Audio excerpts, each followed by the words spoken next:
In the capital of Arzia, the starting point of his great success was unfolding. Amanith Academy was a general education institution. It had been founded by the great Emperor Amanith in the past. It boasted an excellent faculty and an efficient curriculum. All of it matched the institution's grand scale and the impressive buildings on site. Due to its long-standing history, many noble children wished to attend the academy, and to think that he, the second son of a rural noble, had become a teacher there. He was also expected to constantly build connections and eventually bring his family along. But just as he was thinking about all that, someone suddenly called him from behind. There was a group of workers making deliveries, asking where they should place the items. They saw the new teacher as just another rookie who was taking too long to move the luggage. Before he could say he was a teacher, they just threw the boxes into his arms and told him to place them somewhere else in the room, ignoring his protests the entire time. Once he finished organizing the teacher's desk, he could head to the next room. He couldn't understand why he was suddenly being forced to do labor on his very first day. On the way, he asked the men if the academy was undergoing renovations or something, and ended up finding out that the academy director's investment had failed. She had lost all her money there and the institution had gone bankrupt. This completely caught him off guard as he hadn't heard anything about it despite working there. He explained that it was the first time he heard of this as being hired.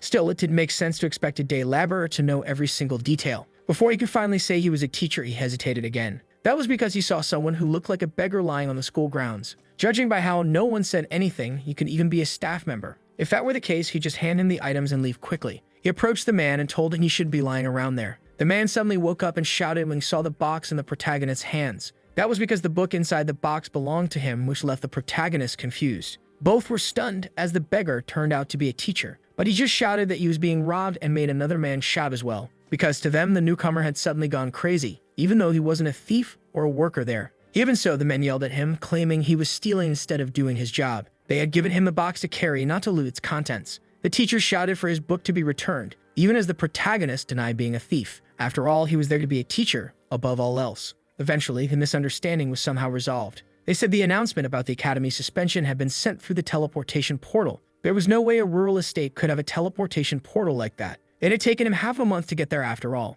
In any case, the royal family had recommended halting operations, so most of the students and teachers had ended up leaving. Still, there was no need to worry too much about these things. Some people remained, and it wasn't like everyone had gone bankrupt. Even so, looking at that teacher who resembled a beggar gave the opposite impression. He guided him to the teacher's office, which was a mess and reeked. The interior was basic, and the protagonist realized the bad smell was all that other teacher's fault. He hadn't even planned to steal anything, especially since everything there stank anyway. Still, he seemed pretty discouraged by the current state of the academy. Doing that to the teacher's office was a bit too much. The teacher didn't understand at first until he mentioned it was about the alcohol, and he said he was only drinking because it tasted good after all. That made the protagonist angry enough to smack the other teacher on the head. The teacher was shocked as he got hit so hard he looked like a lunatic. The house of Baron Drake, deep in the countryside, was only a barony in name. Even though it was technically a territory, it was nothing more than a small village. And it was rough land owned by a desperate and poor family. He had mobilized all of his connections and gone through many hardships to get the position. The contract period was about 3 years in total.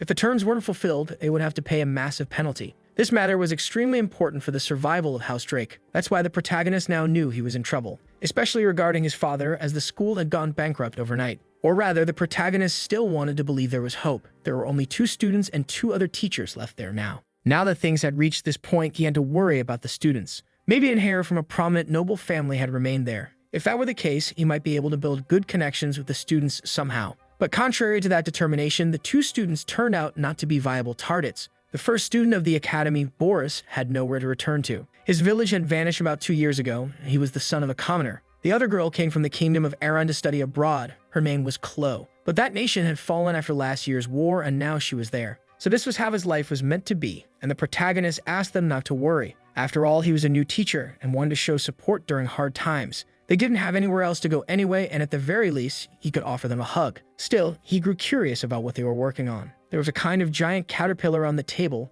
that they seemed to be raising, and they explained that it was their fencing teacher who was sleeping. At that moment, the teacher sat up and said that the headmistress was looking for the protagonist, and the children should return if the self-study period was over. He couldn't even believe he was truly a teacher with that kind of attitude, and wondered how the headmistress had hired such crazy people. At the very least, he could take a look with his own eyes and verify everything. He then finally met headmistress enro when he went to speak with her. The protagonist introduced himself as Ammon from the Drake barony. He was going to assume the role of teacher, but he was a bit surprised by the headmistress. After all, she seemed rather normal even though she was an elf. But Enro appeared to be reading in an uncommon language. It was the Elven language. Then she asked whether he thought it was better to find George or to steal slugs. Aemon was completely lost with the sudden question. He replied that stealing slugs, and she noted down 10 gold coins on slug clothes, to which the protagonist didn't know if this was some sort of bet, and Anirel denied it, saying that a noble elf would never take part in something so barbaric. Aemon laughed, thinking he was mistaken, but she confessed it was a slug race. Apparently, he had never heard of it, but it was gaining popularity among elves. It was a special race where giant slugs climbed the world tree.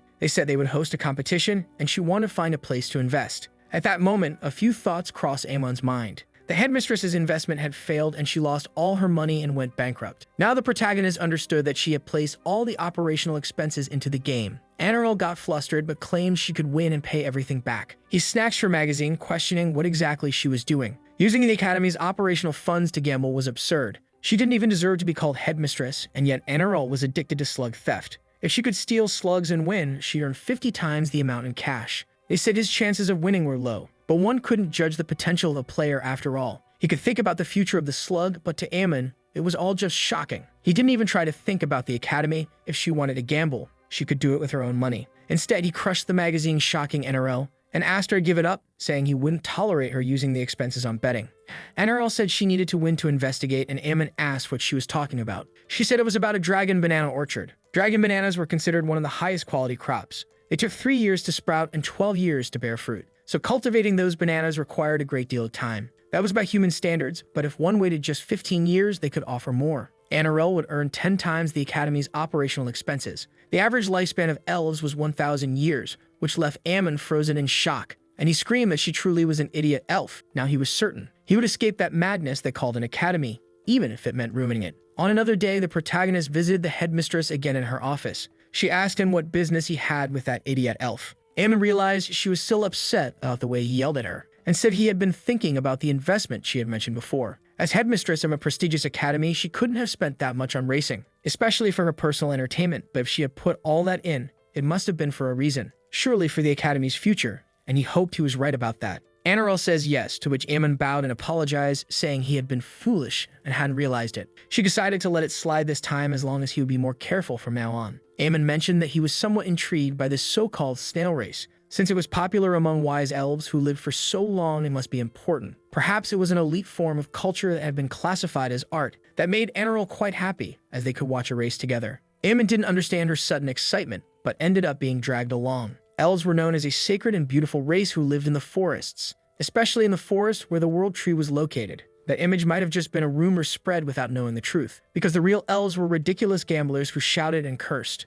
They didn't feel like elves at all. Aemon thought they were just crazy mountain bettas. Even Anirel was yelling, cheering for the snail she had bet on. So the protagonist asked when it would start, and she replied it had already begun. He didn't see any difference from the start, which left her offended. That was because from the elves' perspective, the snails were giving their all in the race. The race had already taken off, but from a human's point of view, Aemon was just lost. The elves were still screaming for the snails to hurry up. Well, he just wanted to go home and forget all of this. The participants all seemed to be in good condition that day. It was impossible to predict who would win. It looked like a constant battle. But even the narration sounded absurd from Aemon's point of view. He felt that in this match, no one could foresee what would happen. That was because they were so slow, he wasn't even sure the race would end that day. The elves were excited to see their participants showing the fruits of their training. The snail contestant Hana seemed different at the start and began falling behind. Some were cheering for her victory, but Aemon could only feel tired. A few hours earlier, Anirel had shown the protagonist the supermom who had won the previous time. Her glamorous appearance when she climbed the world tree was still fresh in his mind. Aemon asked if Anirel had won, and she went quiet, which made the answer obvious. After all, she had bet on a different snail this time. Even so, he now understood who the race participants were. Those numbers must have represented the betting odds.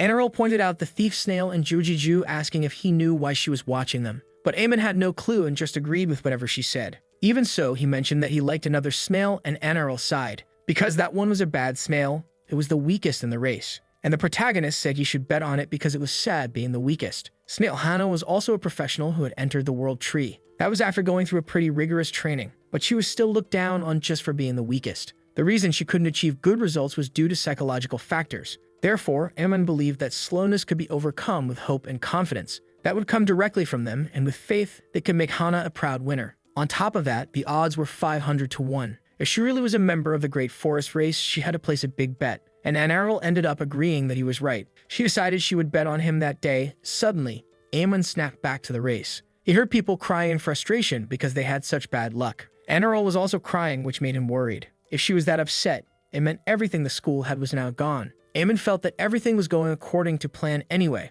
Once the academy went bankrupt, he could return home without any obligations. He told the headmistress to calm down. There was no problem since things had ended like this. They would return to the academy and discuss future matters. But then it was announced that the winner of the race was indeed Snail Hana. That completely shocked him. Apparently only one person had predicted the victory. That's why Hana asked to shake hands with the one who believed in her. Whoever bet on Snail Hana could approach the world tree. Eamon let out a scream of shock, not understanding why the snail wanted a handshake. Still, Anirel acknowledged that it was a great honor to receive a handshake and a hug from the winner. The protagonist asked if she wasn't curious about the expression elves who die young, and she ended up brushing it aside so she wouldn't get too caught up in the conversation. Then Eamon asked what she would do with the 5,000 gold she had won. She replied that it should be used for operational expenses, which was good because he thought she was going to gamble again. After all, Anirel was still the headmistress of the prestigious Amanith Academy, and she asked if he really thought she was a gambling addict, to which Amon agreed. She wanted to make the current declining academy return to its former glory. Now that the support from the imperial family had been cut, they had to raise the operational funds, all with their own money to attract students and teachers. She hoped he could understand what she meant. Eamon realized she was talking about investing the money again, which only made him scream that she truly was a crazy idiot elf, and she was shocked to be insulted once again. Eamon agreed that the academy couldn't be rebuilt through conventional methods. Her investment idea wasn't wrong. What mattered was where to invest. They had to be careful this time, and then her dream could become reality. Then she presented the Bleton Temple construction project. She asked if it looked good enough, and he refused because it wasn't. Pointing to where the temple was built, there was a lack of infrastructure. Newly developed territories came with these kinds of problems. The pagans could become uncontrollable, and there might be opposition from the natives. She stammered, saying she understood, as expected from someone smart like him. Eamon replied that he was flattered, but now needed to go to the bathroom. After stepping out, the protagonist went to invest 2 gold coins into the construction project. The current value of all Amon's possessions was a total of 3 gold coins. Even if the return was small for now, it was an investment for a promising future. There were many believers there, and since it was a temple dedicated to the god of war, the benefits would be abundant. Eamon wasn't sure if she knew this, but he couldn't let her succeed. Enerel felt that he had hurried, but when he returned, he seemed better. And he laughed, saying it was just a little, but she quickly changed the subject. Since she couldn't understand, no matter how much she looked, it was better for him to handle it. Enerel handed something to Ammon, saying this opportunity wouldn't exist if not for him. That was why she decided to entrust this to the professor. So apparently he would have to give her a chance to go bankrupt. Ammon ended up pointing to a location he thought was good, and she was surprised. After all, it was about the king mango, and she asked if he even knew what that was. After calling her an idiot, he said it was a high-quality crop, just like the dragon banana, and he understood it took 2 years for the sprouts to grow, and 5 more years to bear fruit, but she still didn't understand what he meant. Regardless, Ammon told her to think more about it, asking if the imperial family would really want a decaying academy to stay running. Since she hesitated, Ammon said that was why he was against the dragon bananas. 15 years was too risky to put into practice. On the other hand, it took only 7 years for the king mango to grow. That was less than half the time it took for dragon bananas. They would only have to endure the pressure of the royal family for 7 years.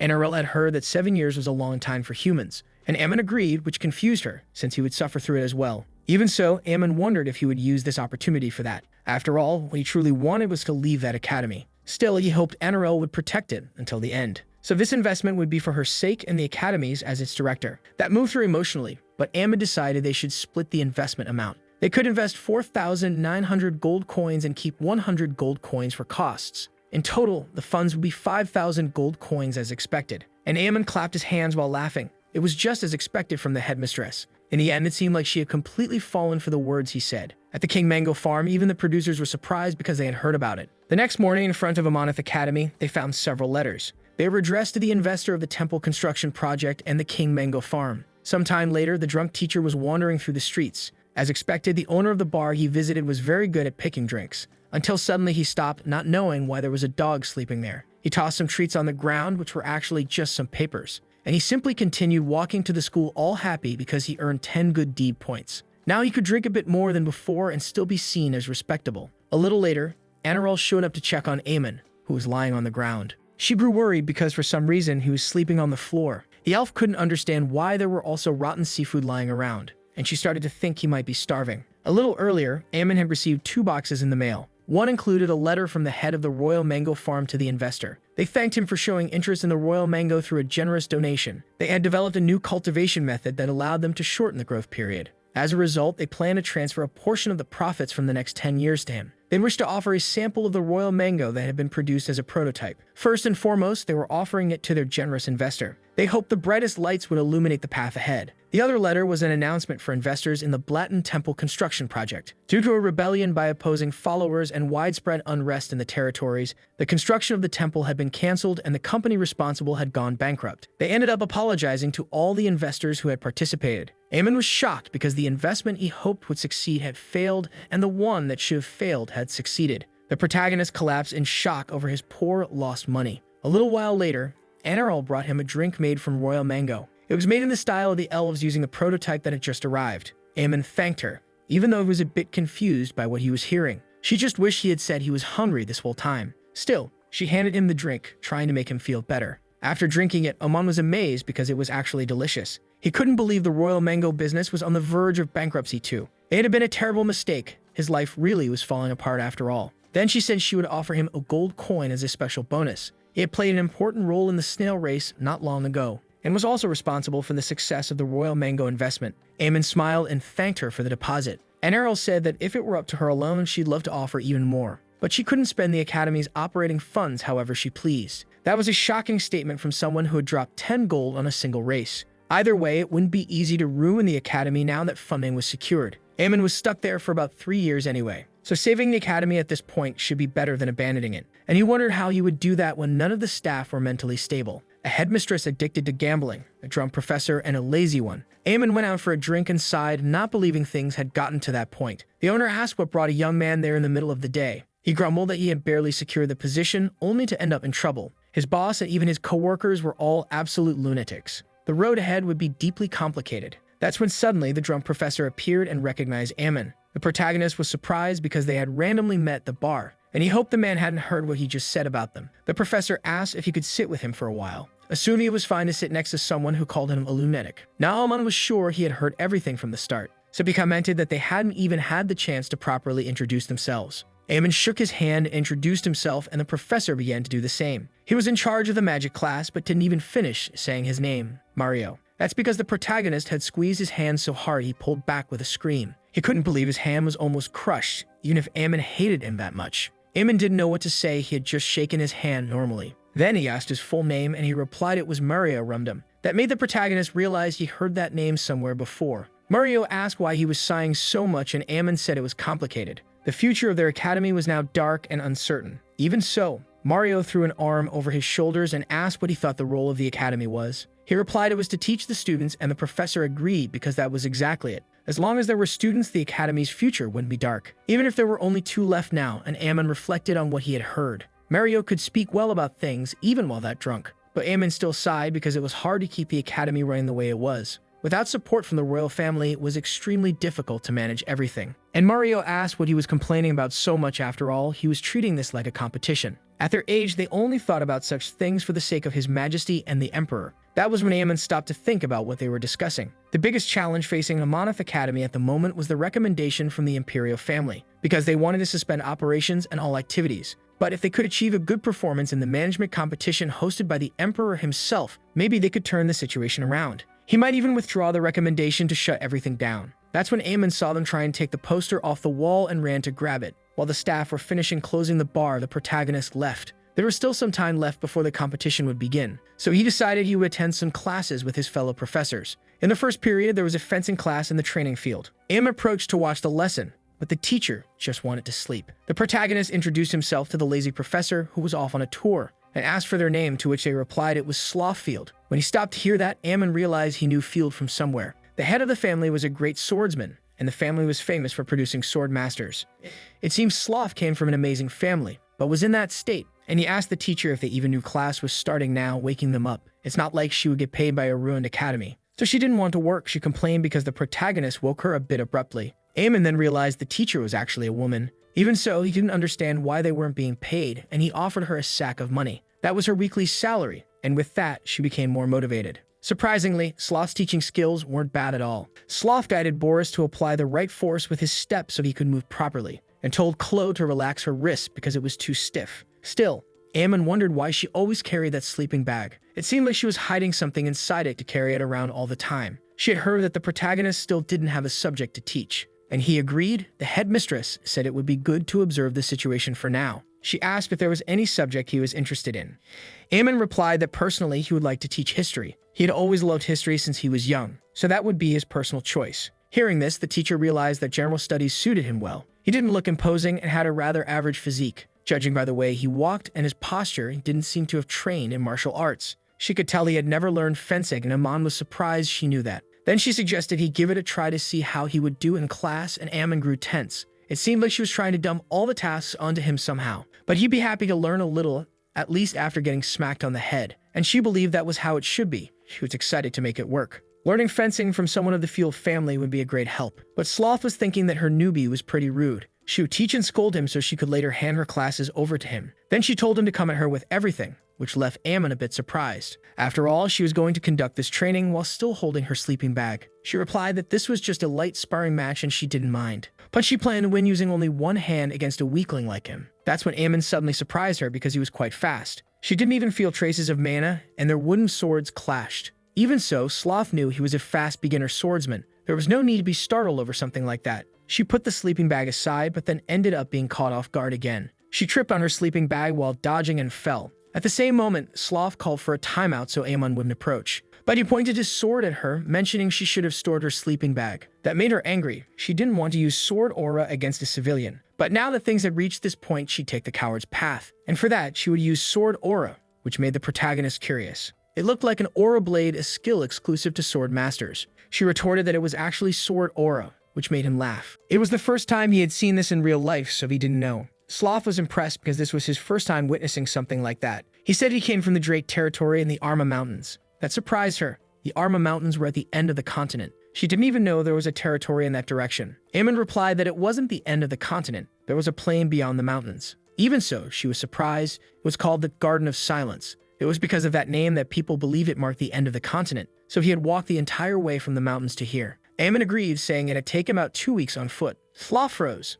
Normally, it would take much longer than that even on horseback. She figured that path must be full of monsters. And he sighed. His mouth hurt every time he talked about it. It was a huge headache because they destroyed the potato field fences every day. There were ogres, trolls, draconic men, all sorts of monsters. Sloth asked what they did about it, and Amon said they killed them. That still left her curious, since this was the first time he had seen sword aura. It didn't seem like there were any knights in that territory, yet they still killed monsters. The protagonist didn't understand why they necessarily needed knights. After all, they die when cut with an axe, which impressed her. Amon wondered if he had said something wrong because she had been staring at him for a while. He didn't know why, but he still asked her to teach him a bit more about swordsmanship. However, Sloth refused and told the kids to go back to class. The protagonist didn't understand what her problem was or why she was acting that way. Time passed the second period, Mario's magical theory class. Amon went to check on Mario's class and ended up surprised by what he saw. After all, he was strangely good as a teacher and knew how to talk to the students. Even drunk, he explained about the magic circle and how he would count the classes.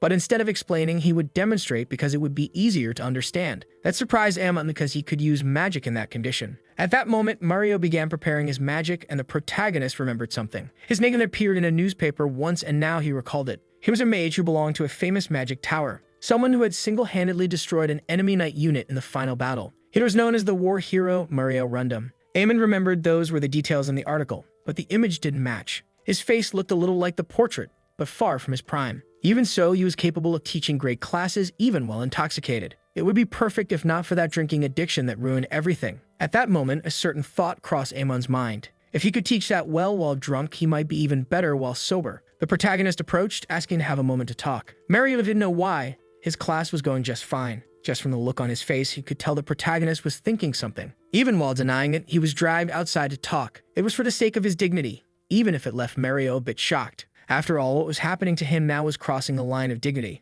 Amon said he wouldn't find another rookie as sincere as him anywhere else. For now, he asked the kids to stick to their notes before coming back, until they were startled by a scream from Mario outside. He asked why he got punched out of nowhere, but things continued like that. Amon said he wasn't that old to be complaining and the kids looked tense. Mario was still complaining that it would leave many scars. And the protagonist apologized, but it was to try to sober him up. The truth was Mario had never seen such a barbaric method in his life. Amon apologized again. Everyone in his territory did that. He just followed suit. Mario didn't know who the madman was who came up with that, but it was a horrible method. The protagonist said his father had taught it, so it was at least a bit effective. After all, thanks to the punches he gave, Mario was now completely sober. With that, he decided to go back to class, and Ammon wanted to see how things would go now. But to their surprise, Murio's words were now a bit less clear. It seemed he could only teach well when he was drunk. The protagonist couldn't even understand what he was saying anymore. It was that incoherent. In any case, judging by the students' reactions, he decided to take a break to reorganize himself. Mario drank again, and Ammon wanted to scream from frustration.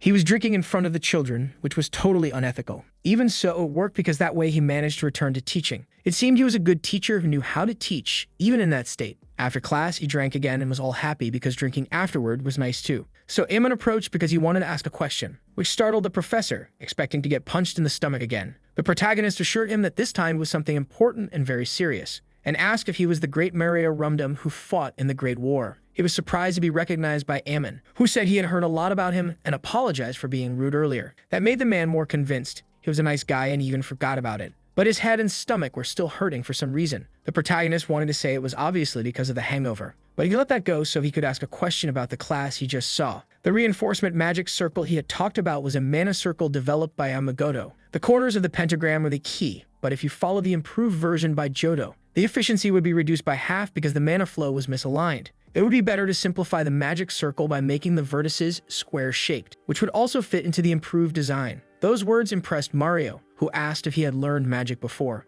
Ammon said his father was a mage, so he had learned a bit of magical theory, but that was only when he was younger, nothing serious. Something like that could earn him a first-class medal at the Magic Tower. Mario knew he could spot errors just by looking, and he even managed to plan improvements after learning just a bit about it. Then he suddenly shouted at Ammon, who was startled by how angry he got all of a sudden. Instead of explaining, he just left, much to the protagonist's surprise. Ammon was left behind, not knowing what was wrong with those teachers. The fencing and magic classes each had their own merits, and they were satisfying. But those guys needed special training. Ammon hated to admit it, but the kids' skills were lower than the teachers'. At this rate, no one was going to win. They'd be lucky to earn a participation prize. Anyway, he went out to eat at the Academy's restaurant. It was a place with an amazing kitchen. He never imagined he'd have a meal like that. And on top of that, for such a low price, so he looked for empty seats. It happened to be at the table where Sloth and Mario were, but they turned their faces away. Ammon didn't understand why he had to go through such things at his job. He wanted to be able to socialize with his fellow teachers, but didn't seem possible. The two of them were actually talking about the protagonist.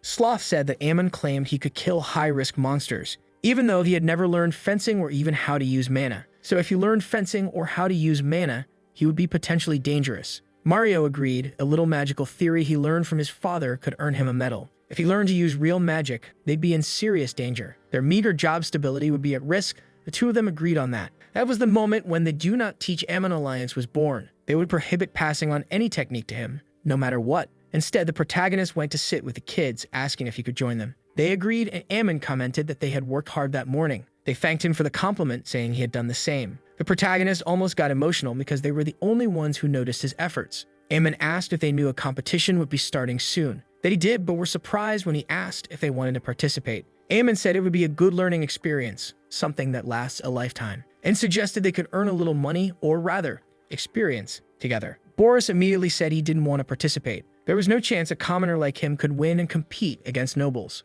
Ammon replied that there were many nobles in the empire with commoner backgrounds, and that's exactly what made them so impressive, and the teacher hesitated. He realized he had said the wrong thing because Boris was frustrated, not knowing what a mere useless commoner like him could ever do. He never imagined the person he thought would be the most reasonable thoughts so little of himself. Ammon approached and held his hand, saying that when he was younger, he had a nickname. He was called Ammon, the Cowardly Chicken. Actually, his real name was Ammon of the Hot Fists, and all the villagers treated him well. That was because he was always using his fists to defeat monsters. But now he had become a teacher at that academy. Not just anyone could become a teacher at an academy like that. Given the current circumstances, though, anyone could become a teacher there. Even so, Boris pointed out that the protagonist descended from a noble family, and Ammon replied that just being there should be all that mattered. Besides, if he participated in the competition and worked hard, he could become a noble too. In that case, he could eat good food every day and have meat every single day. In truth, Ammon only ate potatoes in his territory, but he wouldn't say that. That made Boris think, while the protagonist asked if he wasn't interested,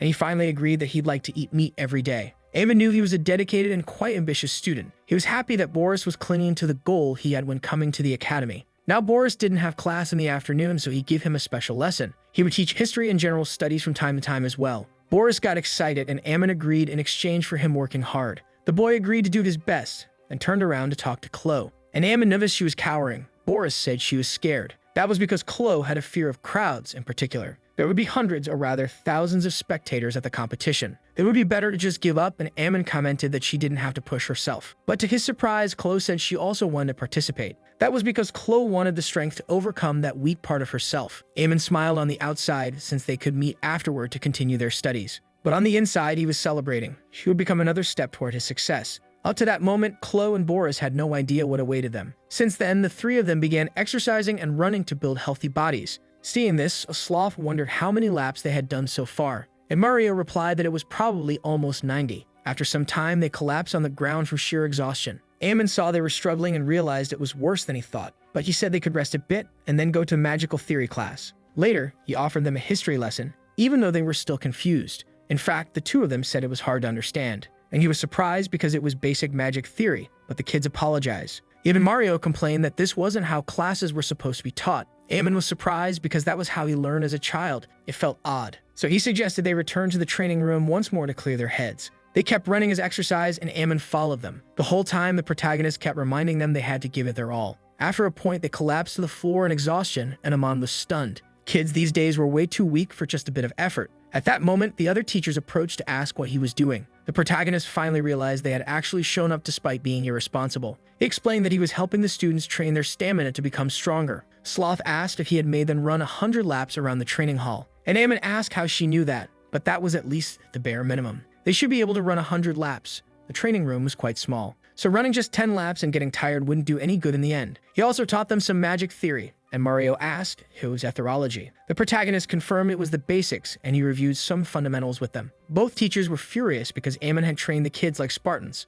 Those kinds of things were normally hard even for adults to handle. They needed to stop him at all costs, since it was clear Boris and Chloe were exhausted. Ammon said they could continue the lesson now, but he was interrupted. That was because the teacher suggested several changes to the training methods. To begin with, if even 10 laps was hard, setting a goal of 100 made no sense. Ammon explained that since the Arma Mountains were behind his village, he had gone there since he was young. Sloth reminded him that he couldn't judge people based on his own standards of stamina. Besides, it seemed like he would have to relearn magic from the basics. And she asked who it was that had taught him such incorrect magical knowledge. Ammon replied that his father used to read him books before bed, fairy tales. Now even Mario could see he was a bit detached from reality. Not everyone had a powerful mage for a father. That was the academy, a place where students with different experiences came together. And he was educating the two of them based on his own standards and personal methods. Mario asked if that could really be called proper education. First, one needed to learn the standards of the world before being able to teach them. Mario felt amazing after saying that, but Ammon only felt he was being annoying. But even though he hated to admit it, it was true that they were right. The curriculum of Ammon's special class for the competition had changed. Mario would teach magic, and Ammon would review what the students had learned. He would also work on developing their stamina, and Sloth would teach fencing based on that. The teachers were irritated because Ammon was teaching more systematically than expected. Sloth agreed, saying he kept pushing them to their limits all the time, and then immediately made them wield a sword as if they were already strong. It was perfect for building their stamina. Before that, all the students were noble hares. So many parents also protested against their children being disciplined like that, involving physical punishments like running, saying it was disgraceful. So they never would have considered such methods. Mario said he wanted to say that Ammon was teaching based on Boris and Chloe's experiences. But Sloth imagined a noble wouldn't behave like this to begin with. Even Boris had to agree that the idiot Ammon was always hitting him. But at that point, he was just playing around with the kids. That way, after many days of physical fitness training, something happened. The protagonist would begin real combat training, and the two students had become such fierce beasts that they even bit Ammon. A bit later, Mario met with Mr. Tomato, or rather, Tomath. Ammon was surprised to learn that Mario had once been a viscount. They had come there for the educational benefit of their students. Tomath saw the identification from the field marquisate, confirming their presence at the site. Tomath let them in, and they met a man named Brad Fitt. He was a city guard, and they were going to teach practical dueling against the soldiers. They were the pride of the city, and Boris quickly said he wanted to go first. Ammon agreed. He had that competitive spirit, as expected. So the protagonist asked Fitt to be careful with them, and he promised he would hold back when facing Boris. In truth, Ammon was asking Fitt to be careful of Boris himself, because he charged at him immediately without hesitation. That was exactly what the protagonist had wanted to see from him from the start. The acceleration from his lower body after running dozens of laps. The fencing from the field marquisate, taught by Sloth herself. The main technique was still missing, but his performance was admirable. Even Fitt was shocked that the boy could move like that. He wondered if it was because of his small frame, but he was far more agile. At some point, he saw the perfect opening to move in. But once again, it was just a plan by Boris to deceive his opponent. which caught Fit off guard as he saw him closing in. And he landed a clean hit on his head, who yelled at him to stop because it hurt. But Boris kept hitting him on the head without stopping, to the point of destroying all respect. After being beaten on the head until nearly bald, Fit admitted defeat. Now everyone was admiring Boris for being so cool and strong, while the guards laughed at Fit because he couldn't even be called a soldier like that. Even he was surprised he had beaten a real adult. Eamon was proud because his training had been truly flawless. Then he encouraged Chloe because it was her turn now and he wanted her to do well. But when she stepped in front of everyone, she froze and fell to her knees in nervousness. The soldiers asked what exactly the little girl was so afraid of. But as expected, Chloe couldn't move because there were too many eyes on her. She was terrified because everyone was looking directly at them. So Eamon approached, asking if she was okay, comforting her so she could feel more at ease now. People would judge and talk about her either way, whether she fought or not, especially since it would be her first time fighting. It was part of life to be watched. But she could think of the strange people as familiar faces with funny expressions, and he offered the example of the potatoes from his hometown, which he knew well. She could imagine them all just like they were potatoes. She started imagining that and muttered to herself to try to convince herself. Eamon had no idea what she was talking about, but it seemed to have motivated her a little. Now she had regained the confidence to try again, and Chloe continued her mantra. The soldier in front of her asked if she didn't intend to fight and if he could strike first. The people watching saw the timid Chloe facing off against a stranger. Even Mario was impressed and asked the protagonist what he had told her. Eamon was proud and smiled as he answered that it wasn't anything in particular. It was probably just because he was a natural-born educator after all. That immediately made Mario take back his words and his compliments. Chloe kept attacking, which made the soldier laugh because she was both cute and scary. But to his surprise, even though she missed, she moved in and struck his bones hard. And on top of that, she kept hitting the same spot over and over without stopping. Finally, Chloe won with that strange smile on her face. All the teachers celebrated her victory, and Amon was full of pride. They truly were the Academy's saviors after all. From that day on, the students had a duel against the guards every day. And to the shock of absolutely no one, the two kept defeating their opponents. As they grew stronger and more confident, their skills improved day by day. Before they could realize it, the day of the first competition had arrived. Eamon said that night they could eat something delicious since they had worked hard. They both got really happy with the idea, and Boris asked if it would be some kind of meat. Instead, the protagonist explained that they'd be going to the arena. Only the winners could enjoy a delicious meal. Immediately, their happiness died, and they stared at the protagonist, who had been that cruel with his words. But even so, they went to the place. Several people were betting gold on their favorite fighters to win. Boris threatened to tell Sloth that Eamon had brought them there after it was over, and he replied that even Sloth had actually given her approval for it. In any case, he intended to explain the rules to the two kids. Actually, the only rule was that they had to fight barehanded without their swords. Hitting vital points, poking eyes, biting, anything was allowed. Boris argued that they had barely learned swordsmanship and were thrown in here. Eamon countered that if they lost their sword, they couldn't just accept defeat. Even in their future competitions, there was no guarantee that it would be a fair fight. Then the protagonist placed his hand on his head, asking him not to worry too much. They could trust what they had learned and believe in themselves. Boris wanted to say that not even Eamon believed in the things he taught them, but instead they gave in to the words of their enthusiastic teacher. In the distance, a man watched the group talking and wondered if they were students. Aside from Viscount Mario, who was accompanying them, he had never seen any of the others before. They were all idiots. That was no place to bring children. Even so, Boris went into the arena to fight someone called Egg Crusher. The boy froze when he saw his opponent, who was gigantic and clearly strong. The man laughed, asking what a brat like him was doing there. He said he would use all his strength, even when facing younger children.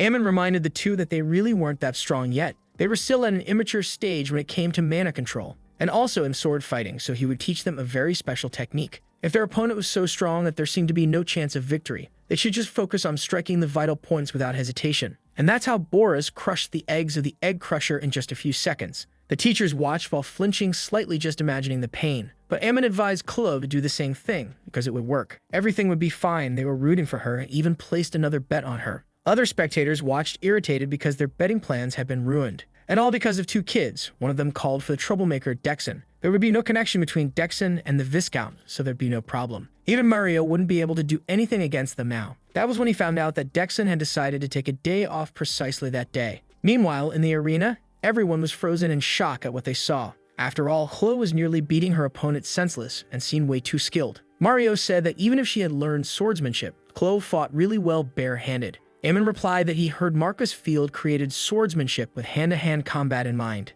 If you used a certain stance with your fists, you could deliver a bone-breaking punch. But if you made a different move with a sword, it would become a charging strike. Now Mario could understand why Eamon seemed to know so much, and asked if Eamon had been learning swordsmanship from the professor recently. He replied no, even when he asked politely, Sloth had refused. which made Mario laugh. It seemed their alliance was still going strong. After the kids finished the fight, Ammon decided they should celebrate. And to do that, he would pay for something to eat for everyone. Even Mario got excited. Even though the protagonist refused to pay for someone with a better salary, a spectator who had placed bets was trembling with rage. Those brats actually won, and he wanted revenge if they ever returned to the arena. It didn't take long before Ammon paid for the meals and became broke. Those brats ate so much they emptied his wallet like that. He wanted to save some money for the competition with the headmistress. That's when he heard a loud scream and barged into Enroll's office asking what happened. She was whining about her King Mango. That was because there was only one left, but Ammon was confused. After all, maybe a thief had shown up to steal the King Mangoes. And he realized he might receive a reward from the headmistress if he caught them.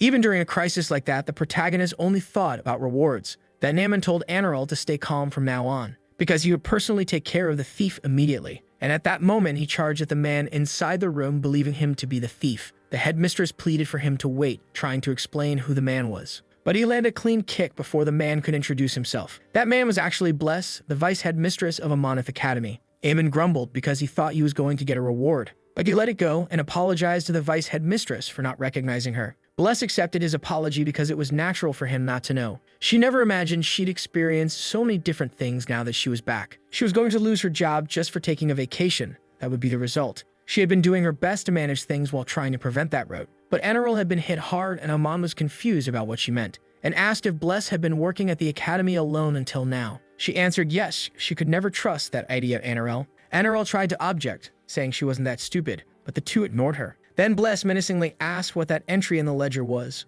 a temporary income of 5,000 gold coins that made her furious. Enroll stuttered, trying to explain it was from a slug race. Bless stammered back that it was at least good they had temporary income after all. But it could have gone wrong. She should be aware of her position as headmistress. Enroll apologized while Ammon remained silent, neither defending nor being defended. Bless understood, but she said they should focus on investing in the King Mango farm. Ammon didn't understand why they needed to invest in a farm, and Bless replied it was just about considering the letter from the farm's leader. That investment had a guaranteed return rate. The reduction of staff in the academy's cafeteria was quite critical, so she ordered the headmistress to sign the staff documents. Ammon asked her to wait a moment. There were only 3 teachers and 2 students at the academy, so he didn't understand why they needed to add more staff now. And he snatched the paper so the headmistress wouldn't sign it. Instead, Bless said low-quality meals would be a problem. It would only cause the morale of those left to keep declining. They should raise morale by increasing the quality of the meals. Ammon didn't understand what kind of nonsense she was talking about. But now that he thought about it, all her proposals were related to the cafeteria.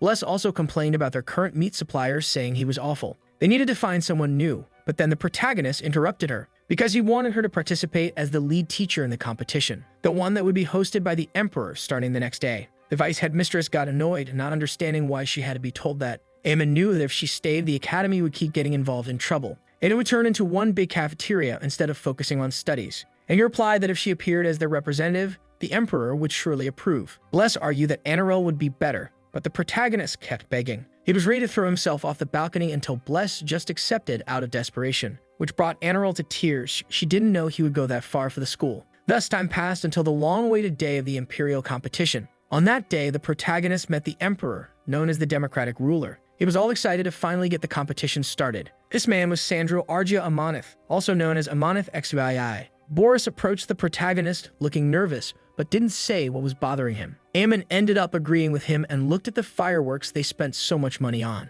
and wondered if this was how they used his taxes, for useless things like that. The group decided to walk around eating some things and enjoying the festival. Everything was delicious, but also absurdly expensive. When Chloe offered a bite, it suddenly fell to the ground, and Ammon shouted in shock. It was so expensive it almost made him cry. He wanted to use the 3-second rule. Chloe said it was fine, but got irritated at the person who made him drop it. Boris asked where Mario and Bless had gone, since they had vanished. Ammon, after picking up the skewer from the ground anyway, said he didn't know. They had been with them during the opening ceremony but ended up disappearing. However, the protagonist remembered that many dark elves were obsessed with a certain thing. She must have been starving during her break. She was worse off than before. It didn't take long for Ammon to find Mario and Bless eating and drinking way more than they should. After the professor gave them a big scolding, he punished them on the spot. It was nearly insubordination considering the positions they were in. But the protagonist couldn't care less, and now his students wouldn't get a proper meal. It was all thanks to the two of them spending all their money at once. Ammon reminded them that every commander with a bad reputation among his men ends up dead,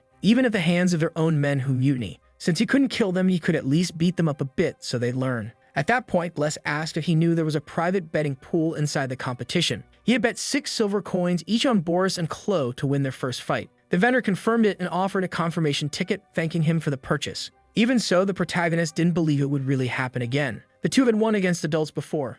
Eman wanted to believe they'd win the bet. Then, the first category of the competition was sword skills. They called the participants, including Boris and Chloe, into the arena. Eamon was really counting on the kids and trusting them to make it work. They'd go hungry for the rest of their lives if they lost. He'd also need to walk home after all the money that was spent. Boris was feeling a bit of pain in his shoulder but tried not to let it show. The special results of the protagonist's sword training led to Chloe's great victory. The competition began with her first win, while Boris had a rough time. He had a fierce fight against a student from a renowned academy. The spectators were surprised because the commoner boy was working hard and doing well. But the truth was that Boris's shoulder was hurting more and more. That money the protagonist had invested was the easiest he ever earned. He thanked Chloe in his mind because she won and Boris's value would be worth it too. Eamon was counting on the boy to win, and he remembered the expectations. He had overheard his parents saying things would be better with him gone. He didn't want to disappoint his parents when he went to the academy, but he realized something quickly if he wanted to be average. To make that happen, Boris would have to work 10 times harder than normal. Eamon had seen the boy training late at night several times.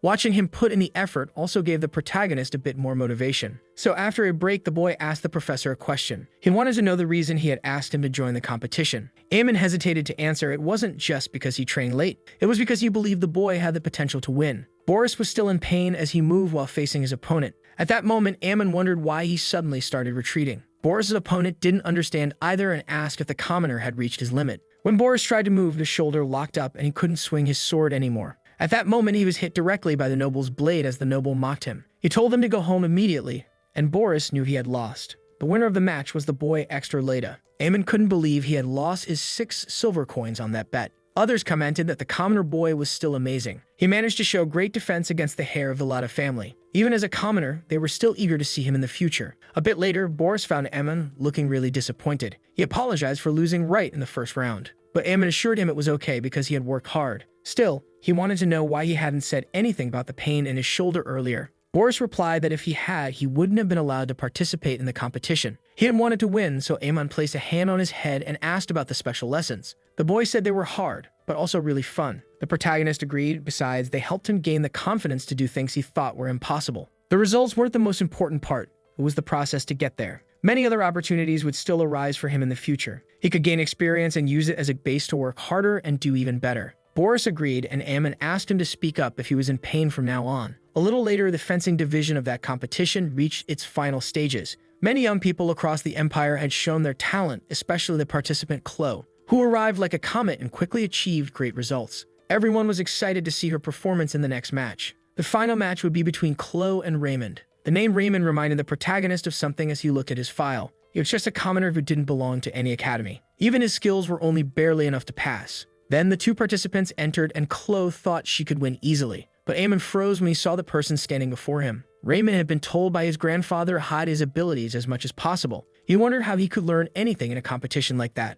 Raymond, the hidden grandson of the Empire's greatest swordsman, the king of the celestial blade, Rainbelt. Raymond greeted Chloe without any respect, and she grumbled that he was annoying. The others weren't even looking at the field, completely uninterested in the match. That took the fun out of it. She wanted to end it quickly. Raymond agreed a competition of such low level wasn't fun. He intended to show just a bit of his skills to her. The match began, and Eamon judged the boy's movements to be far from ordinary. It was like watching a wild bear attacking. Raymond took the initiative with heavy movements toward his opponent. Chloe acknowledged that he was too fast. She had to block somehow. He was the first to score in the battle, and he mocked her, asking if things had finally gotten a little fun now. Chloe responded that it hadn't even started yet when voices reached her ears. There were the spectators mocking her because she was terrible. They thought she was good, but in the end, she wasn't anything special. She hadn't been like this before. Watching her get hit without counterattacking was boring. They wanted to see something impressive from Chloe. She should just fight properly. She had thought she'd overcome all of that, but she was still afraid. She'd heard people talking about her nonstop every day at school, saying she acted like she was something,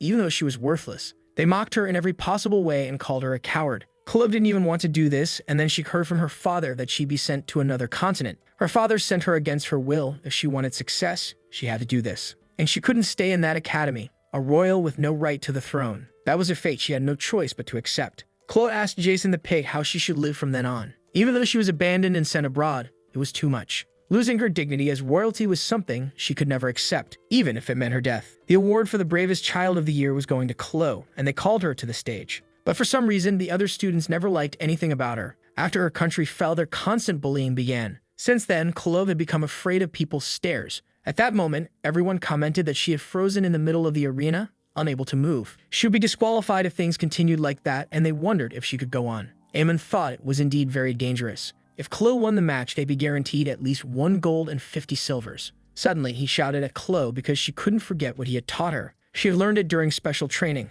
how to deal with strangers, to consider strangers as familiar people with funny faces. Raymond turned, wondering if that guy was her teacher, and then got hit on the head, scoring a point for Clo. Bless realized that she actually remembered Clo as a student from the Kingdom of Iran. Their pork was truly a great delicacy. What a shame. Mario said the Kingdom of Iran was renowned for raising pigs. Their roads used to be completely blocked by them in the past. Normally, people referred to them using not-so-polite terms, and Clo was doing the same thing now on the battlefield. Ammon remembered he had told her to think of everyone as tomatoes or something like that. In fact, that had turned her into a true monster in battle. Suddenly, Raymond was being overwhelmed by Clo, who was using Aura Blade, which in fact was something that should have been banned in the duel. Still, it was shocking that she gained a power boost like that so suddenly. Clo asked where he was looking, calling him a ridiculous pig. It was on that day that Raymond realized something thanks to what happened. He had been a frog stuck in a well all this time compared to her. The match ended and Clo was declared the winner, which made Amon celebrate with pride. In fact, he loved seeing that. It should be enough to cover the expenses. But then everyone noticed Clo collapse after the battle ended. At that moment, the Emperor came to congratulate the winners of the contest, praising the sword fights. They had all been very satisfying to watch. Obviously, seeing such a magnificent performance from the children was incredible. They would be the future leaders of the nation. Sandro couldn't be more pleased. Then he called the winner of the swordsman competition. Clo ended up losing to Raymond after collapsing at the end of the fight.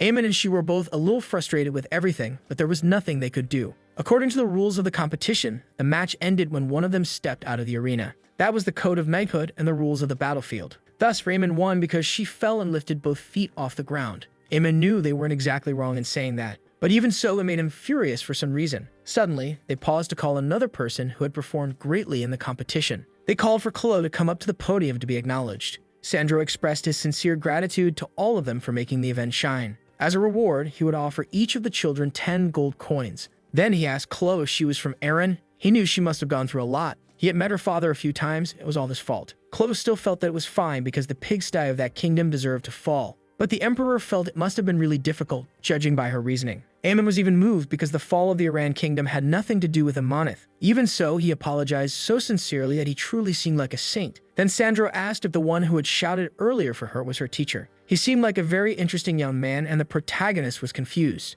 Suddenly, he was called to the podium as well for a conversation. Amon had never expected something like this to happen to him, honestly. The path to success always starts with the first step, and as he approached, he greeted the Emperor, who smiled at the protagonist. After all, he was a capable young man with quite the student. He would be rewarded with gold coins. Amon thanked him while pretending to be humble, even though he was celebrating inside. In truth, the Emperor recognized his face because it looked familiar. When he heard his name, Sandro froze at the surname Drake, and suddenly shouted at the protagonist for calling him Majesty. After all, it was no wonder his ugly face was full of greed. He was a damn member of the Drake family, and Amon bowed, asking for forgiveness. Even without knowing why he was apologizing, Sandro clearly held a grudge against his family. His greed alone was proof enough that he was part of the Drakes. The protagonist didn't understand why. He was the one who offered the duel in the first place. Even so, he handed the money to the protagonist, who thanked him, until he realized the Emperor had just been messing with him. He offered the money only to snatch it back afterward to mock him. Amon wondered if this was supposed to be the holy emperor among emperors. He would just endure it. His family's reputation would get even worse after this, especially if he said something or complained. He could only pretend he had made a mistake. Suddenly, Sandro's wife hit him, asking what on earth he thought he was doing. As emperor, he should demonstrate dignity befitting his position. After the empress pressured him, he laughed, admitting he had let emotions take over. In the end, it was a victory for the empress, and she herself approached Amon. She knew he was from the Drake family. Seemed like he didn't know about the conflict between the families. Amon had no idea what she was talking about after all. But there was a reason the emperor had been acting that way just now. It wasn't Amon's fault in particular, so he was forgiven for now. In the end, the protagonist didn't even receive the money. He was only called up to the podium to be humiliated for nothing. Raymond returned to tell his grandfather that he had won the competition, and the old man asked if he had won while hiding his skills as he had said he would. He was the Empire's great swordsman, the king of the blue sword, Raymond. Given a lack of response, Raymond understood that he hadn't hidden them, and he asked if he really thought the world was such a hard place to live in. Raymond had to agree. Many masters were hiding out there. Once Rainbent was called a talented swordsman and earned the title King of the Blue Sword, but he was sure there were people out there far stronger than he was, and he wouldn't even have a chance of defeating them. What he was trying to say was that arrogance could be a poison, and he asked Raymond who was the talented person that made him reveal his skills. He answered that it was Chloe Aran. She attends Amanith Academy, a survivor of the royal family of Iran, which was far from ordinary. Raymond said that for his dear student to show his skills like that, her teacher must be quite the professional. Meanwhile, a new crisis was unfolding at Amanith Academy. Enro was crying while Ammon was in shock, not understanding what he had just heard. In response to the disrespect shown toward the emperor, they recommended Ammon be dismissed. They didn't know what kind of crime he had committed against the emperor, but it was concerning. He should be grateful the emperor only recommended it instead of outright firing him. In truth, they had done their part for now. That was completely unexpected, really. Ammon couldn't believe he had received a dismissal recommendation. If he had known this would happen, he would have just been happy to meet the emperor. Enro was moved, seeing how unjust he felt the situation was. But the protagonist was actually satisfied that he could leave the academy easily and without a fine, and wondered how he ended up choosing such a painful path when there were easier ways out. The headmistress asked what exactly had happened, and even he wasn't sure. It seemed his family and Sandra's had some kind of bad history. Apparently, the emperor was angry at him for some unknown reason. Enril couldn't believe he was being fired for something so trivial. Truth be told, Ammon had to agree that a lot had happened. He secured funding for the academy, organized special training, and even put an end to the vice headmistress's ambitions. He had created many precious memories there, but there was nothing he could do about it. He thanked the headmistress for everything, and she sighed, saying there was nothing they could do. Enril just wanted to ignore the emperor's recommendation, shocking Ammon. That was because the academy had received a foreclosure recommendation. A recommendation was just a recommendation. As she saw it, they were doing just fine on their own. Even if they ignored one more recommendation, nothing would happen. As the school's headmistress, Enril found this completely unacceptable. She couldn't stand by and do nothing while a great teacher like him left the school. This went far beyond her pride. It struck at her core beliefs as an educator. Ammon now understood, but he still preferred to be fired. She still thought it was too early, even though he believed giving up was a good idea. A little later, the vice headmistress ended up hearing about everything, and Alman was practically begging to be fired now. But she couldn't do that. They could never throw away such a skilled professional. Even if it was a recommendation from the emperor, she wouldn't go through with it. The truth was, Ammon knew she was doing all of this on purpose because he wanted to be fired. Right then, Mario showed up, asking if all of that was really true. A talented teacher like him being dismissed seemed like a joke. He said he'd request an audience with the emperor through Marcus Williams. They all wanted to do something to prevent his dismissal, even if Ammon didn't want that. If they didn't intend to fire him, they could at least offer him a break. That was how the protagonist finally gave up on his plan to run away from the academy. Ammon returned to his homeland, the Drake Estate in the Arma Mountains. But everyone came with him. Anarol was excited because it was her first time there. She knew the edge of the continent Mario wanted to drink, and Bless was hungry. He was accompanied by all those shameful and chaotic people. The day before, they had all made that decision together. Since it had been 3 months since Ammon arrived, he had 3 vacation days to use. The protagonist would still take 15 days to reach the estate. The academy didn't allow more than 1 month of leave to be accumulated. It was time to negotiate, and Ammon explained that his homeland was in the Arma Mountains. Anarel suggested letting him take another day off since it was so far away. He asked if he could take his vacation days in advance, and she refused. It seemed like he was trying to cheat the rules somehow. So she said she could help him with teleportation magic. Just like they used for the slug race, it would work. Ammon thanked her, but didn't understand why she started packing her bags. She replied it was because she would have to bring him back, so she would accompany him. She got all excited because she had never been to the mountains before. But Alman was clearly disappointed about being accompanied. She planned to share the news with all the other teachers and students, and the protagonist quickly asked her to wait since she was treating his home like a tourist spot. Anarol was confused. It seemed like he didn't plan to take his days off. But if that was the case, then he didn't need that paper, and even tore it up. The truth was, the protagonist wasn't sure if they all needed to go together. He wanted to go alone, but then the headmistress made another suggestion. He could wait his 4-day vacation with no teleportation, against using teleportation magic but taking everyone else with him. And that's how things ended up at that point. Ammon's father, Kame Drake, welcomed everyone with a big smile. Kame hoped they would all have a comfortable stay at his home.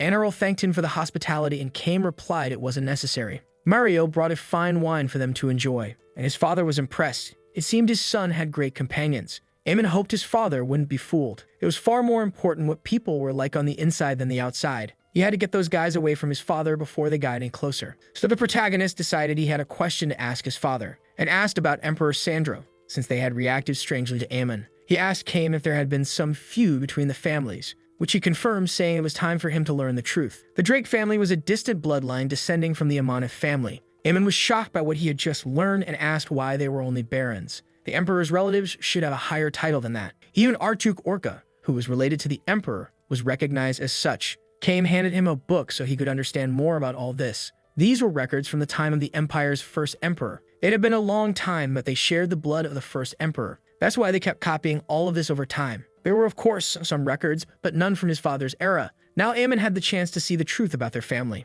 In the first year of the unified imperial era begins a dialogue between Gregory Area and Archduke Drake. Aemon wondered if their family really used to be one of Archduke's. A historian recorded the emperor recounting the situation. He said he wanted to beat the idiot guy up, which shocked Aemon. In year 3, the emperor got beaten and was bedridden after a fight. The emperor asked the historian not to write down those things. In year 6, he said it was impossible to get a message through to that damn Duke Drake. The Duke replied, "Long live the old emperor," which made the emperor flip the table in a fit of rage. Apparently, by then, he had already lost his Archduke title. On the same day, the emperor told the historian to stop writing and hit him. Aemon agreed he should have listened from the start. Amonif VII said that Marcus Drake was impossible to deal with. As time went on, the Drake family's situation became more disgraceful. Prince Sandro said Bellion Drake stole his sausage and demoted him to Baron. That was nothing more than a childish fight escalating into a family feud. It eventually caused the two families to drift apart. Kame agreed that it was shameful how they ended up as barons. Aemon was afraid it had been treason, but the situation was simply embarrassing, and he asked if anything had happened between his father and the current emperor. He denied it. He didn't even know him or had ever seen him in his life. Aemon's grandfather had a fight with the current emperor,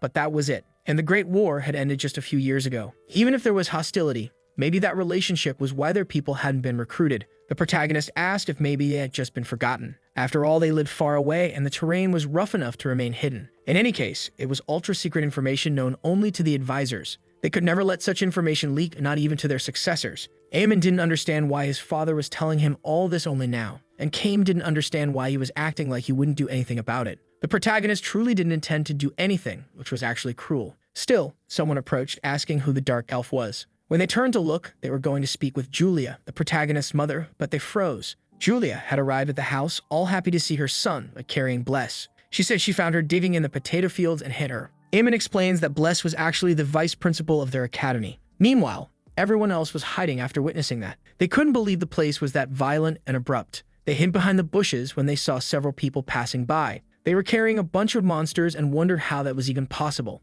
It didn't take long for one of them to notice Anirel, asking who she was since he had never seen her before. She let out a shocked scream when she realized she had been spotted. That's when Aemon finally appeared to see what was going on. He had heard a noise that sounded like a monster dying. It seemed like it had been Anirel's scream, and the protagonist commented that the hunt hadn't gone very well. Sloth was unsure how that was possible since there were still too many monsters. In truth, monsters had been strangely scarce lately. It was possible they weren't reproducing enough due to excessive hunting. Still, it was shocking that they had all been killed like that. Aemon introduced the principal, teachers, and students from where he had been working. The men remarked that he really had become a great teacher. They said he should keep working hard to become a principal someday. The protagonist thought he would just finish his contract in 3 years. Then he planned to leave, hoping they'd stop drawing so much attention. Instead, he told the others they should go bathe and rest now. Aemon sighed in relief because he could finally see everyone again after some time. But that place was far too noisy, and it was getting late. They should head inside. That's when he realized everyone was actually in shock from everything they had seen. A bit later, Anirel asked what he was eating, and Aemon replied that it was meat. However, she was certain it was monster meat,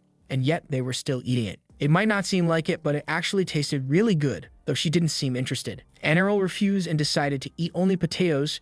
She just couldn't like meat. Even living with humans, she still had her priorities. And the protagonist realized it was true. As an elf, she couldn't eat it. Time passed as the group continued eating and enjoying their time there. Aemon felt that everything was unusually peaceful for the first time in ages, until suddenly, there was a loud noise along with an explosion. The protagonist stood up saying it was probably just a pest. They could handle it. Boris was confused, saying you don't deal with a pest using that kind of weapon. That's when they saw all the villagers had gathered with their weapons to fight, because the pest in question was actually a real monster. The group of humans ran to face the monsters without any fear. Aemon couldn't believe they had ruined their moment of peace, so they took advantage of it to attack and gather even more meat than before. The teachers watched in awe, and Mario felt his sense of normalcy shatter. It was the first time they'd seen such a wild fight. Aemon felt tired after moving so much for the first time in a while. Sloth reflected on how the protagonist hadn't even learned any combat techniques, and yet he could fight just fine using physical ability and instinct. As expected, it had been a good decision not to teach him anything serious before. When it was over, Aemon's side it had been a while since he fought like that,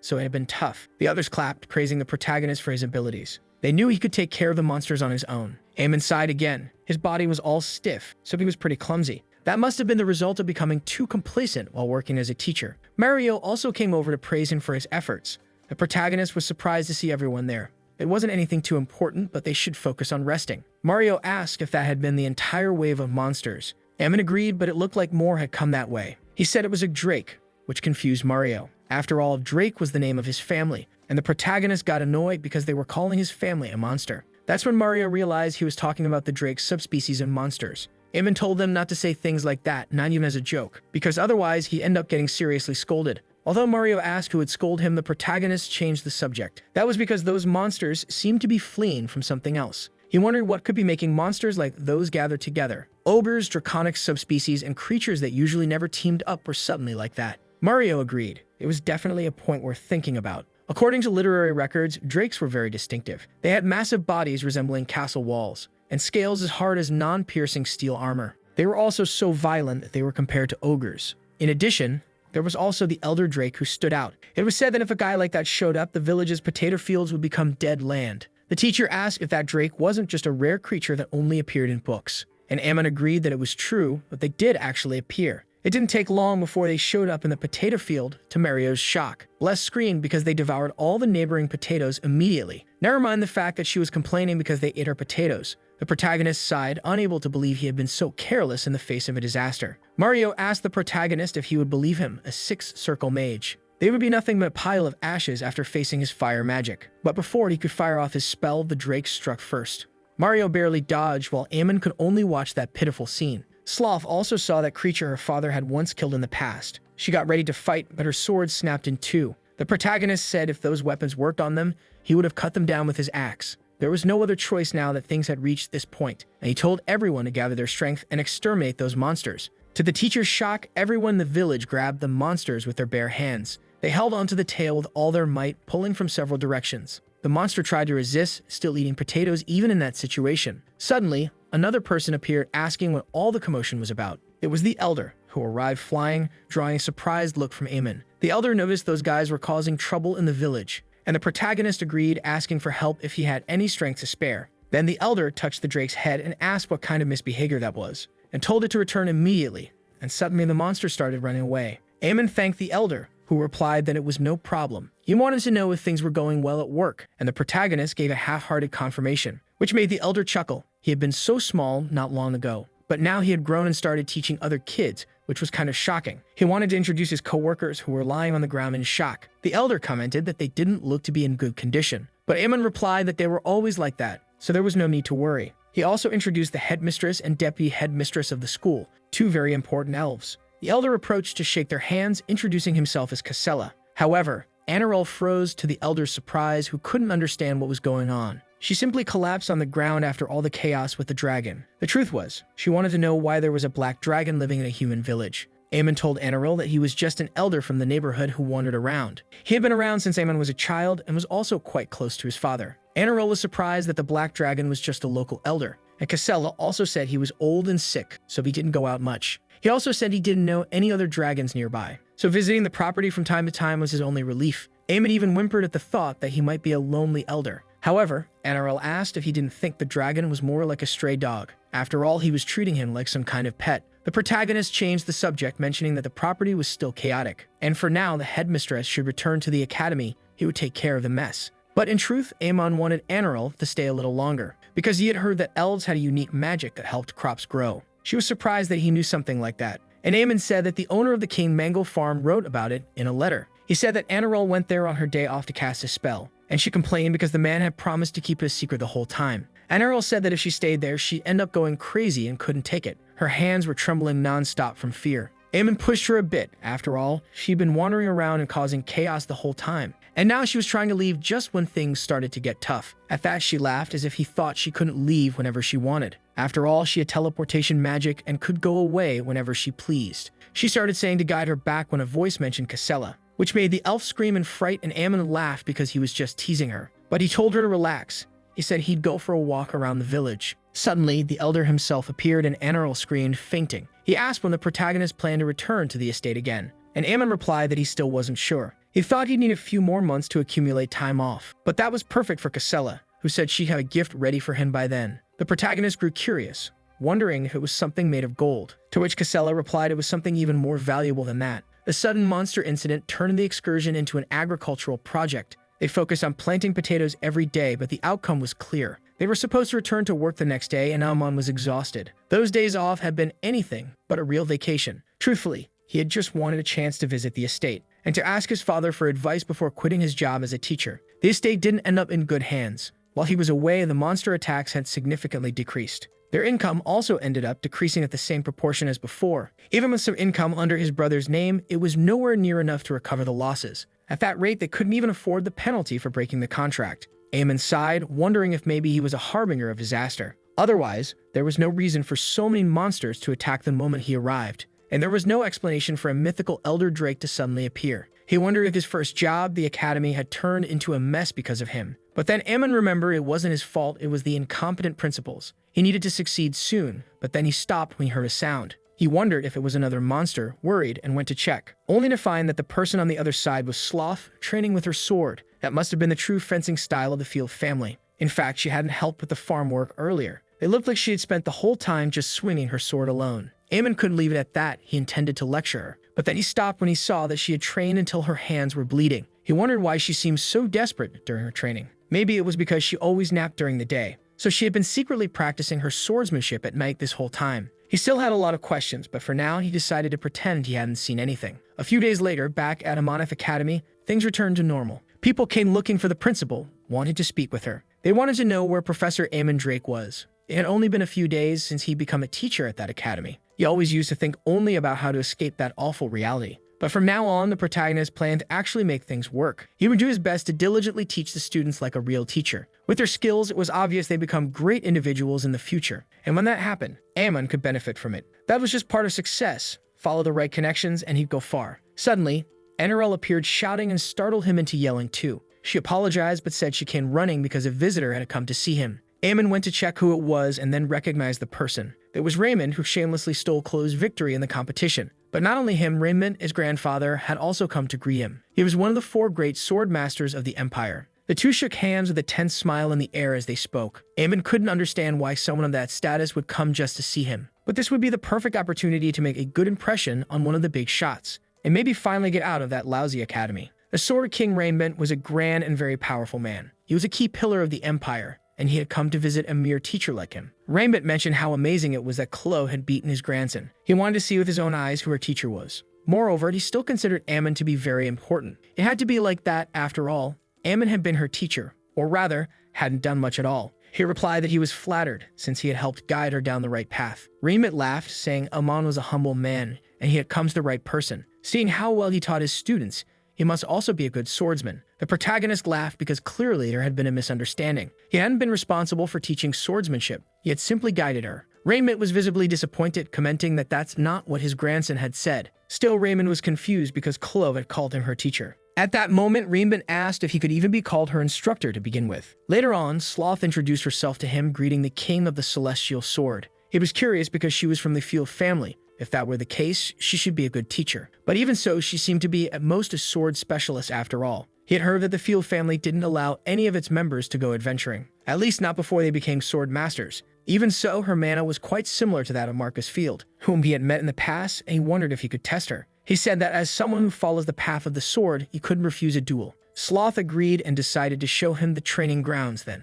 But of course, Amon wondered why he had expected anything different. He had completely failed to form a connection he could take advantage of. Raymond had completely defeated Sloth, wanting to know if that was all she had. She replied that it wasn't over yet, and he acknowledged she was merely a specialist after all, which made sense. The Field family didn't teach outsiders their secret techniques, so she had taught something special to Chloe after all. Instead, he intended to show one more move using only the branch before finishing. After performing a move that made her tense up, Sloth froze, and he told her to work even harder from now on. She simply thanked him before falling to her knees completely. At that moment, Raymond found Chloe, the one who had given his grandson trouble. Being someone from the Highlands Kingdom of Iran, she must have more stamina and vigor than normal. It wasn't really her training, but her innate talent that made the difference. Chloe got nervous under the swordsman's gaze, so she decided to leave. He wanted to tell the headmistress it had been a pleasure meeting her that day. Amon agreed, thanking him for showing his incredible skill. Then he froze when he heard about his swordsmanship, and the protagonist agreed. To a normal person, it should have been just a few branch movements. So the swordsman asked what he had found so incredible about it.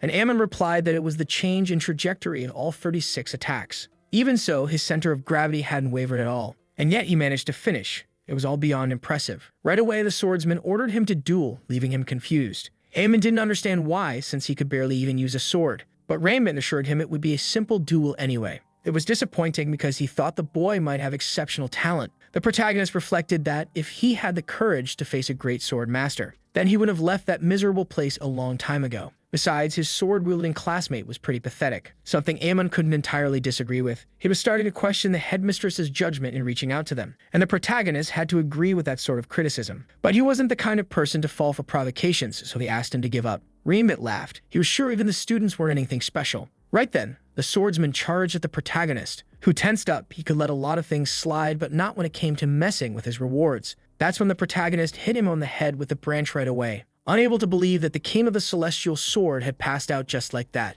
That bastard definitely had to be a fraud, but the kids started panicking. Boris got worried because the swordsman might have died, but Ammon said it was fine. That guy was just a fake, but even so, they were concerned because he seemed to be dying. The protagonist said that dying or not, he was still a fraud. They were going to drag him out of there. Chloe mentioned that he was in even worse shape than someone hit normally should be. Even so, she thought maybe she could get a reward for capturing a fake swordsman. From a distance, Sloth simply watched them silently. But a little later, Anirol made Ammon assume a punishment position, and she yelled at him because the idiot managed to cause trouble for someone important. She told him to shut up before seeing Raymond sit up complaining about a headache. She apologized, saying she personally made sure Ammon would be punished. He replied that it was fine, it wasn't really anyone's fault. After all, he insisted on testing Ammon's skills personally, and that's what happened. Raymond told Ammon that he might not have experience with swordsmanship, but he still possessed great and pure physical strength, and Ammon thanked him for the praise. Even so, suddenly Ammon saw the aura blade that he had used. That was a technique exclusive to great sword masters. He was truly a king of the celestial sword,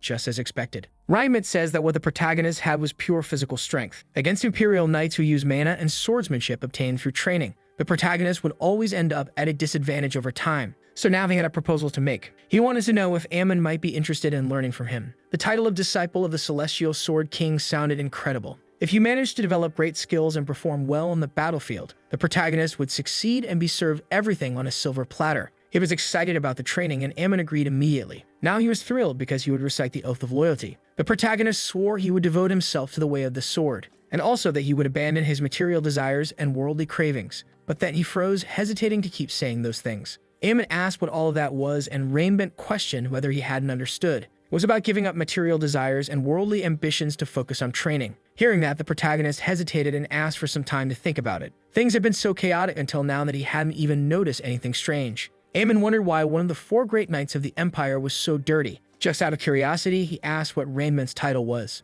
and he replied that it was all just for show. The Emperor once offered him the title of Marcus, but he immediately refused, which made Ammon almost shout, asking why on earth he refused something like that. And Earl asked him not to speak his thoughts out loud like that. Then Ammon questioned him about his supposed fortune. But Raymond didn't understand the point of collecting lots of pieces of paper. A small piece of land to swing his sword and a cabin were enough for him. At that point, as his disciple, Ammon didn't even dare to keep such desires, which made Raymond promise that he would kill him with a single strike for sure. Immediately, Ammon stopped to rethink all of these things. Then he noticed Raymond had eaten a lot and still wanted even more. The boy had been devouring cookies for quite a while. In truth, that old man didn't even have enough money to feed his grandson. Not only that, he was also dressed like a commoner during a competition. Even being the disciple of a great sword master, he was in that kind of situation. That led Ammon to conclude that nothing good would come from getting involved with people like them. So he excused himself and ran off, leaving the others behind. Along the way, his wallet fell, which he only discovered much later. So he had to return to the school to figure out where he had dropped it. It didn't take long before he ran into Raymond again,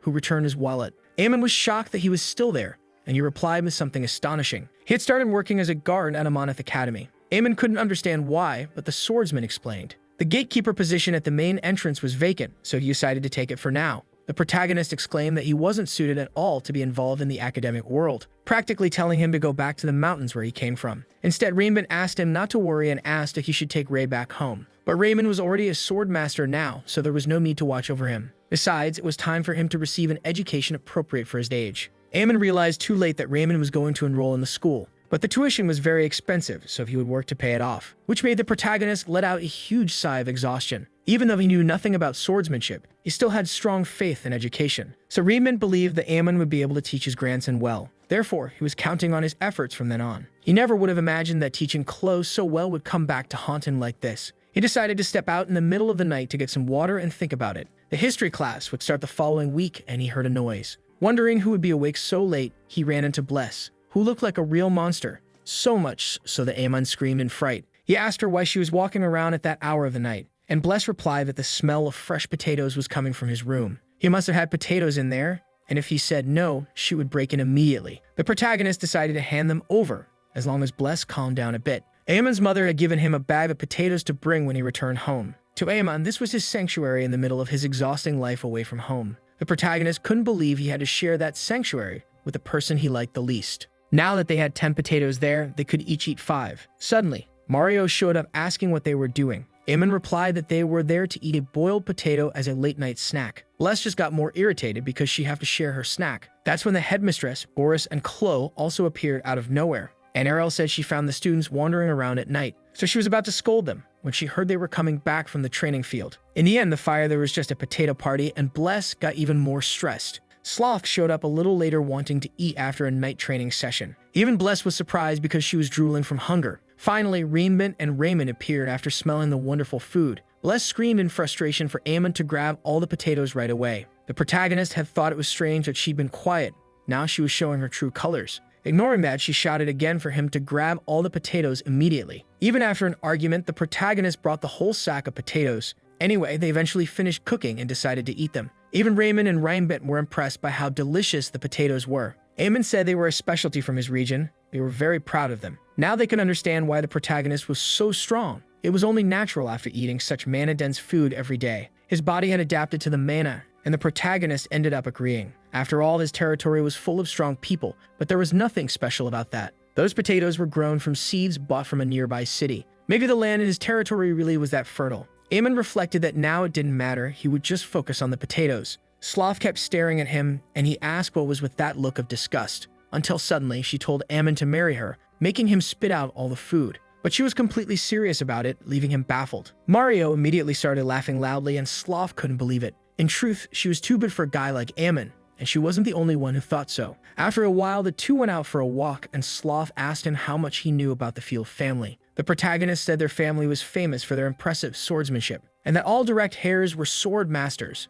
That was all he knew. Sloth mentioned that there was something else very important about that. Their family cared deeply about their reputation, so they didn't allow anyone to leave home before becoming sword masters. The protagonist thought that, based on her sword aura and the skills she had shown, at most she could be called a sword specialist. If they didn't let anyone below sword master level leave, it was still odd that Sloth was at school while only being at that level. And Amon ended up getting caught red-handed with his rude thoughts. Then Sloth said her family had actually always treated her badly. Throughout her life, they had never cared about her. The protagonist was caught off guard. He had never seen her act that way before. When she asked why he was looking at her like that, he said it was nothing. Truthfully, it was like Sloth had told him about her past as if it meant nothing. And she agreed. It was fine because she had gotten used to it. No matter how much she tried, she couldn't become a sword master. And that was probably why they treated her so poorly. Then one day, her father, the patriarch, told her to go to a Moneth Academy. And Sloth understood what he meant by that. They would act as if she didn't exist. Even so, she tried to resist, saying she couldn't disobey the family's rules,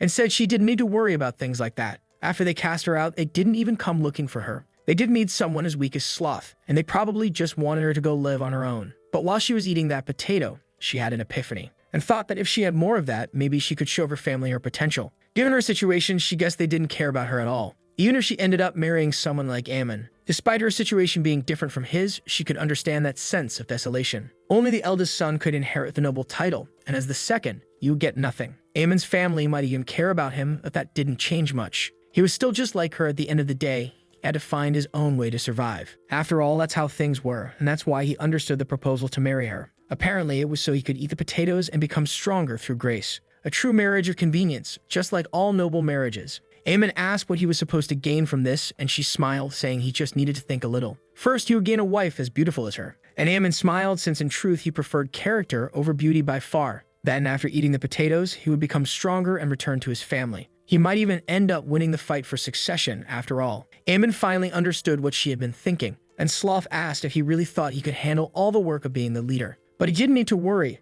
Everything else would be completely on him. Apparently, Amon would take care of the finances and he'd be thrilled doing it. Poor management was the most beautiful word in his personal dictionary, and by becoming part of the family, he could simply learn swordsmanship. The power of a marquis, fortune, and swordsmanship. Those were the kinds of things involved. It was like hitting 3 birds with 1 stone. Aemon decided they should tell his new father-in-law about the marriage the next day. The following morning, he felt like the sun of his life was finally rising. Now he could say goodbye to his poor self. But in any case, waiting for Sloth took a while. She decided to go to the hair salon first before heading out. She usually slept in a sack, but suddenly went there out of nowhere. When she peeked through the window, the hairdresser wondered what was wrong with him. He was wearing a black suit, like he was going to a funeral. Sloth said she was with him, and the woman assumed he must be her servant. Aemon kept wondering what she was doing in there after 3 hours. The woman came outside to ask if there was a problem, and he asked what had happened to the blonde girl with bird hair and a dead face. However, Sloth asked who exactly he was talking about. She came out of the salon and asked him to wait a bit longer as she was almost done.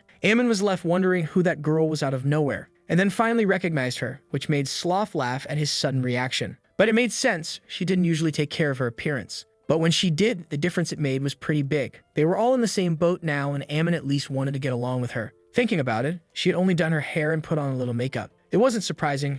She was naturally beautiful. Sloth felt very proud now that he must have finally understood the situation. Then the hairdresser told the servant to leave because she had to finish the job. Aemon was confused, and Sloth revealed that he was actually her fiancé, which shocked the woman, who immediately apologized. It was a bit shocking to the protagonist that she had just let that excuse slide. Sloth's villainous smile was now well marked in Aemon's memory. But it was obvious this would happen. Just because she looked pretty didn't mean her personality would improve. The city of Lingsley was under her father's rule, Batista Lingsley Field. She never thought that before being expelled from the family, she wouldn't get a chance to know this place. Aemon was impressed that her father ruled such a large city. It was all good, and he assured Sloth of that, because in the future, that city would be nothing more than a toy in his hands. But that made her frown, asking if he was only there for the money. Aemon replied that that's how marriages of convenience worked after all. At Marcus Field's mansion, Sloth advised the protagonist to stay quiet, at least when they were together with her father. When asked why, she said her father didn't listen to anyone. No matter how busy the family was, he continued holding meetings frequently. All 13 swords of the family had to be present. The 13 swords were the best swordsmen in her family. The patriarch was the first, and all the others were her older brothers in order. Aemon was impressed, not exactly understanding what she meant, or so he thought, until he felt all 13 pairs of eyes staring deeply at him. Faced with all that pressure, the protagonist found himself being stared at.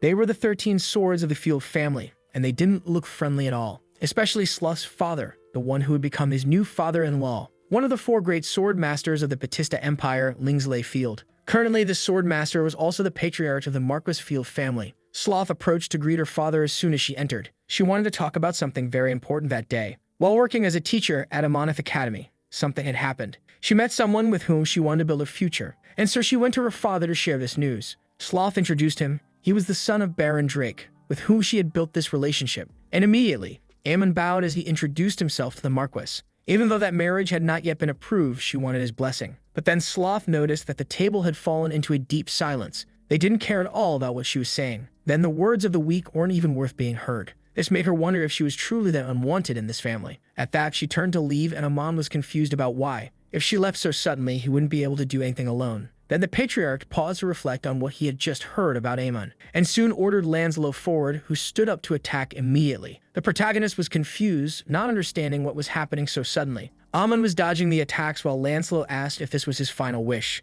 It was absolute madness. He was saying that to fulfill his own wish. Aemon wondered what he should do. He had come there for marriage approval, so hitting him could be a problem, but he acted in self-defense. Suddenly, Lancelot was immediately defeated with just 1 blow. The other side, because that guy was the weakest of them all anyway. Now the next to rise was Lancelot, again taken down with 1 strike. Next, the 11th sword was sent to fight, again defeated with a punch. They still believed that only the weak ones were being defeated. Next time, one of them suggested they should use their swords. But Batista refused. They couldn't show such a noble art to someone like him. Aemon smiled because even so, he was the fastest of them all there. Even the 9th sword ended up falling from the first strike he received. Suddenly, the protagonist felt a murderous presence coming his way. Batista asked how he dared defeat 4 of the family's elite knights like that, and asked if he was trying to die. Aemon didn't understand the reason for that. It seemed like this marriage was putting his life at risk, but it wasn't worth it. The patriarch continued, saying that if he had any final words, they would listen. Aemon felt pressured by the man's enormous presence and size,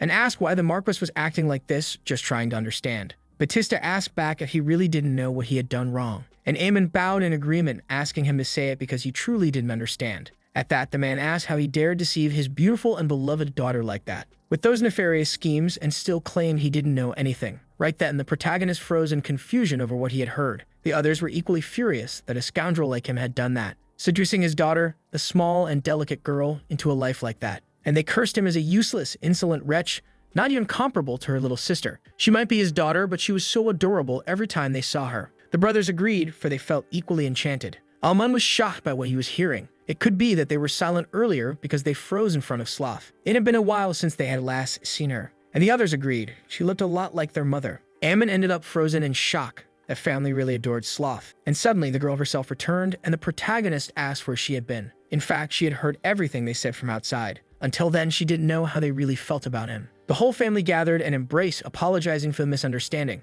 Now they intended to do better so that Sloth would feel good, so that she wouldn't need to push herself and could stay healthy enough. Ammon just watched it all with tears in his eyes, happy that she had achieved that. Inside, he lamented because he had lost the chance to make money. The ambitious marriage proposal was forgotten after the family reunited. Sharing their loving feelings and thus reconciling, the protagonist had to return to his previous daily routine. When they left the house, the protagonist asked Sloth why she came back too. She could have just stayed at the Marquis estate all this time. Now there were no more misunderstandings, so everything should be fine. And Sloth replied that they used to say the path of the sword was the harshest and most vicious of all. Her father and brothers didn't want her to walk such a dangerous path. They let her go because they wanted her to live her own life freely. But even so, she wanted to continue forging her own path. At that, Sloth said that when she left, her younger brother gave her a letter. Ammon replied that he should have said it in person instead, which made the girl ask why he sounded so disappointed about that. And he shot back that his path to success had been completely annihilated. He couldn't be more miserable, and certainly not from the thought of not marrying her. They used to say that once a dragon shakes your heart, a lizard would do the same. Every time he saw her, he would feel like he had lost a shot at success, and that it had been completely torn away from him forever. Sloth pinched Ammon, who grumbled from the pain after talking so much. Meanwhile, Anirol wondered whether she should tell Alman what she had discovered. A little later, the protagonist arrived at the headmistress's office to talk. He said they had gone to visit the Marquis in the countryside, and it was all a misunderstanding. That was why communication was so important. But then Ammon noticed that she seemed down for some reason. And then he found out with a shout that the King Mango farm had gone bankrupt. They had received a bankruptcy notice from the King Mango farm. Due to monsoons and unexpected floods, their investment project had failed. Because of that ritual they performed for a good harvest, a historic flood had occurred. And it was so bad that even the world spirit had been affected by it. So he expected compensation for that and for his future as well. NRL said it was still the same dance they did in her homeland. It worked very well there, but for some reason, that was the result this time. Ammon understood the situation a bit better now and asked how they would be compensated. And she smiled, replying that as for that, there was no problem. As long as there was no evidence linking that temporal phenomenon to the elves' traditional dance, the Imperial investigation team wouldn't act, and Ammon accused her of being shameless. She smiled, replying that even with the 400 gold coins they still had, they could use it to find another investment and reorganize. Ammon retorted that none of that compared to what they had when they started. They were supposed to have another 4,900 gold coins to use. She had a pretty good idea, and he told her to shut up because he didn't even want to hear it. He didn't even want to hear about that stupid snail race anymore. Anirel grumbled because he was saying those things again. She had already said snail races only happen once every 10 years. Ammon asked what it was then, and she said it was a unicorn race. He immediately flicked her forehead. After all, she never changed. She quickly suggested that they could invest in a new substance. It had been discovered recently, but Ammon looked away about it, as if digging something out of the ground was a big deal to begin with. Ammon asked how things would turn out. He'd end up being associated with all the businesses, especially once their value was assessed in the future. It was ridiculous, because they knew it was all nonsense. The business owner even gave it a bizarre name to make black oil sound good. The protagonist asked what kind of crap that petroleum was with such a horrible name. There wasn't a single decent investment there. She should try thinking better about that, instead of trying to inflate her earnings with things like that. They should focus on the main problem first before anything else. The Academy was an educational institution that encouraged nurturing the Empire's young blood. So every year they were supposed to provide generous financial support to the Academy. And Arel replied that they were advised to shut down the Academy, so they couldn't get any of that. And Ammon agreed, so he needed her help to make it work. He had heard that she was a friend of the Emperor, and Anarel agreed. After all, it had only been about 50 years since then. There was only one way now, and it was simply to bribe the Emperor. Anarel shouted not to joke about that and asked if he thought everyone was like that. Ammon replied that what really mattered was the intention. After all, she should know exactly what the Emperor liked to begin with. Listening from the other side of the door was Raymond, not understanding anything that was happening. Now he had discovered that their academy might go bankrupt. Later, The headmistress went to present the famous dragon bananas to the emperor. He didn't understand the reason for offering such a valuable gift, and she replied that it was nothing special, since they were friends. But from her expression, it looked like she was hoping for something else. And he immediately asked if she wanted to negotiate the cancellation of the recommendation to suspend the academy's operations. Enro stammered that the emperor was as sharp as always. Sandro didn't understand what there was to hide in their friendship. In fact, he said he was thinking of avoiding the suspension after all. But considering past incidents, he couldn't decide that on his own. That's when the emperor recognized the children she was accompanied by. They were the ones who had participated in the recent competition. They were all from Amonith Academy, and Sandro could understand things now. Considering the students' incredible achievements, he would speak with the Prime Minister, and thus try to cancel the suspension recommendation. Anirol was emotional because he had truly decided to do that, and he replied with a laugh that yes, and she deeply thanked him for it. Suddenly, Sandro smelled a familiar scent and immediately became alert. Outside, Amon was worried, wondering how things were going. That elf might not have much charisma, but she should be able to get the recommendation reversed, and thus get what she wanted as long as she could persist for a while. He might be a bit extreme when it came to family, but he was a wise king. As long as Sandro didn't meet Amon, everything should be fine. It didn't take more than a few minutes for the protagonist to be found by the king.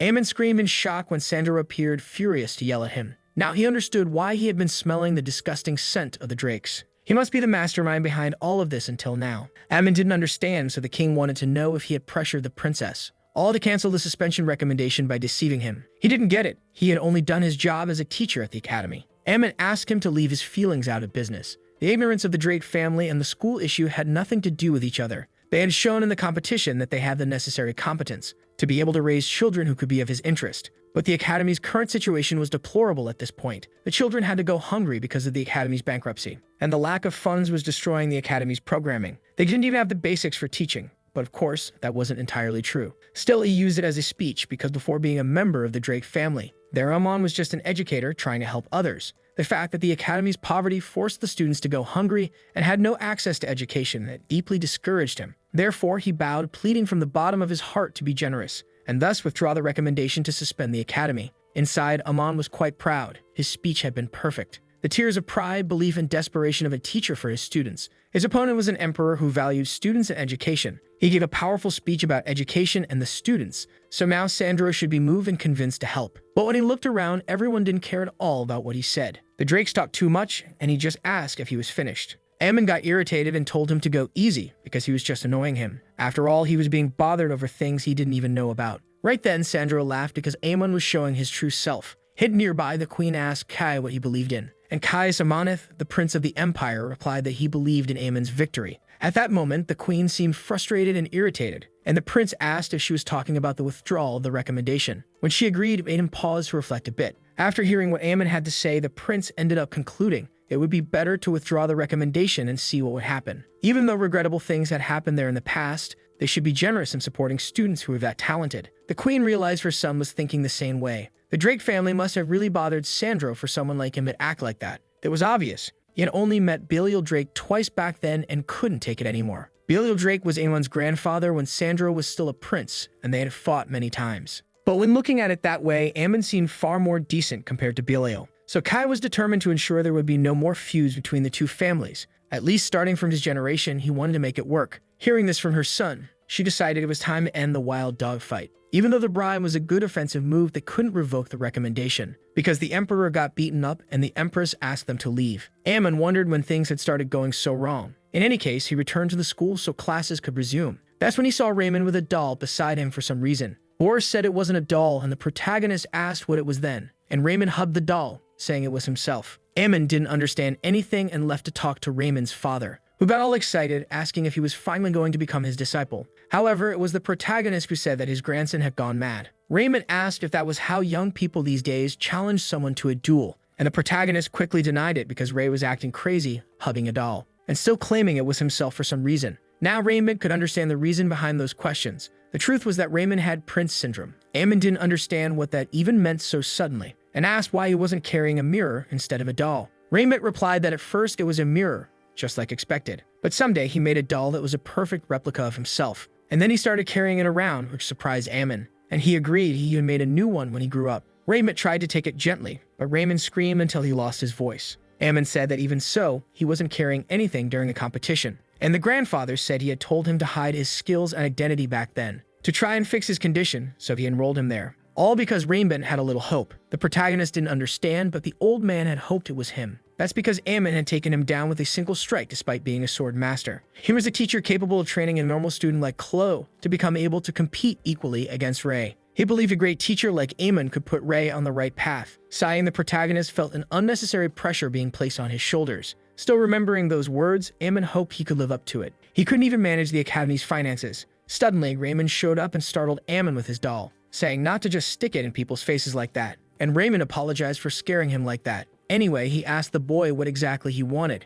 and Raymond asked if the academy was perhaps facing difficulties. Ammon didn't know how he found that out, but assured him not to worry. The adults would take care of it. He should focus on his studies. But Raymond replied that he had an idea. It could open an exhibit for his doll. Ammon didn't get it, but Raymond was convinced it would draw crowds. Everyone would want to see his doll. There were several empty rooms around, so they could borrow one and invite even more people, and thus become famous while selling doll replicas. After hearing Ray's grand plan, Amon was absolutely certain. After that day, Raymond began appearing at odd hours throughout his day, and began pressuring the protagonist for a favorable response. He never considered it seriously, but had no choice but to accept. Raven claimed he could do it with no money at all as long as he had a room. Since he said that, Ammon ended up approving a special exhibition for the academy. But the boy even made flyers to promote his event. He was taking the whole situation quite seriously despite everything. Anyway, half the academy's rooms were actually empty. No matter what Raymond did, Ammon at least wanted to see what he had prepared. Then he froze in shock at what he suddenly saw. It looked like some kind of cult with how dark that room was. Raymond started speaking, but Ammon ran away in desperation. The boy was left behind, a little hurt because he was called a ghost. In the city of Amr, rumors began to spread about an exhibition that was going to happen. People were curious to know more about the Great Legacy Academy. They couldn't wait to see the pieces that would be on display. It didn't take long before Raymond became confused, because suddenly dozens of people showed up to see the exhibition. Ammon also appeared, not knowing where all those people had come from. And Raymond himself said he wanted to know what was going on, because he had found the flyer while on duty at the guard post. After a while, the protagonist explained what had happened. Ammon didn't understand what they were supposed to do with all those people. There was no way to control them all with just the two of them. The old man asked where the other teachers were, and the protagonist sighed. All of them had left to enjoy life without caring about anything else. Even the vice director had quit everything, though she had never supported it anyway. After everything, even Anirel got angry at him. At that, Ammon asked where Raymond had gone, and his grandfather sighed. He had fallen ill since the day before after working too hard. And the protagonist realized they'd end up having to deal with all those people alone. And as soon as they saw the exhibition, they'd never want to come back. It was obvious everyone would run away screaming after seeing the dolls. Everyone would scream in shock, calling them uncultured people. No matter how ugly something is, there should always be meaning behind it. That really was a hellish sight, and no one understood what kind of art it was supposed to be. Because of the visitors' reactions, rumors spread everywhere. Among commoners and nobility alike, regardless of rank, everyone would end up hearing about it. The number of visitors only increased because they were curious. Ammon and Raymond had to manage the crowd and organize them into lines, but it was no use. Not everyone was listening, and the protagonist had to use his secret weapon. So he went to beg for help from the headmistress, the vice director, and the high staff. They needed help managing the crowd as things stood. With that, they all came to help and manage the lines more effectively. Everyone ended up impressed. Raymond had done all that in just a few days. Mario didn't understand anything about art, but he knew someone out there would see its value.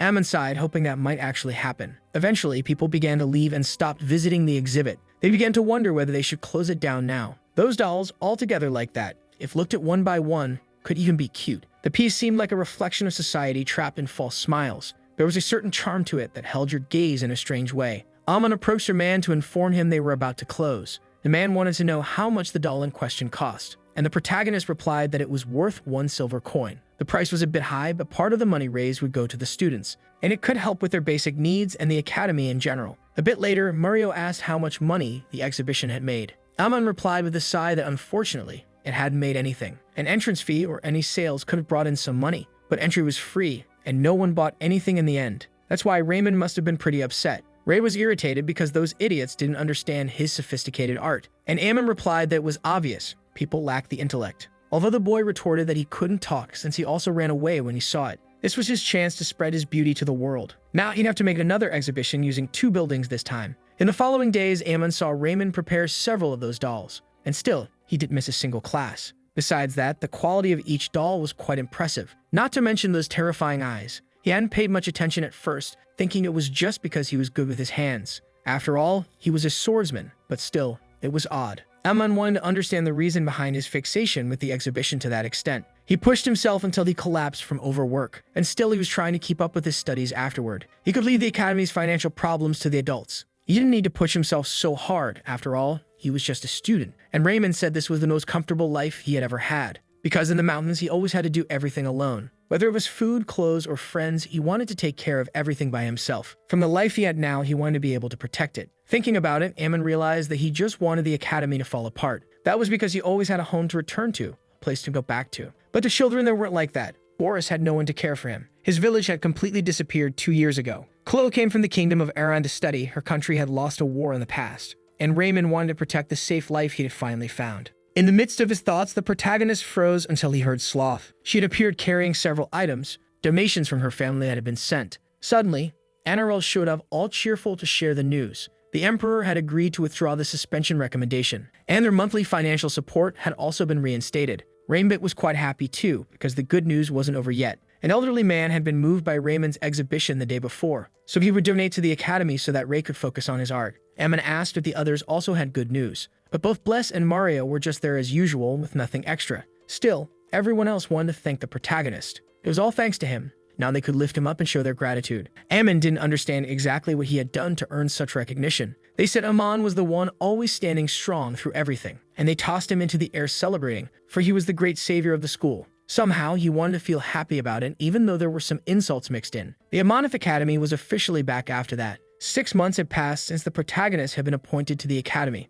The financial problems that once seemed impossible to solve had suddenly found their fix and were resolved. So Ammon could begin living a calmer life now. Or so he thought, until he suddenly received new news. He heard from Anirel about an upcoming exchange competition. The exchange competition was an event in which various academies participated. They were supervised by the royal family and competed across many fields. The academy would receive a trophy from the royal family. It was a new opportunity. Also, they could make their academies more well-known. The academies competed every year to expand. Mario agreed. The suspension recommendation had been successfully removed, and because of that, they could now join the exchange competition. Even so, Amon responded by asking the headmistress to think a little more about it. Now wasn't the right time to take on something like that. Unlike the previous tournament, the exchange competition had far more categories. Even the smallest academies had hundreds of students. They would end up being at a numerical disadvantage. They needed to think more carefully. Since it was supervised by the royal family, they couldn't back out if they didn't want to participate. But Anirel replied that they had already signed up, and Ammon froze, not understanding the point of this meeting if that was already the case.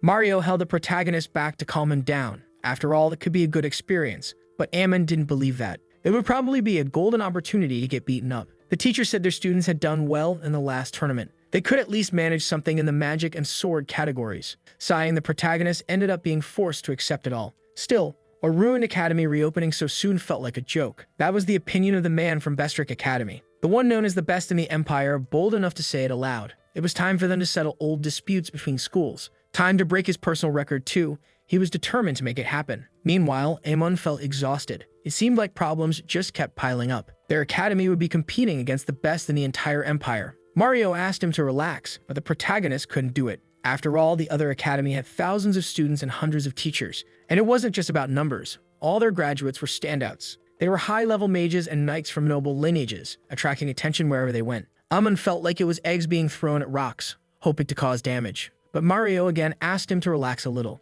Even if there were rumors that their academy had just recently reopened, most people still thought they were all struggling. If they did well during the exchange competition, the result could be fantastic. Many people would want to join, and Ammon could somewhat see his point. If they were to win the exchange competition, the news would spread far and wide. They could return to their former glory, but it wasn't just a matter of time. Still, it helped him understand the headmistress's intentions. She wanted to revive the academy as quickly as possible. Ammon agreed they could make it work, and he smiled a little. After all, he wouldn't be the one suffering. He was giving all the kids hard lessons and making them read dissertations. He would make them all learn quickly, even if it was a bit too much. Boris was reminded that if he could endure the studies, he'd become rich and eat whatever he wanted. Ammon also pressured Chloe to focus even more than she already did. Even Raymond, even though they were all exhausted. But then the protagonist said that Ray could actually take it easy. Raymond asked if he was going to participate in the swordsman event, and Ammon denied it. In fact, it would be in a completely different category. But that didn't matter now. He just told him to keep reading as usual, especially Chloe and Boris.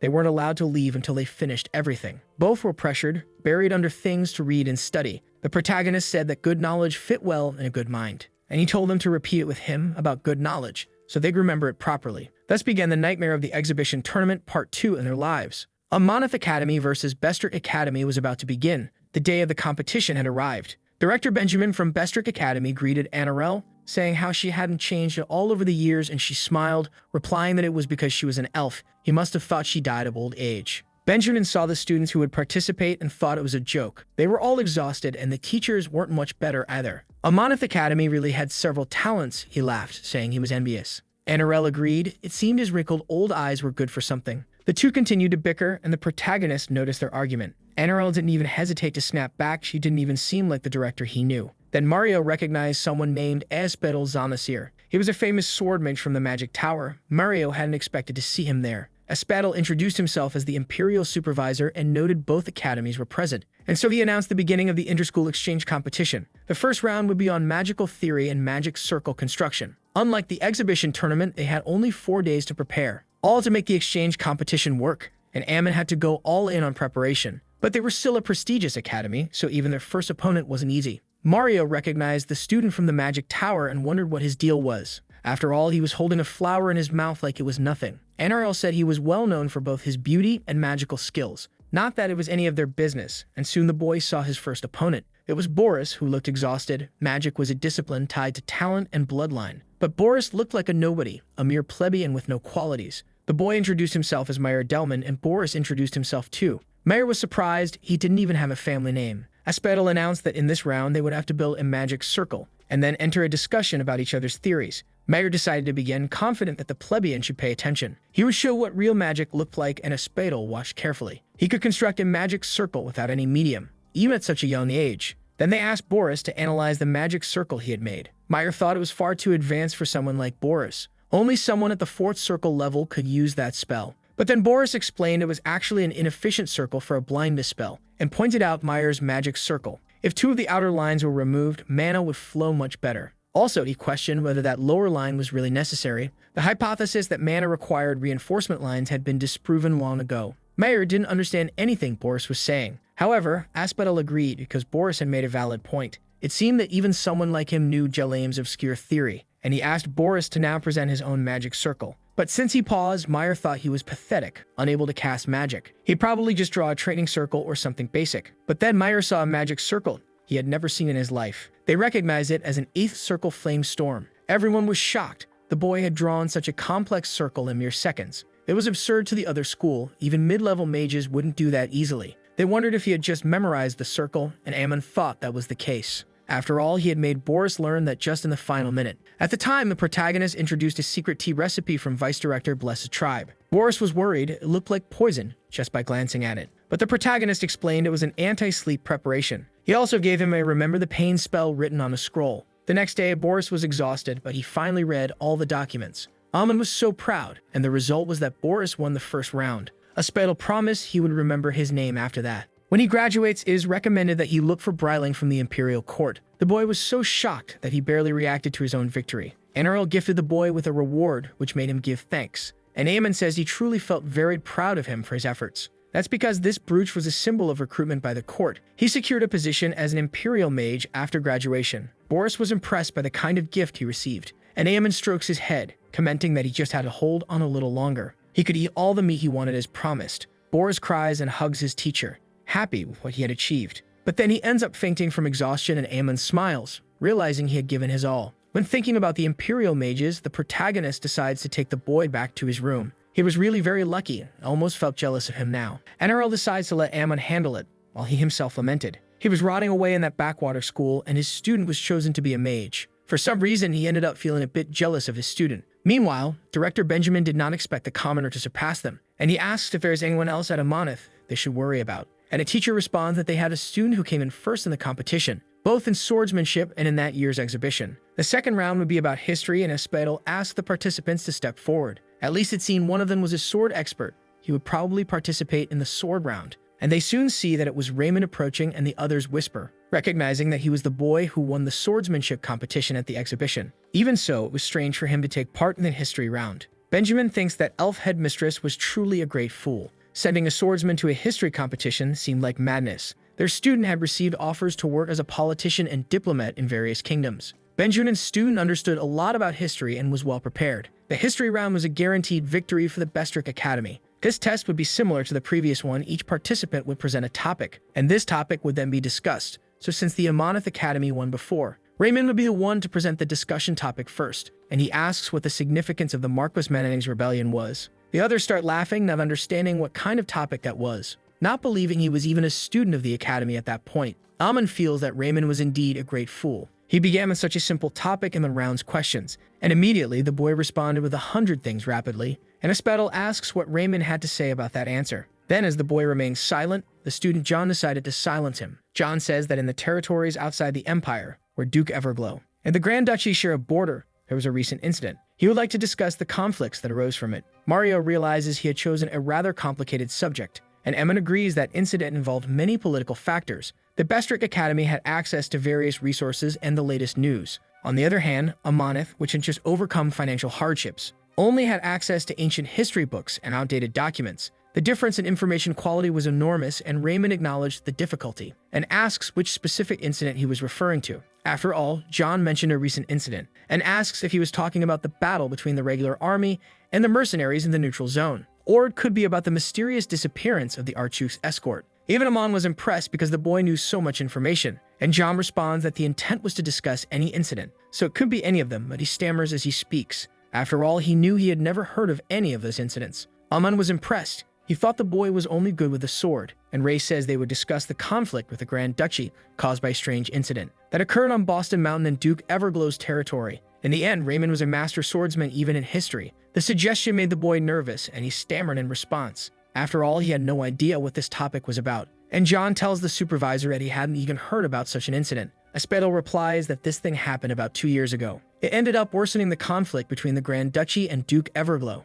Aspedal thinks that both sides kept it secret, so the incident should have been buried. Even so, it was shocking that someone could know things like that. Raymond appears, saying it was time for Ray to act, and the others are surprised. They didn't even plan to show up now, but it was obvious. They wouldn't miss this for anything. His grandson was participating in a historic competition. Even Aspedal was impressed, recognizing the king of the divine sword. Knowing that Raymond was his grandson made things make much more sense, since Raymond lives in the Boston Mountains in Duke Everglow's territory. Raymond was the cause of the strange incident in the Boston Mountains, and that was what Raymond was trying to mention. Raymond was picking wild vegetables when a group of noble children from the duchy ended up mistaking him for a lost old man and played tricks on him. They just ended up being destroyed as a result. Such a pathetic incident triggering a political dispute was quite shameful, so both sides ended up keeping silent. Aspedal freezes when he notices the swordsman's gaze, wondering if he had been seen. Raymond thinks it was quite unnecessary for Ray to bring up that incident. He didn't want things to escalate, so he wanted Aspedal to let it go. The voice projection using an absurd amount of mana scared Aspedal. He really was very powerful. It was clearly visible. Aspedal declares that John didn't seem to have anything to discuss about the subject. The boy asks for time to speak, but Aspedal immediately ends the competition.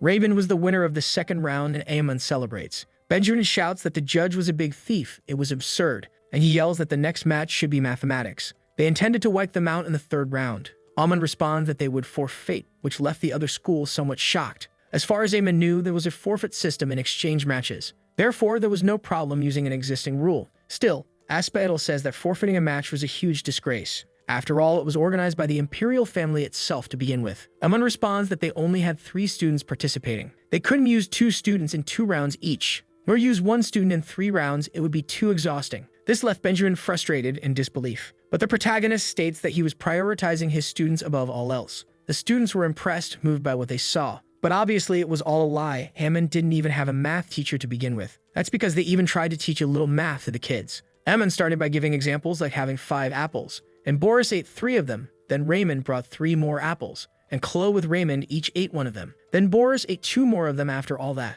Ammon then asked them how many apples were left. Chloe raises her hand and says they should kill Boris because he ate everything alone. The protagonist asks her to calm down and lower that murderous pen. Boris stammers because he didn't even like apples, and Ray replies that 3 were left. Aemon asks why, but he quickly changes it to 4 apples. In the end, none of them had any capacity to learn mathematics. Anyway, in the present, they forfeited the mathematics category, and Benjamin announces that the next would be science, one that Aemon also forfeits. Thus, both academies are left with a 2-2 tie. Enro laughs, asking where the director's smile had gone. Wasn't this the victory he had wanted so much from the start? That only infuriates him more. That idiotic elf had done all this so far. They didn't earn that victory. It felt like it was just handed to them. It was the same emptiness from when the Amonith Academy closed its doors. All this because of the suspension recommendation. It had no merit at all. Benjamin had spent the whole night crafting the duel plan, but he sighs now it made no sense to fuss over all of it. They were going to be the winners anyway. He couldn't complain now. The final match would be in the sword category, and so they call their competitors.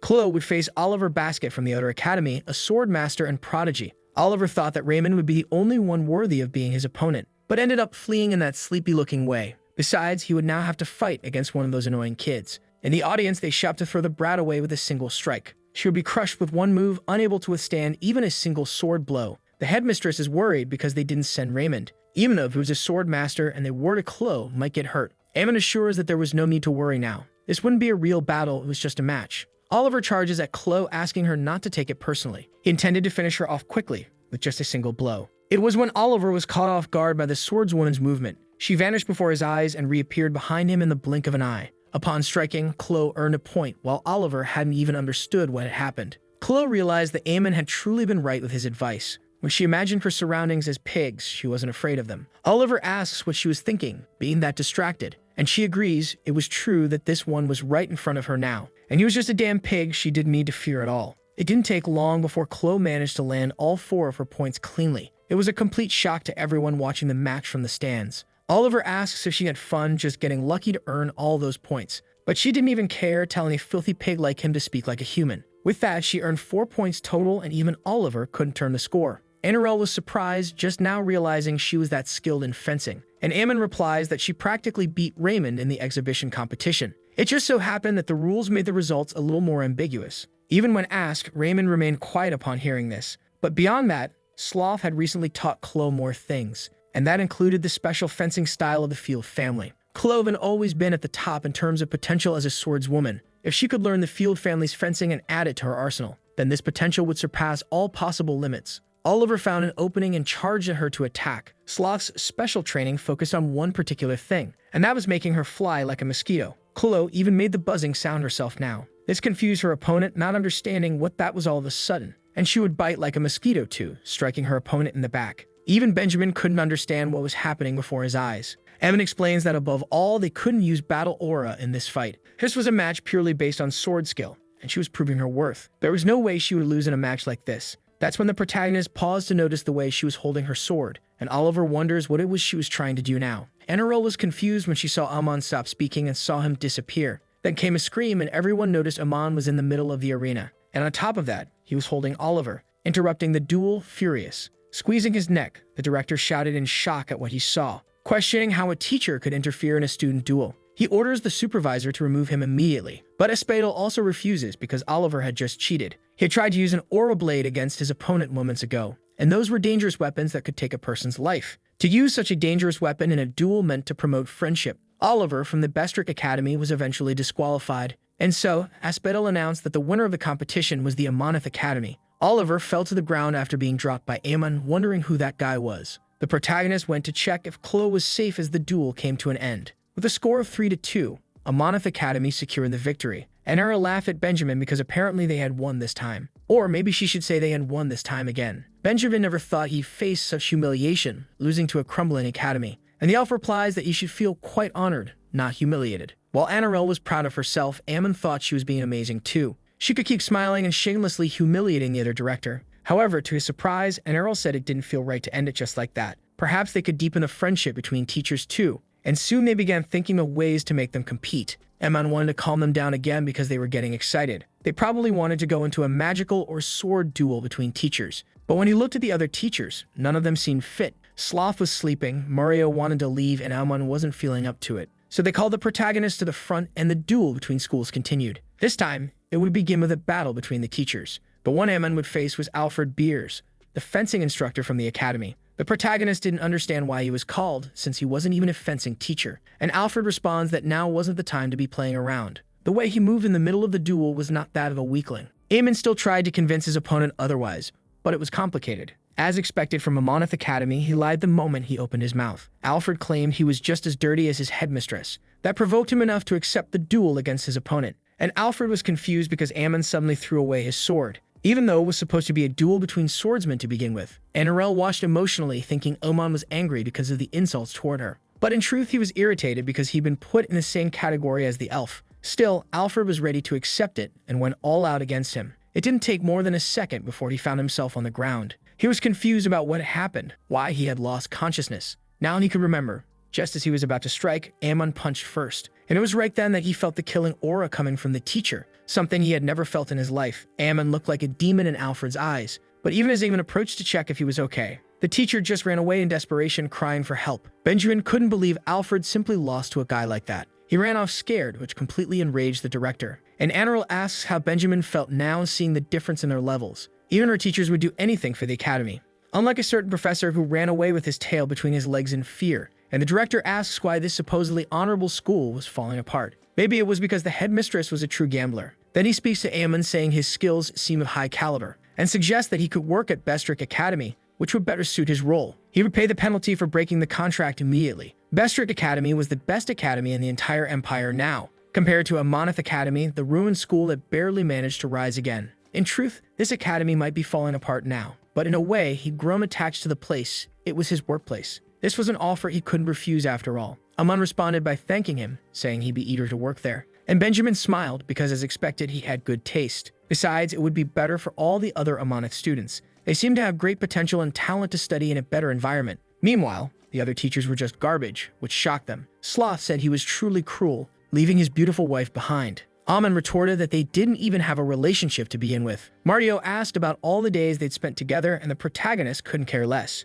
After all, he was always drunk the entire time. He didn't even bother mentioning Bless, who had always been rude to him. Anyway, the protagonist said they could leave now. Anirel trembled as she called for Amon, while Benjamin was smiling, wanting to know if she had anything to say. They all said it was those dirty tricks he pulled that made her reject his love confession. Everyone froze, staring at Benjamin in shock at the huge truth that came out. Amon thought that now a few things were starting to make more sense. Unlike the Amonith headmistress, who seemed pretty relaxed during the entire event, they, or rather the Bestrick Academy, were always anxious to prove themselves. It was like there was a desperate need to do so at all costs. Benjamin grumbles that it was all in the past now and didn't matter. Anirel replies that she's an elf, and for her, something from 30 years ago was like yesterday. He had confessed to her in front of the academy gates, in front of everyone. Then he got drunk and started saying a bunch of stupid things. After that, he suddenly started singing at the pub about his love for her, and said a bunch of other nonsense during the date. Thanks to that, Anirel had funny drinking stories for a whole year. And she said it many times, but he simply wasn't her type. Now that he was driving her teacher into this, he was being dirtier than ever.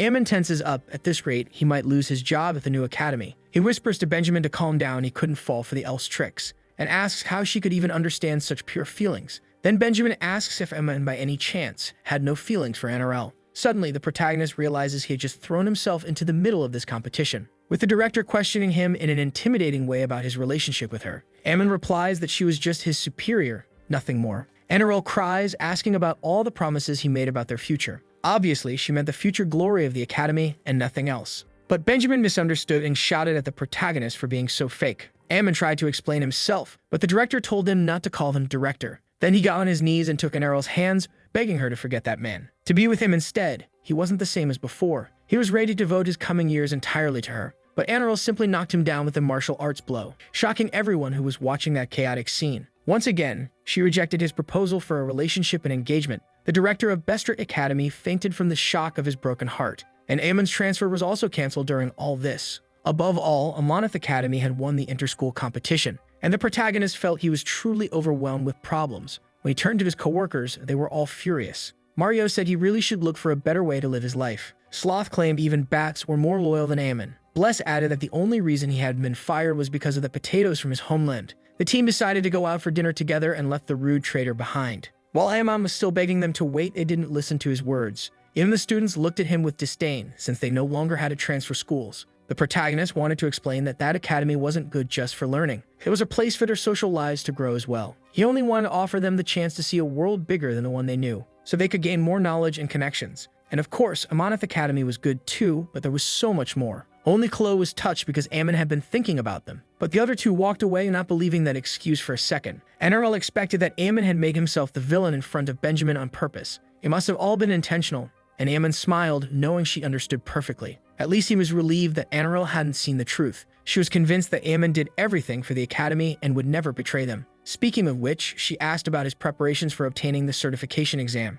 And Amon was confused until she said she wanted to promote him to head instructor. After all, he had worked very hard, and it would be a waste to keep him just as a teacher. Ammon asked if, by passing the exam, he would immediately become the head instructor. When she agreed, the protagonist reflected on it. He would end up being promoted to something greater in just a few steps. He'd be far above regular teachers like Mario and Sloth. Ammon was convinced he could achieve that right away, and thus, blinded by power, he only came to understand the true essence of the academy much later. One day after the inter-school duel, they returned to Amonith Academy. At the gates, Rainbow encountered someone who was about to enter. Meanwhile, Kai had made his final decision and went to inform the king. Still, the king asked why it had to be Amonith Academy of all places. There were many other academies where he could pursue teaching. The prince replied that it was a good way to address old grudges. He felt the need to do so after hearing Sandro and Ammon last time. Before being a member of the Drake family, the protagonist had declared himself an educator. Ammon had a talent that couldn't be wasted by the mistakes of earlier generations. His attitude of prioritizing students was clearly a worthy representation.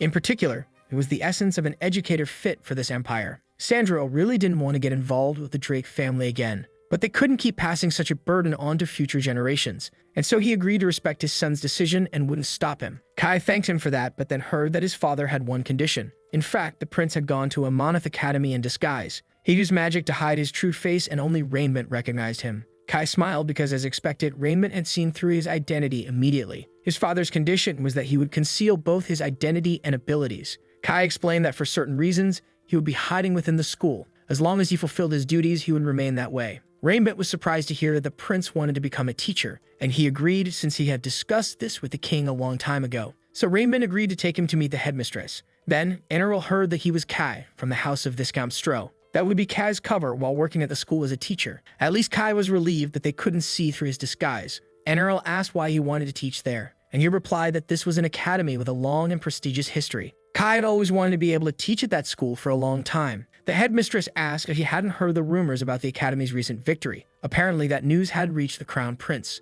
and Anirel sighed upon realizing that no one had received those updates. Alman mentioned that even so, they had a new member on staff, and that was important. He asked Kai if there was any particular subject he wanted to teach. Kai replied that he had extensive knowledge on many subjects, including fencing, magic, history, and mathematics. He could do anything. Alman was impressed, realizing that was basically an invitation for a lot of work. He replied it was impressive. Maybe Kai really could teach any class. NRL agreed it was a good idea. Many teaching positions were vacant. Ammon grew tense, thinking she didn't need to reveal that much. But Kai got excited, saying he liked knowing there was room for growth. That almost shocked the protagonist. He was starting to act a little crazy. But Anirel assured them that Kai was the perfect type for their academy, and that he was hired. Kai was caught off guard, asking if they didn't need to assess his skills first. The protagonist explained that their academy was having staff problems. Kai was motivated enough. They couldn't worry about small things. Even if he lacked something, the others could always support and grow together. After all, that was the right mindset an educator should have. Kai agreed, almost moved by how much latent potential they had. They shook hands, officially greeting each other as two teachers. Kai thought Ammon was truly a man of great talent, and the protagonist was content enough. Another newcomer had joined and would share the workload. Amonith Academy had successfully acquired a new recruit. Anirel was looking forward to Kai working with them, since he also seemed very motivated to make it all work. She said he could always learn a lot from Ammon. He was an incredible person who always helped others learn and grow. At that, Kai was impressed that Ammon could be so capable despite being so young. And the protagonist asked if there was a subject he wanted to start teaching right away. Kai thought he couldn't teach fencing or magic, since those were family secrets. But as heir to the empire, there must be something he could do. So he said he'd like to teach history. Ammon replied that that was his subject, inwardly annoyed, wanting to fight over it. So Kai settled for teaching mathematics, and the protagonist agreed. Until his formal classes began, Ammon would show him around the classes and students. The first swordsman class featured Sloth asleep and a whole lot of nothing. Ammon would have loved to sit in too, but he was too busy. Kai figured it made sense. He must be swamped with work. Still, if he wondered where the fencing teacher for the class even was, the students approached, wanting to know who the new adult was. Kai introduced himself as the new history teacher, and the children introduced themselves too. The prince was surprised to hear the surname Raymond Nemark. Now they understood why the Sword of Azure's presence had made sense here. Anyway, Kai asked where their teacher was, and they pointed toward the desk. He turned, shocked to see the thing on the floor being recognized as a teacher. Sloth yawned and said they could start class, finally noticing Kai. She didn't understand who he was until he introduced himself as the new math teacher. Sloth was still a little stunned that a newcomer had shown up at the school but introduced herself anyway. Meanwhile, Kai wondered if she was truly a swordswoman from the Field family. Regardless, she decided to start the class immediately. But even the swordsmanship lessons left him confused by the mess. He approached and asked what exactly was going on, and asked if there was some kind of structure or sequence she followed in her teaching. Sloth explained that Boris had already chosen magic as his career path, so he learned the basics of sword lessons and spent his free time studying on his own. Even so, Kai believed physical training required consistent practice. Raven belonged to a sword school with its own training methods, and he was even better than Sloth, his own instructor. Kai didn't understand why there still weren't formal lessons being held. That kind of application class was careless and unbalanced. Sloth asked whether he was a commoner or a noble. Even knowing he was the prince, he replied that he was a noble from a viscount's family. Then she asked if he knew how big potato seeds should be. He answered that he didn't know, and Sloth said that's how it worked. You only learned what you needed for your daily life. Anyway, Kai remembered Ammon and acknowledged that he was a worthy role model as a teacher. But Sloth believed it was better to stay away from that piece of trash. Kai didn't understand how she could say such rude things, and Sloth decided to explain, listing all the bad things Ammon had done. Even so, Kai wrote everything down in his notebook as if it were Sloth's fault. He didn't seem even slightly concerned about Ammon's lack of conduct. Sloth kept ranting about how much she hated him, slandering him to the max. A bit later, Ammon asked how the swordsmanship lessons went, and Kai felt like his ears were bleeding after hearing so many bad things about him. Still, he hoped there would be something meaningful to say about it all, and he replied that it wasn't anything special. There wasn't even anything to praise to begin with. Ammon asked if, by any chance, the instructor had badmouthed him again. He couldn't really blame them. It was his own fault for leaving himself open to criticism. Kai ended up impressed because the mindset he saw in Sloth as an educator and her reputation for skill were actually hiding such a foul mouth. He couldn't believe that such a loud, lazy teacher could be that kind of person. But maybe the magic teacher would be different. At least that's what he wanted to believe. So Kai knocked on the door to introduce himself to Mario, saying he came to observe the class. Mario Rundum was a viscount and a hero from the old war. He was a famous man from a prestigious magic tower, and his extensive military experience should have given him great judgment of character. That's when he caught Mario cursing Ammon as the true scum of the earth, and he wondered if this guy was even qualified to be a teacher. After all, he was drunk in front of the students and used vulgar language. The day before, he couldn't even tell if Ammon was human or a bat. Kai asked the kids if what Mario was saying was true. Chloe thought that if it had been yesterday, it was actually Amon's own decision. She explained that Amon was a wise teacher who cared for his students. That made Kai genuinely happy to hear. It was exactly what he hoped for from Ammon. Chloe looked at the teacher proudly, thinking he was kind of weird. Despite Mario being a drunk, foul-mouthed man who constantly badmouthed Ammon, his lessons were flawless, and Kai could see he had real potential as an educator. It wasn't the best for the Empire's official curriculum, but they were excellent classes.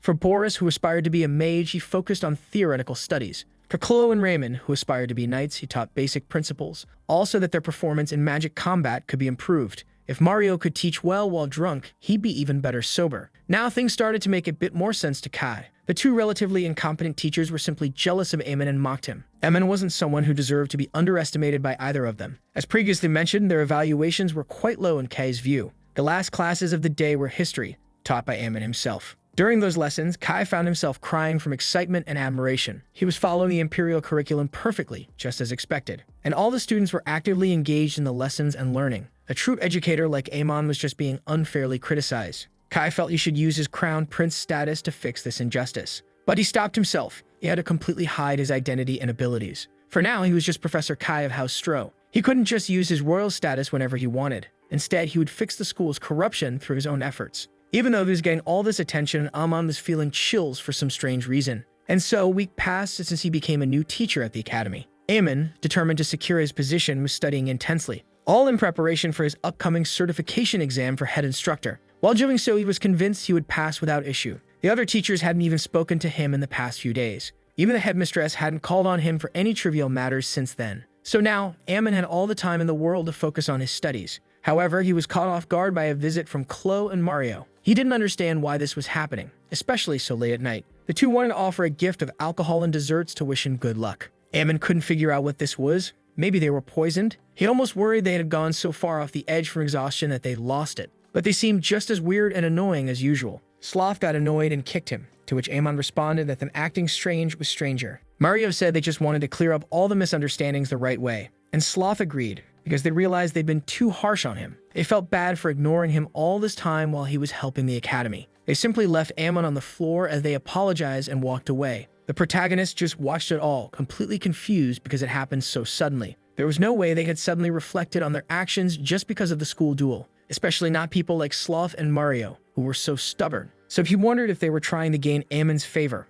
all because he was about to get promoted, and they wanted to stay on good terms with their future superior. That made him laugh, realizing this must be what power tasted like. Sloth sighed, still unable to believe someone worse than Amon had joined the academy, and Mario agreed, because Amon would soon find out the truth about that lunatic new professor and his bizarre thoughts. The next day, the protagonist felt it was a special day. If he failed, he'd end up in serious trouble. But with all the studying he'd done, he was confident he'd pass at the top of the class. Even so, for some reason, he felt uneasy about all of it, as if some kind of reluctance had built up in him ever since Mario and Sloth's visit. That morning, even the headmistress seemed a little down, because no one had applied to join the school in the week following the competition, even though they'd risen with victory and straightened out their paperwork. Even the students were asking for Amon to teach the next day's classes. It was clear something strange had been going on while he was away. When he finished his exams, everyone was complaining that the classes were too hard. At this rate, they'd end up repeating the year and not even get a chance to take the test. But Amon was confident. He'd prepared in advance, expecting this very situation. Smiling, he knew it was only a matter of time before his brilliant future arrived.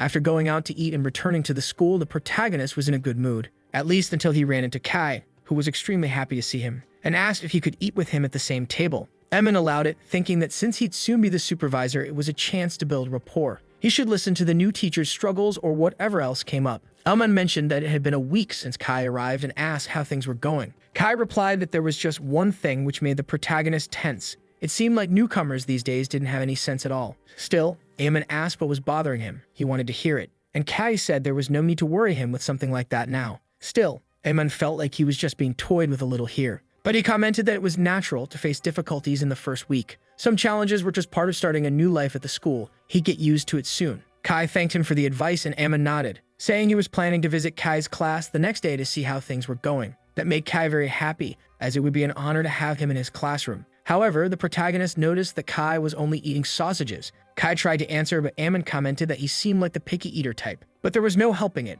Since his junior wasn't eating everything, he'd help out, and he just took one of the sausages from Kai's plate to eat it for him. He happily munched away while Kai remained silent, just watching. Kai's opinion of Amon dropped just because he ate his sausage. The next day, during the swordsmanship lessons, the protagonist went to check things out and witnessed something unbelievable, because the lazy teacher was actually doing something. She was running around the whole training field while singing the Imperial Anthem. Kai was shouting at her to keep going, faster, better, with more energy. Amon approached and asked what was going on, and how exactly Kai had convinced her to suddenly start trying so hard. Kai replied that he had threatened to report her to the education department for negligence. He was caught off guard, but even so, it was a bit extreme. Sloth agreed, nearly crying from how desperate she'd become. Since Amon was there, she hoped he'd rescue her from that insane routine. But the protagonist agreed that even that wasn't enough. They should probably strap weights to her limbs so she could push herself harder. And Kai agreed, prompting Sloth to growl that she was an idiot for counting on Amon. Still, Amon was surprised because the teacher was doing well. There wasn't anything wrong with the way the class looked at that moment. Then the students arrived and Amon smiled, because the lesson could now begin. But when the classes began, he then noticed that something was wrong. They were all learning the same fencing with the same subjects. Sloth, on top of it, was being quite strict in her teachings. The training in the students' arena was quite eye-catching for various reasons. In sync with the shout of their voices, the wooden swords were raised in the air. It was just another peaceful day of classes at the academy. However, it was completely different in Amon's eyes, who couldn't understand this chaos. Raymond was clearly training with the Azure sword style, and he didn't even understand why he was moving in that way. He didn't understand the reason for having to train a technique from another family. Boris on his own didn't even know what he was doing and barely had any strength. Kai said he should use more stamina and told him to run 10 laps after class. Amon questions what was happening in these classes because even Sloth was exhausted. After all, Boris wasn't a good swordsman, and they had agreed to focus on his strengths. But Kai then said that none of that was the correct method. All students deserve to train with equal opportunities. Even if their careers were different, as long as they were in the same school, they would receive the same education. He had heard that it was Amon who suggested focusing on each of their strengths, but he didn't believe any of that was right. As a teacher who devoted himself to the Empire's teachings, and an exceptional one, there was no way someone like him would oppose that kind of attitude. Amon was visibly irritated, to Kai's surprise. He asked Raymond to return to his original training. He could forget about the field family techniques. Mixing the two would only confuse him. Boris could take a break and read his magic books as usual, and Sloth maybe should go back to her sleeping bag, which caught her off guard. But Amon said she couldn't teach if she was that tired. Chloe should agree, but Sloth didn't understand what his problem was. Maybe he really did care about his coworkers. She got a little emotional and decided to go back to rest, all happy. Chloe would also need to take a break after working so hard. Kai then questioned what the protagonist was doing now, but Amon himself asked what Kai thought he was doing there. He tried to explain that this was equal teaching, but it didn't seem like it at all. Kai stated that all students deserve the same opportunities, But Ammon laughed at those words and the excuse he was giving. If people were all different, teaching them the same things wouldn't help at all. And he asked if he could really teach a frog to fly just because a bird did. Education shouldn't be about equality, but rather about being fair. Kai said that imperial education had guidelines that differed from that. Only equal education could guarantee the empire's future. Ammon then said they should play a little game about equality between them. The rules would be quite simple. They would take turns attacking each other, and they would use the wooden sword to make it work. They couldn't dodge or anything like that. With their skills, it should be easy. Kai wondered how a simple person could know about his magical power. But one more thing, Ammon mentioned that battle aura was banned, which surprised him, but Ammon said it was because he was a common person, and that he couldn't use it, therefore it wouldn't be fair to use in a duel. No magic either, none of that could be involved. Kai replied that none of that made any sense to begin with, but Ammon asked how that was any different from his teaching method. After all, Boris had problems with fencing during Chloe and Raymond's training, but Kai still forced him to match the others as if it were possible. And now he was saying he didn't want to match because it was unfair. Kai ended up just agreeing because Ammon was an ordinary person, and so he rushed at him without any regret for what he was about to do. Still, Kai stopped because he felt something about this was irritating him. Ammon had never taught anything about work before to begin with, never answered his questions, and just stole his lunch. Even ignored him for an entire week without even talking properly to him,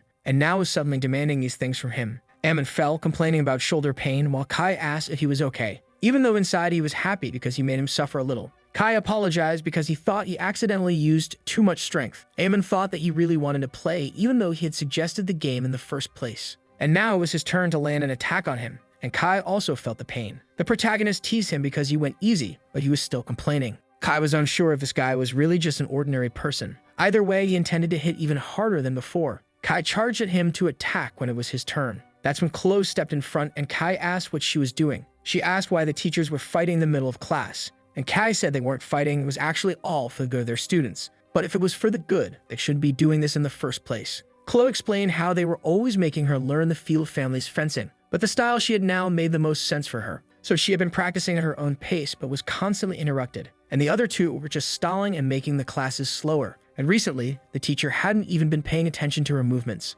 and she asked Kai to do something about it. They couldn't keep changing how the classes worked before. Equality and justice, at first glance, seemed very similar, but were different. Equality was impartial, given without advantage to any side. Justice, however, involved judgment. Equality could be important when dealing with students. Equal opportunities to lead each of them to their own dreams, but not to force them to learn to fit into the same educational mold. That was why education for each student had to be fair. Kai reflected on this. Maybe he had been thinking about it the wrong way this whole time. Growing up under the imperial education system, he wondered if he had forgotten the outside world. If Kai wanted to become a wise ruler like his father, he needed to understand the struggles of each person. So Kai thanked Ammon for giving him such a valuable lesson despite his ignorance. And Ammon smiled, replying that it would be that way as long as he could understand. He should never try to rise above his own authority. He thought he understood what kind of feelings Mario must have at times like this. Meanwhile, Mario thought it was time to start his final lesson. When people started acting out of character, it made others worry about their well-being. For example, a lazy person suddenly full of energy running around.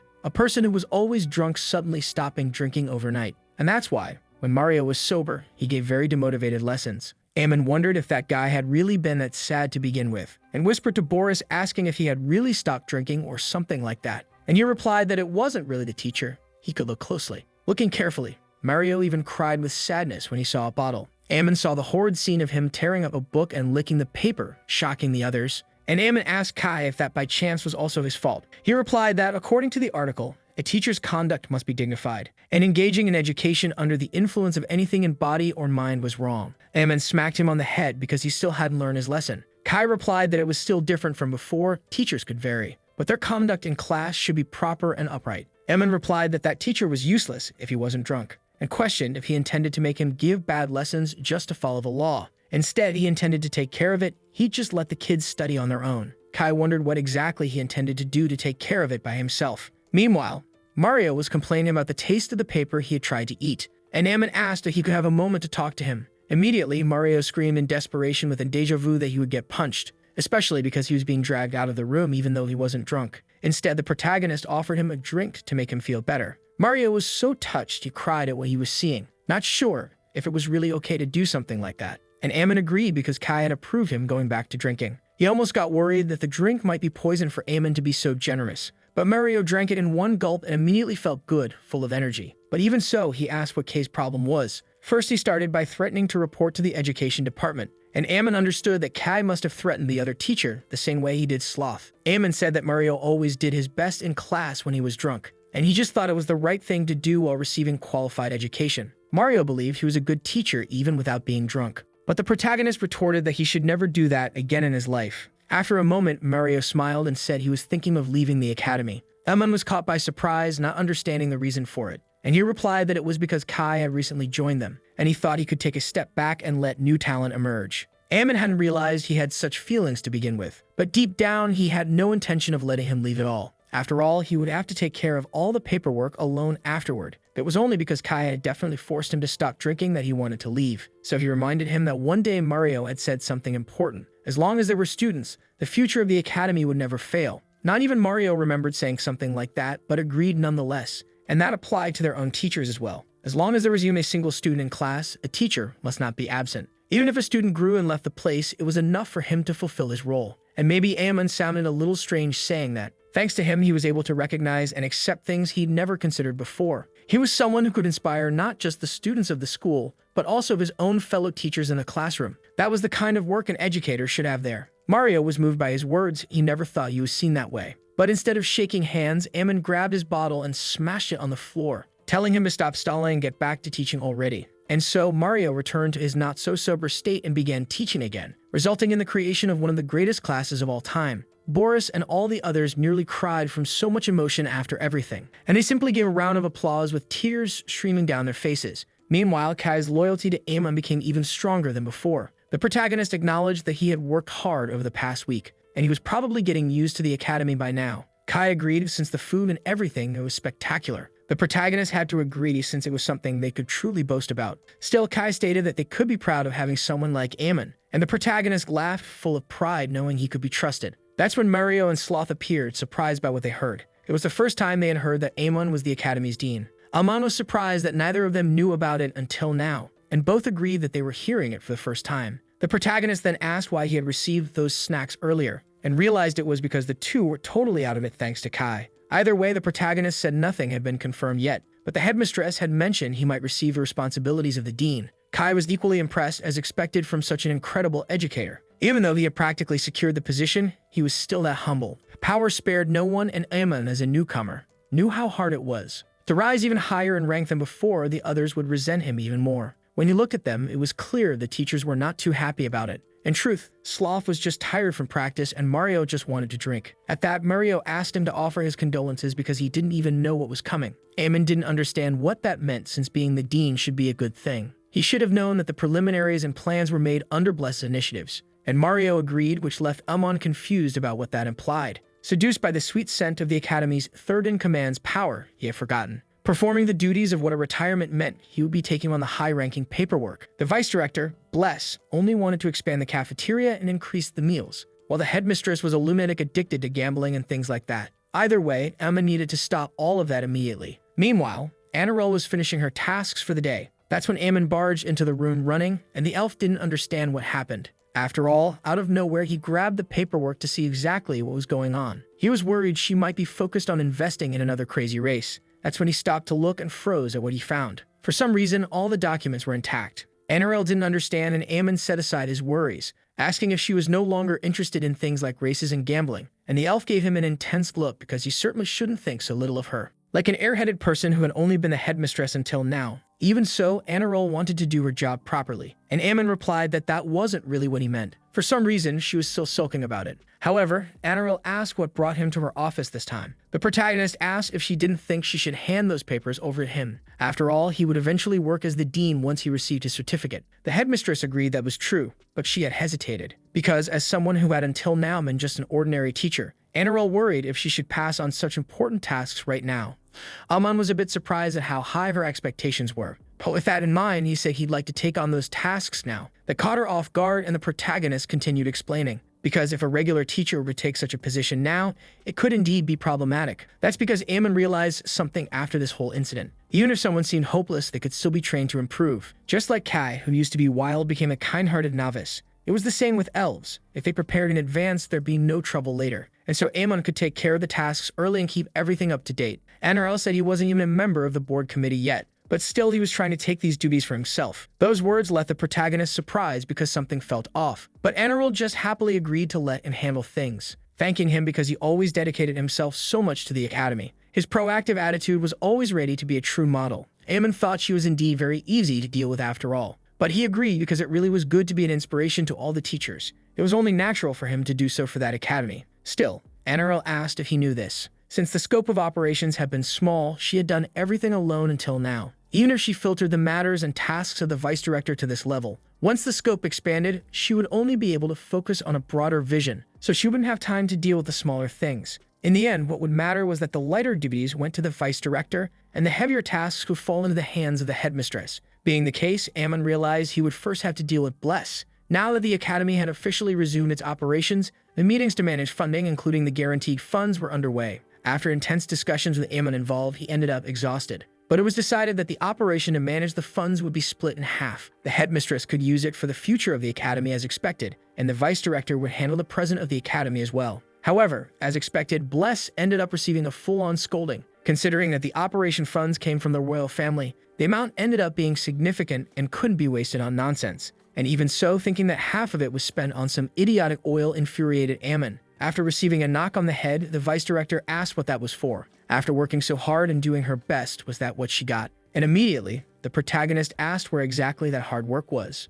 After all, she funneled all the academy's funds directly into that thing, operating to support the King Wyvern's hunting squad when it was meant for the school, and she still had the nerve to call that hard work. Less stammer that a fool who knew one thing wouldn't know another. If he wanted to use the King Wyvern oil to make more delicious things, it was possible. That again made Aemon smack her to stop talking like an idiot. She dared to complain after making such a useless contract. It was quite the hole to fill at this point. That's when the protagonist paused, seeing that the contract was with the Silver Sword Company. That was a company renowned for its achievements during the Great War, as well as conquering numerous monsters and high-difficulty dungeons. But those idiot mercenaries probably couldn't even read. They likely just passed the contract along without even thinking about it. It was like a one-line insult, but not exactly wrong. The mercenary group had desperately banded together and acted like that, trying to close contracts with anyone to secure better operations. However, this was the commercial city of Amur. The one managing that contract was Count Debel. Bless said he was a noble of that city who supported that mercenary group. Suddenly, Aemon said they should head there, to the place he obviously meant. They set off for the office of the Silver Sword Mercenaries.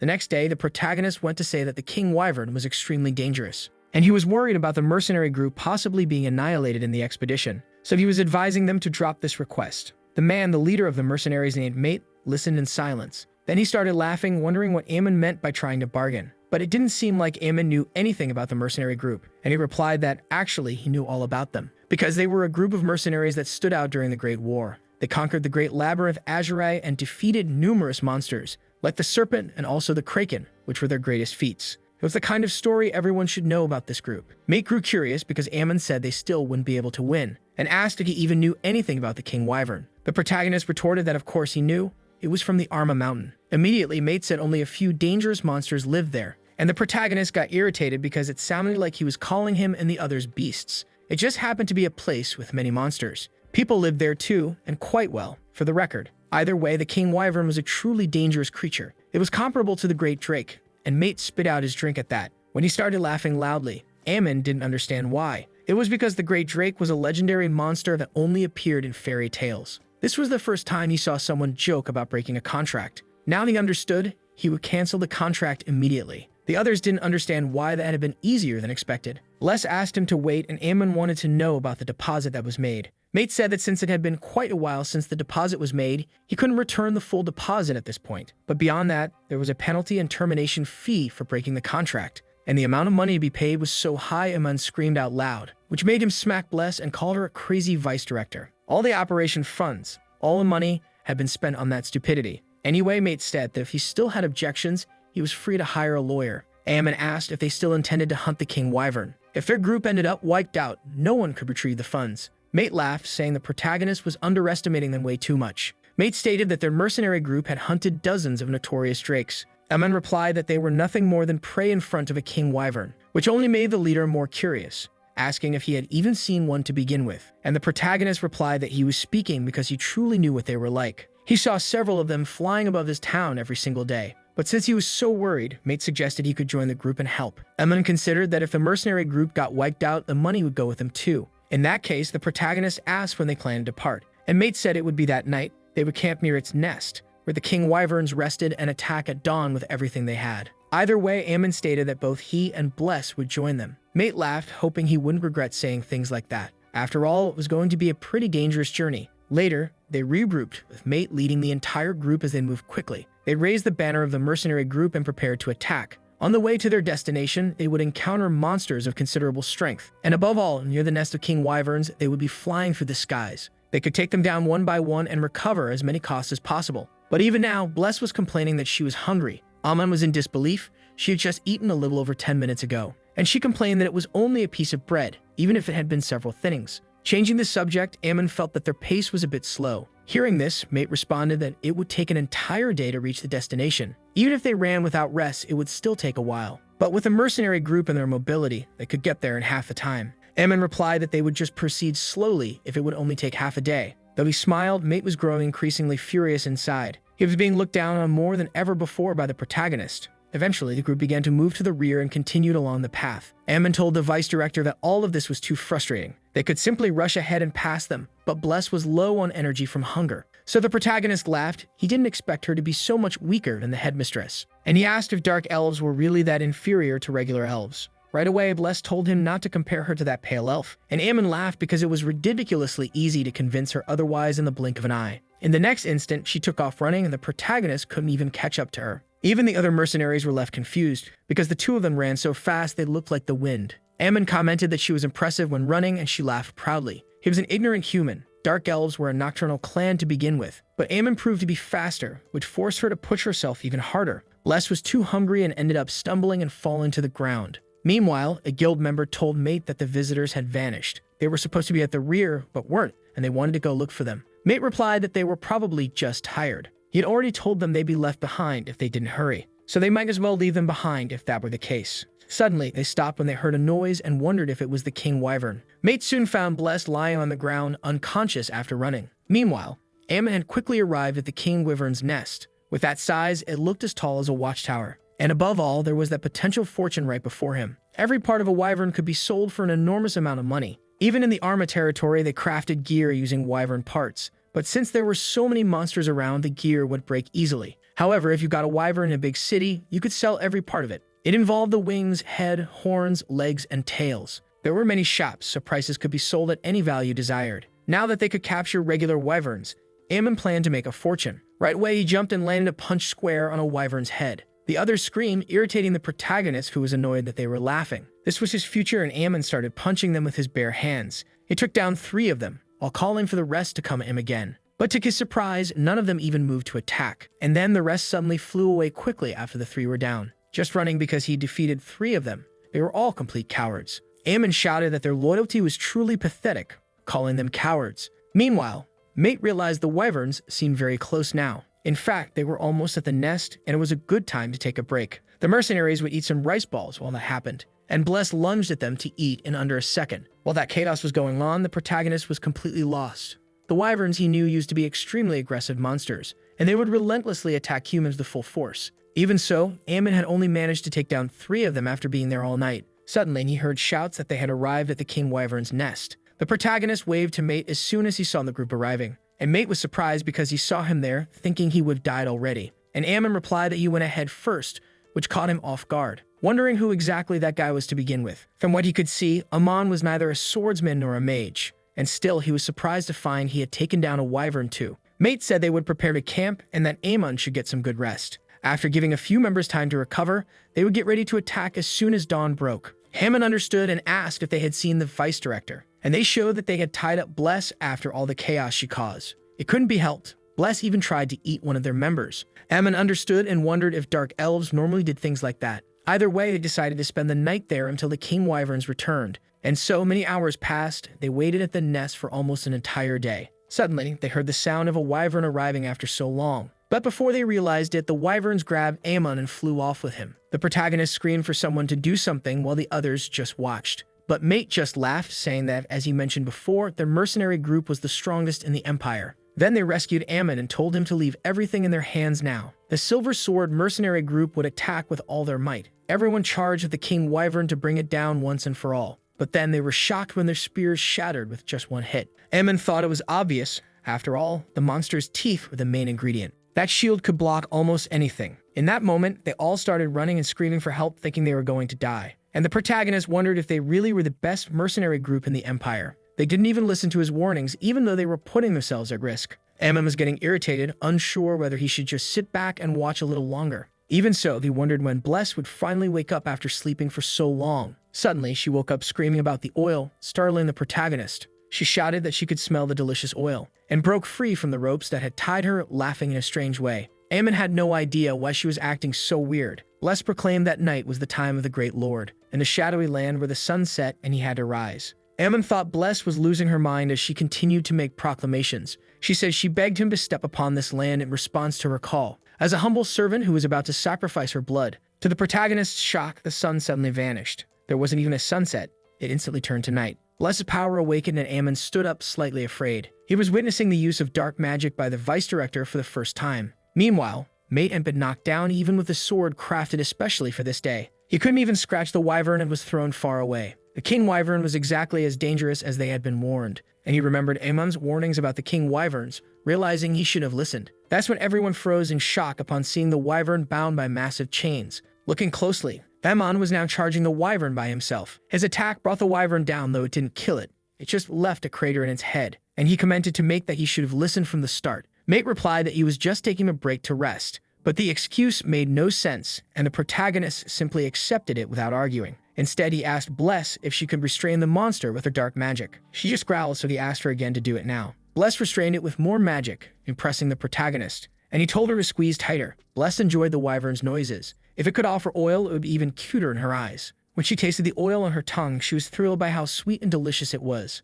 And then she jumped forward to get more, prompting Aemon to shout at her not to. After all, the magic would be undone if she got too close and lost focus. But Bless was too fixated on the flavor of the sweet, addictive oil. To her, it was true paradise on Earth. This forced the protagonist to leap forward to try to save her. Thus, Aemon grabbed Bless as the monster fell, barely saving her from death. She really was something incredible when using those powers, and he asked why she had been so careless. He was seriously worried. He thought the king wyvern might actually end up dying from how dumb she was. After knocking her out with a headbutt, the protagonist sighed. Now there was no chance to rest at all. But he couldn't avoid it. He would borrow a sword and fight. He decided to grab a sword from Mate to face the king wyvern. Aemon wondered if he was the only one left there to do something useful, ignoring that Mate basically didn't exist anymore and was just lying useless on the ground. The protagonist saw the idiot wyvern screaming and crying, hurting his ears. But it seemed like it was just making noise to call for reinforcements. That was fine. He could catch it and still find a way to make a fortune. When he turned around, he saw they were all coming for him. But before he noticed, his attack passed right through. They ran away again. The protagonist plummeted from that height but landed on something soft. He wondered where they got a mattress to catch him like that. But when he looked, it wasn't exactly a mattress that he landed on. Aemon rolled off the thing with a face, still feeling his head hurt. Suddenly, a man approached and asked if he was all right. But the protagonist had never even seen that guy before in his life. The man asked if he didn't remember him and said he was Raymond's sponsor, the student who was currently at the academy, and Aemon was confused. After a moment, Aemon remembered that he was the man from the exhibition who had visited them. Exactly for that reason, he had been deeply moved after seeing Ray's creations. Even that quote where Aemon ended up falling was made of that. In fact, he had made his own private collection with Raymond's creations, and he received his permission to create such materials that became impressive. Then the man asks what brought the protagonist there, and he replies that there were some circumstances requiring his presence. He was working with a client to obtain wyvern oil in the contract, but on the way, since he was already there, he thought he could hunt some wyverns. The battle was actually far from easy. They all fled at once in fear. He didn't even understand the reason for all that to happen. The man laughs at Aemon because clearly he didn't know anything about wyverns. Wyverns were, by nature, very aggressive monsters. However, that only applied to wyverns that were independent. If there was a wyvern king leading the group, the others became passive, all to ensure their safe return home. So attacking the wyvern king didn't make any sense from the start. That made Aemon fall to the ground, remembering that he had taken down a wyvern with his own hands, and he wonders if he wasted a golden opportunity right in front of him. And that makes him scream in frustration after everything. Meanwhile, at that moment, among the wyverns, they had gathered elsewhere. In any case, Lord Devil felt that the incident was unfortunate. He knew it was a dangerous request, but they didn't expect it to be complete annihilation. He was practically crying until he saw Mate's shocked face. Even assuring he was alive, the Lord was quite surprised, because he thought they had all ended up dead after what happened. But Mate assures that no lives had been lost so far. It seemed the Wyvern King had only been playing with them until now. Mate asks why Devil was even there in the middle of the battle to begin with, and the others bow to the Lord, also the sponsor of Raymond. They apologize because they had received Devil's trust to complete the mission. They were supposed to hunt the Wyvern King, but they didn't even know how to apologize for the failure. Devil replies there was no need to say such things. He was just happy that the mercenary group ended up surviving, and Mate is moved by such knowledge and compassion he heard. Ammon just watches that, letting out discontented sighs. He was the one who suffered the whole time, but still Mate got all the recognition. Even so, Devil wanted to address the matters at hand, because the subjugation of the Wyvern King was considered a failure, and they had also failed in Ammon's request from the Amonith Academy. In cases like that, it was customary for the mercenary group to pay a penalty, and after hearing so many accusations, Mate was forced to agree. Then Devil asks if the mercenary group even had the funds for that, which enrages Ammon. They had apparently been broke the whole time. They had no choice, so Devil would cover the payments and the penalty. Shocking, Mate. Why would the Lord do that? But it should have been obvious. To Devil, the mercenary group was more valuable than any money. The men all get emotional and celebrate their sponsor. Meanwhile, Ammon goes to talk to the vice director to wake her up. After all, they would receive the payment and also the penalty back. When she heard about it, all Bless cared about was the Wyvern King oil.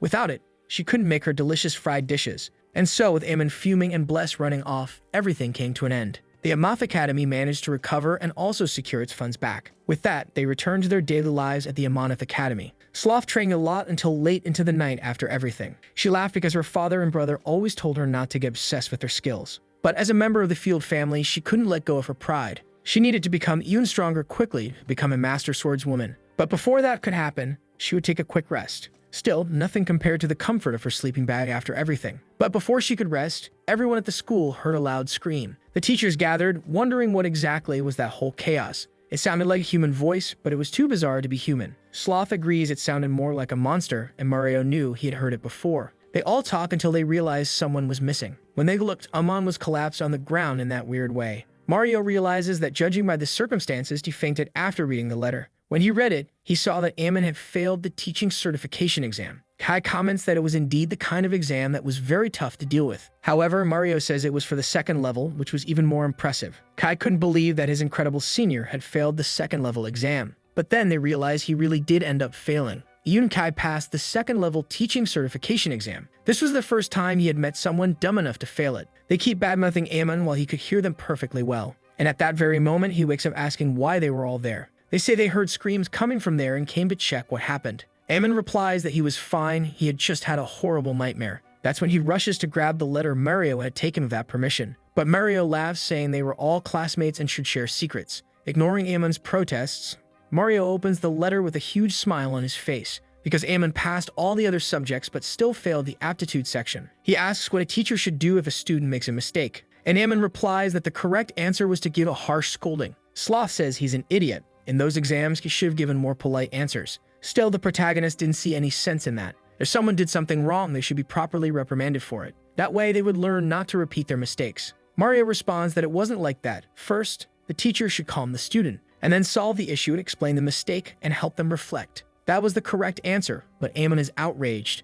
He didn't understand how being gentle would make someone realize and improve. In the middle of the chaos, Anirel shows up to check if something was wrong. Ammon asks what brought her to his room so suddenly, and she replies she came because she heard a noise in the hallway, and that he failed the teaching certification exam from the looks of it. The protagonist agrees that was indeed the case, but still it wasn't like taking the position of headmaster was urgently needed. Ammon agrees that was indeed true, but even so, he always called her dense and teased her whenever possible. In that case, she asks who was really the dense one now. Ammon was completely caught by Anirel's comeback, and he faints again, which makes the teachers laugh at him. Ammon had the worst case of teacher stress in history. The next day during history class, Kai was crying while telling the students because Ammon didn't intend to teach them anymore from that point on. It had been 3 days since then, and Kai hadn't even brought snacks. Chloe complains because Kai always insisted and never gave breaks in class. Boris hated how he kept forcing the lessons so intensely. They all thought Kai was the worst, until Kai showed up smiling, asking if it was really that bad. Raiden gets startled and apologizes to the teacher, saying he was just joking. And Kai replies that it's okay just to try harder from now on. But still, it was that frightening passion from Kai that was the real issue. Anyway, the children ask when Professor Ammon would return, and Kai says that unfortunately he still wasn't feeling well. He had heard that Ammon hadn't even left his own room recently. Still, Kai continued the lessons, even knowing it wasn't going well. The children wanted to help Amon recover quickly from his shock. Chloe decides they should visit him, and Ray agrees it was a good idea. Seeing his face would make Ammon happy immediately. She replies that with that weird doll of his, he'd probably just get even sicker. Putting their fight aside, Boris mentions they should all visit him, and he suggests they could buy a gift to help. His mom always said it was rude to visit someone without bringing something. Clove asks how much money they all had if they pulled it together, until they realize they had a very small amount in total. But Clove says not to worry, she had money. It was all the money she got from the previous competition, 13 gold coins. Everyone celebrates, but Raymond seemed especially downcast. His grandfather said that money and fame could always corrupt the soul, and could be thrown in the river immediately. That's why he never kept wealth. They ask if Chloe intended to use her prize money to buy the gift, and she replies no, she wanted to multiply it. Ammon could just wait. They knew Ammon's room had to be somewhere nearby. Since he hadn't left his room, the kids believed he must still be inside. That's when they saw Mario being thrown out of the room with a scream. He saw the children approaching, asking what had happened. They all wanted to give Ammon a gift, but didn't know his preferences. Mario asked them not to go in yet because Ammon was very furious. Every time he saw someone, he threw punches, especially at Mario, who provoked him. All because he failed his teaching certification exam. All the children looked at Mario with the same thought. It was obvious that Mario would stress someone out after provoking them so much. Instead, Mario comments that it was touching how much they were thinking about him. Chloe asks if he knew what kind of thing Ammon might like, and he replies he had no idea about his preferences. But he knew Ammon wasn't the type to care about the price of a gift. They could think of something heartfelt, made with sincerity. In the end, Mario was completely useless saying those things. It didn't take long before they ended up in a strange place. They found themselves in a battle arena, and Mario went off to drink. He seemed against it, even though he looked happy with drink in hand. Chloe thought it was a good idea to bring Mario after all. He served as their entry into the bar and kept things discreet by drinking. The plan was perfect, and Boris asks what the next step was. Chloe says they would fight for money, just like Ammon did last time. In a way, it meant getting involved in betting. There wasn't much else they could do. They'd suggest that Raymond could go first, but he wanted to finish eating. It didn't take long for Boris to suggest that Chloe should go first, because Boris hadn't been practicing much with his fencing lately. The girl agrees it makes sense and asks if he was scared. That caught him off guard, but Chloe was teasing him for being a coward. He stammers that it wasn't like that. He was never afraid of any of it. But Chloe tells him to prove it if that was really the case. If he wasn't scared, he could just go in and prove himself. Boris thought he was just lucky the last time he got involved in a competition. There was no way he could win against any of those adult fighters. Still, Chloe pressures him to choose between fighting or running away. And finally, he's forced to go in while she bets a gold coin on him. The adults were confused to see a child inside the arena, and she says she was at the table with Mario, who was just her excuse to get in. Her uncle was very drunk and asked her to place a bet on his behalf. That convinced them, but then one man gets confused because Viscount Rumdon was there. The name Boris also seems somewhat familiar to him. That clearly seemed like a high-risk individual to the man. He was worried and nearly ready to report all of them for being dangerous. In front of him, he was almost sure the girl had to be Chloe, but she herself didn't understand why she was getting that much attention. Even so, he smiles and ends up letting them into the competition. Meanwhile, the man who was about to place a bet was very excited and tells Dexon to show them what they were made of in this fight. Dexon replies to his master that he wanted to avoid a duel with the boy Boris. The master asks if he was afraid of just a mere child, and he replies that it wasn't just any ordinary child actually, because Boris was the ball breaker and all the fighters were terrified of him. Dexon still had nightmares about the day Boris defeated his opponent, and even he wanted to have a happy family with a wife someday. That's why he would avoid fighting the boy at all costs, even if it broke him. Either way, a special duel was announced to take place. Dexon was sent in. They called him the Fixer because he handled things quickly. Dexon was to face Raymond, who was ready to teach the guy a lesson. If he interfered in adult matters, he'd make sure he learned from it. Raymond asks if it's okay to use a sword like that, and Dexon laughs. Usually the rule was no weapons, but this was a special match. In that case, he uses his sword too, even with an aura blade, and immediately, Dexon runs off in desperation because Raymond was a sword master. For some reason, there were far too many dangerous people in that place, and he ran away in a panic, screaming for help just to survive. Even the referee was confused why Dexon tried to flee for his life, and Raymond won before the battle could even begin. They all earn a lot of money, and Chloe was happy because she knew it would work. He knew it was smart to bet 10 gold coins on Raymond, and that guy was quite famous, so they paid 4 times more for him. Raymond asks why he was famous, but Chloe had no idea. Instead, they decide they should start thinking about a gift for Ammon. Mario yells that it could be alcohol, but no one pays attention to that. Boris suggests that a new history book for the class might be good. Chloe replies that Boris really worried her talking like that. Even though they were the same age, she was acting more mature. But thinking about it more, Chloe says it was actually pretty obvious. If a sick farmer were given a sack of potatoes, they feel bad. It would feel like they were being rushed back to work before they recovered. Boris better understood what Chloe was trying to say at that point. They should give Ammon something that wouldn't make him feel bad about his job. but Chloe counters that the gift should be truly expensive. A history book didn't cost much, and if it was something like that, it wouldn't be worth it. For adults, the value of the gift was what really mattered.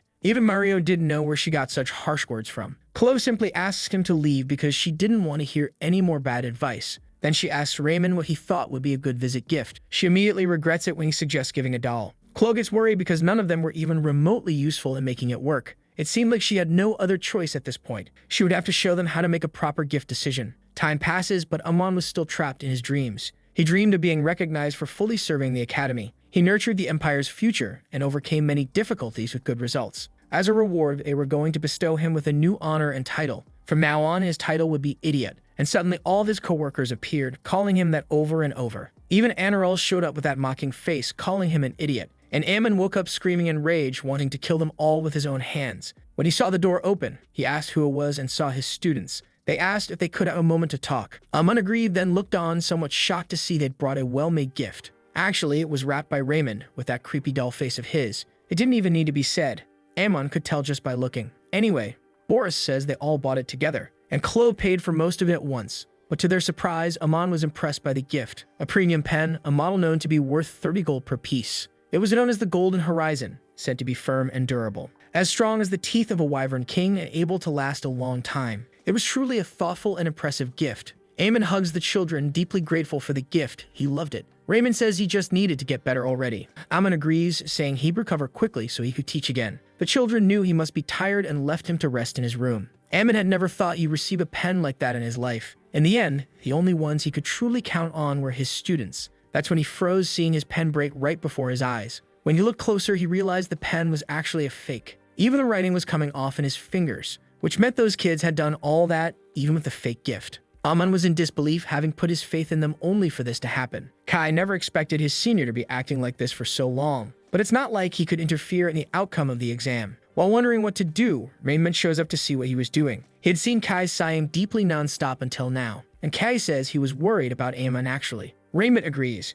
Ammon had been bedridden for several days since then, so Kai had been teaching history in his place for a few days. But seeing how the students were acting, he felt it wasn't right. Even Raymond could tell the kids were exhausted. Kai asks if there might be a way to help Ammon regain his energy. Then Raymond mentions that when he offered to take Ammon as his disciple, Ammon seemed really happy and volunteered to work immediately. He showed his aspirations as a martial artist and smiled brightly. As a crown prince, Kai should learn a variety of fencing styles, so he suggests that he give Ammon a few fencing lessons now. That made him ask about Raymond's own style of teaching he could offer, and he agrees that being a teacher was essentially about giving academic lessons. His love for knowledge surpassed that of any ordinary person. If Ammon embarked on an unfamiliar path, his motivation would naturally return. Still, Raymond couldn't say it was part of his own teaching method. Kai was confused as to why he couldn't do that, and Raymond replies with a smile that it was because he didn't want to pressure Ammon. Kai was touched, realizing Raymond was truly that noble despite his reputation. And the man laughs, saying he felt complimented by the praise.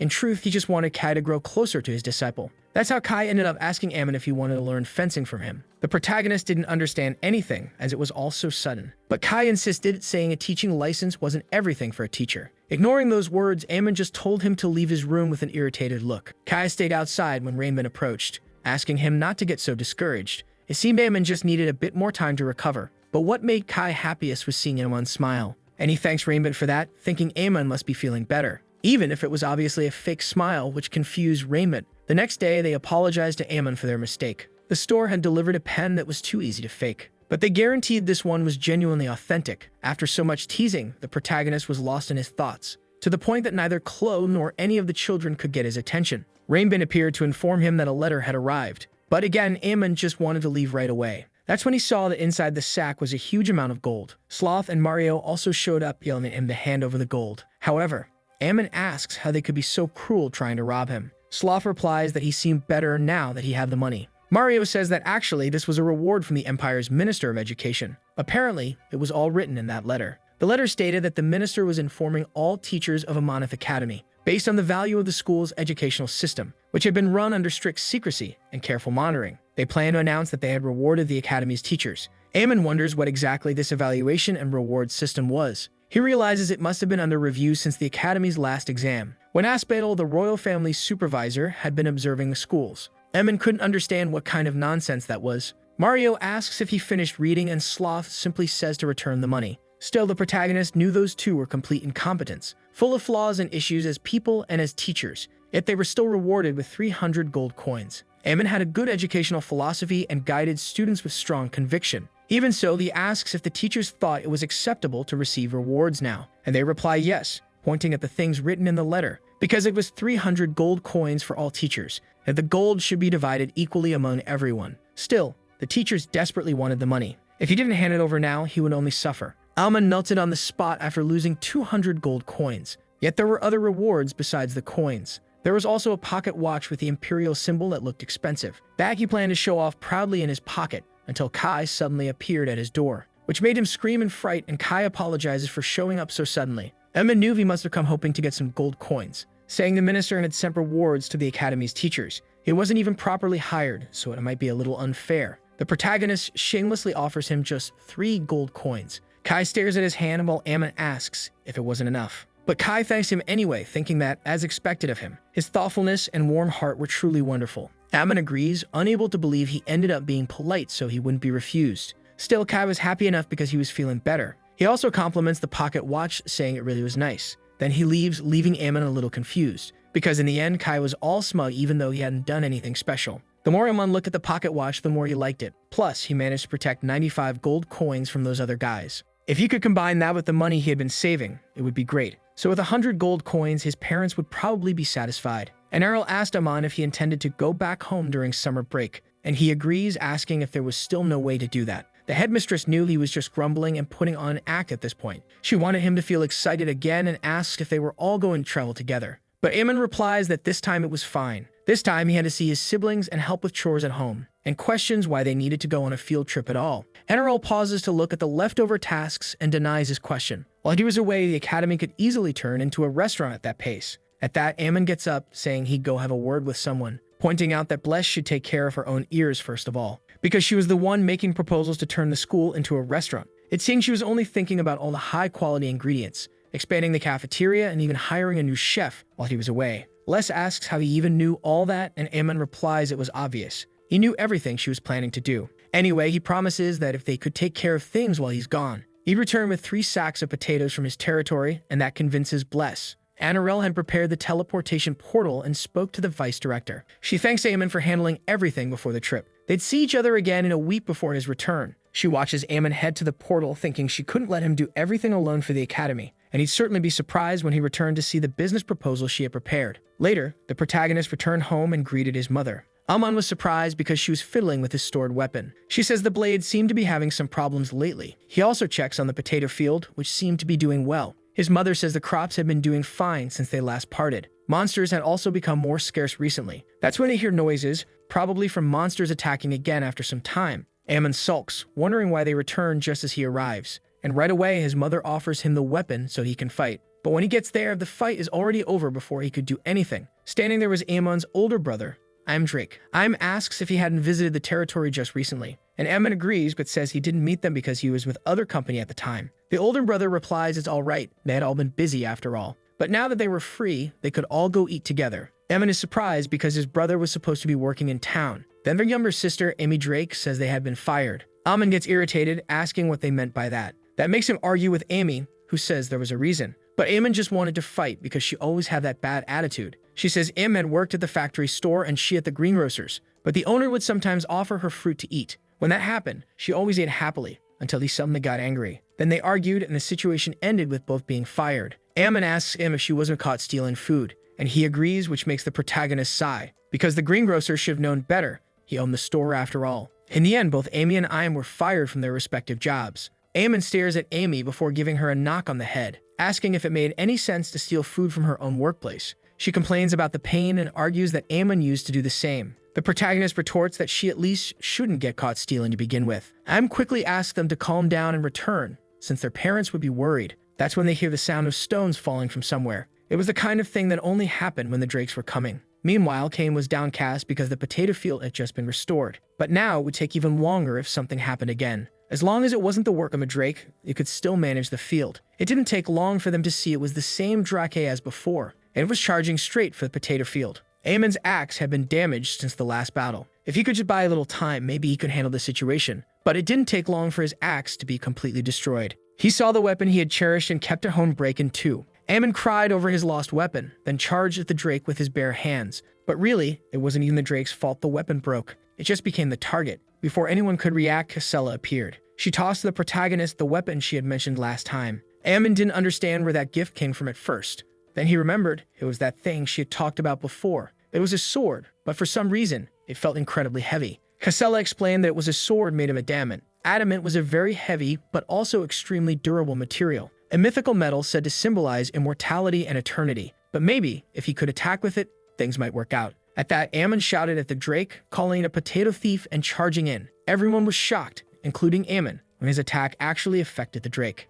Its scales were harmed by the sword, and in that moment he knew. He used the drake as fertilizer for the potato field and just eaten from. But before he could, Casella stepped in and asked him to wait, because the old drake had a life too. Ammon stopped, not understanding what she was suddenly talking about. He asked if he was just supposed to let the creature that caused so much damage go free. She sighed. It was only trying to survive as well. They were also growing potatoes to live on. But if that was the case, Ammon didn't want to back down and let the drake go. Casella kept insisting he let it go this time. She would make sure it didn't return, and she'd speak with it. Ammon realized that Casella had always been close to his father for a long time. And besides, Casella was a dragon and could communicate with the drake. It wouldn't be wise to go against her request too stubbornly, so Ammon sighed and finally agreed to her request. Casella immediately ordered the drake to disappear and never show up again. The drake grumbled, and Casella was shocked it even dared to talk back. She then threatened that if it returned, it'd be eating dirt instead of potatoes. That was enough to make it leave, while Casella asked Ammon to understand its situation too. Ammon wondered what kind of situation a monster could possibly have. Casella replied that they could talk about it while walking. As he should know, drakes were a race that had fallen from an ancient competition. They once competed with dragons, but were ultimately defeated and cast out.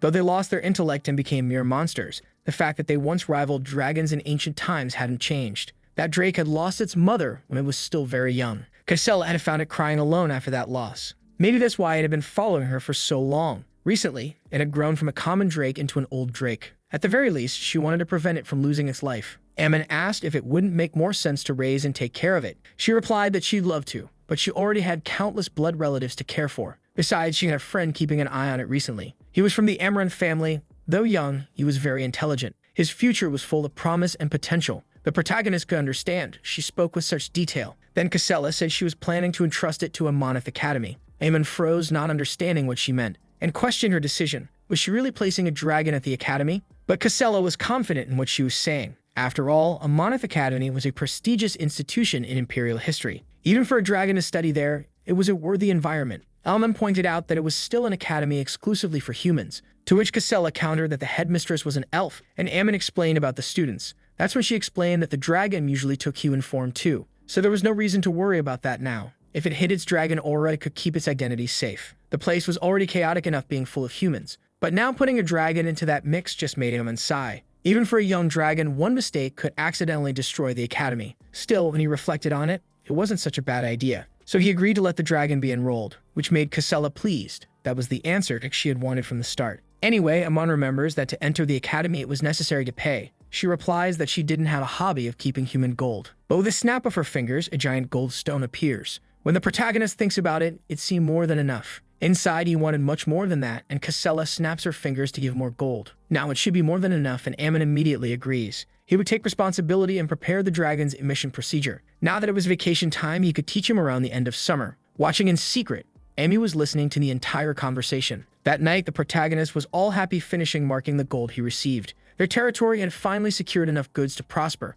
But then the protagonist screamed in fright when Amy appeared. Ammon remembers that she should be asleep at that hour so she could grow. However, she wanted to know what he was doing in the middle of the night. She nervously smiles, saying she had something to tell him. But Ammon immediately refuses, even though Amy had barely said anything. And she asks if she could enter the academy where he was a teacher. Ammon turns away, denying it because she should find a different academy. Amy doesn't understand why it would be easier to go to the Moneth Academy. He replies that it was a place full of idiots and didn't need one more there. But for some reason, Amy was still determined to insist on the matter. Then Ammon sighs, commenting that he was just joking. It was because he knew she would struggle in class, but he didn't say it because it was confidential. She doesn't understand why, if Ammon was a teacher, she thought she could get good grades. The protagonist wonders when she became even smarter than that. Amy thinks that even though he's her brother, Ammon is painfully ugly. But she keeps talking so her brother would allow it because she wouldn't be a bother. She really wanted to do well in class and would pretend she didn't even know him. After thinking for a bit, Ammon considers that she would have plenty of free time. especially since she had been fired and he, the second son, had no inheritance rights. So he entered the academy as a teacher looking for work. Meanwhile, his sister was never devoted to her studies before. Everything she did always ended up going wrong, but having a diploma could help her in the future. For now, Emin replies that they could think positively about it, but they needed to ask their parents for permission first, and she smiles happily. Thinking about it, the protagonist feels that maybe there's hope for the academy. And so Amy's admission to the academy was duly approved. Their parents were very happy about it because she would be studying at such a school. While helping with the territory's affairs, Amin had a decent job, and the day to return from their summer vacation finally arrived. But when he returned, he found the doors locked and tightly shut. No wonder the principal didn't come to pick them up, and Amin had to ask Casella for help. Still, that situation didn't feel very familiar to him. When he turned around, he found the guy who used to fix the school at the very beginning. Then Amin asks why it's closed, maybe a remodeling. But then the man looks confused and the protagonist freezes in shock, because the academy with its investments lost all its money and went bankrupt. The protagonist ran to the principal's office to ask what happened, wanting to know from Anirol what kind of bet she made to lose everything this time.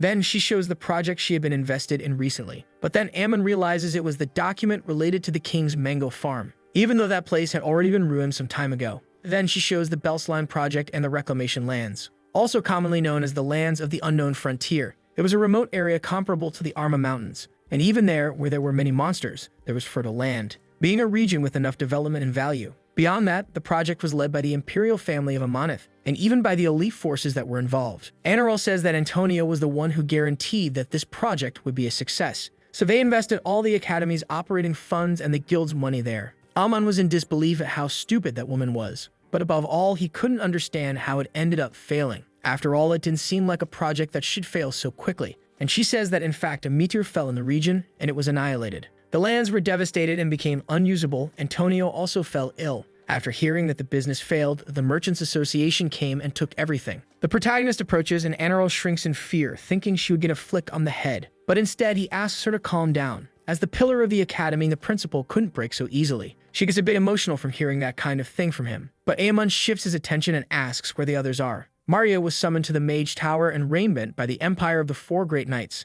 Sloth evacuated with the children to the Field family, where they could care for them. Kai also had urgent business and withdrew. Amon was impressed. Les said she would cook something for herself since the boss was gone, and then would return after things were sorted out. As always, that dark elf was completely useless as vice principal. It had only been 2 weeks since Ammon left for his summer vacation. They needed to revive the academy somehow for the new students. When no solution seemed possible, Anirol thanks him for his help with the academy. But she was wrong. Doing that would end the opposite without penalties. Before she could tear up the contract, Amon approaches and grabs her hand, asking her to wait. Then the protagonist goes to meet with Delmans, the merchant manager. He was happy to take the gold offered, but Ammon stopped him, because that was for collateral repair of the loan. When Delmans got confused, the protagonist explains that since the Belsline project failed, they must have assumed the academy couldn't repay the loan. But as he could see, they had enough money to pay off the debt, and with the gold as a down payment, Amon promises they would pay everything they owed. Delmans then agrees, asking how he intended to do that, and Ammon smiles, saying he had a certain business he was preparing. Now he just needed to buy some time, and Anirol came to speak with him after the deal, wanting to know if he was okay with using his personal gold for the school. Ammon replies that obviously he wasn't, he just needed to wrap up the business he was doing. That's why he would need the principal's help to make it work. So the two went to work on the land using Anirol's magic. She ended up drying the land too much with her magic, and Ammon asked her to water it again. Otherwise, the worms and living creatures would die along the way. The two continued working the land while the Mango King watched. He never thought he'd see his farm being rebuilt this way. It had been a few months since the farm had been destroyed by a flood, and it was all because of that stupid elf's magic. The farmer was still furious until he saw her and Ammon suddenly appear. He was ready to make them pay for everything he had lost. Then the protagonist said they came to rebuild the mango farm, but the man refused at all costs and called them ridiculous. The farm had turned into a muddy puddle because of them, and everything was destroyed. They couldn't even hire workers to clean it up. Ammon asks about his assets, and the farmer replies that he had nothing. After paying his debts, he used everything to expand the farm. The protagonist saw that he still had some seedlings and seeds stored, saying that since the flood was so severe, the organic products mattered and mixed into the soil, and everything should have been properly distributed afterward. As a result, just fixing the soil could improve its quality again. The farmer was surprised to see the protagonist carrying 10-kilogram seedlings in each hand, but he prepared to plant, and so a week later, the farmer witnessed the unbelievable. That was the reform of the king's mango farm. Even Delmans had heard that the farm had been ruined by a flood, and the farmer greets the manager when they met again after so long. Delmans asks where they got the funds, and Ammon replies from the academy. In return, Farmer A's promised to share 20% of the profits and would transfer 10% to the manager, thus allowing the academy's debts to be paid off. Delmans was quite happy because that was actually not bad at all. Even if it was only 10%, it was a fairly considerable amount in the long term. Based on profit sharing, they could get even more money at the cost of the mangoes. They finished the negotiation and Anirel sighs after being so tired from working. The academy's life was extended again thanks to Amon. The urgent matters were resolved, and he decided to call his companions. But this time, they didn't intend to let what Amon had done go unpunished. During the summer vacation, the Amonith Academy was barely clinging to life. It was much emptier and more deserted than usual, just like Amon's head. Anyway, the protagonist still hadn't received replies to the letters he had sent. It had been 2 days, and none of the students or teachers had shown any sign of life. He was actually quite disappointed, and Amon went to complain to the principal, even though he had written in the letters that he would return before the end of summer. Maybe they would come back on their own eventually too. What he was saying was that there was no need to chase after anyone. There was only one person who couldn't send letters because they didn't know where she was. That person was Vice Principal Bless, and it all started a few days ago. Bless found Anirel desperate and heard about the academy's collapse. Then the principal thought it would be a good opportunity to work and find a solution. It didn't take long for Bless to grab her things and leave, ignoring that Anirel was asking for help in that situation. She had no interest in anything but the food and her time there. After hearing what had happened, the protagonist was surprised.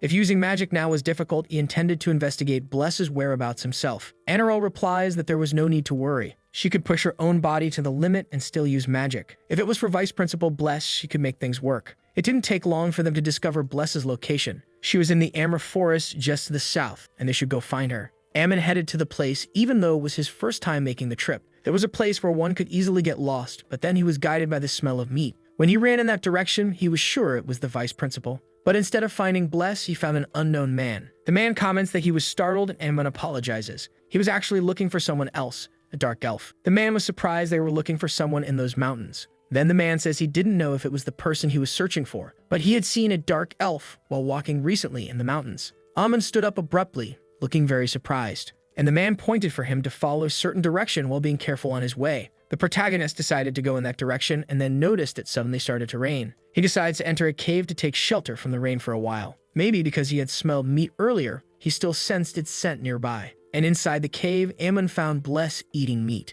The two stare at each other and the protagonist yells at her again. He remembers that Anirel told him to be careful with the vice principal, because she might not seem like the same person he remembered before. After all, she was the violent type, a fierce dark elf. And at that moment, Amon saw the change in Bless, who looked wild. It was a good thing he had prepared for this moment. Then he took one of the potatoes from his territory and threw it outside the cave. This product wasn't for hunting, but for cultivation, and Bless ran out after it. After she ate it, she twisted in pain, feeling it in her head. Amon tells her to remember when she ate those potatoes back in their territory. Then she slowly begins to recover her memories from those days. The protagonist approached her asking if she was okay, and Bless finally recognized him to Amon's relief as she regained her memories. She thanks him because it was all thanks to him, but even as the protagonist smiled, he was still furious when he came after her wanting to give her a flick on the head. Bless complains because she was suddenly being followed by that crazy human, and Amon keeps scolding her for abandoning her duties and the academy. It didn't take long for them to bring her back to the academy. Dark elves were like that. It was called regression to origin. Without external interference, they reverted to the past.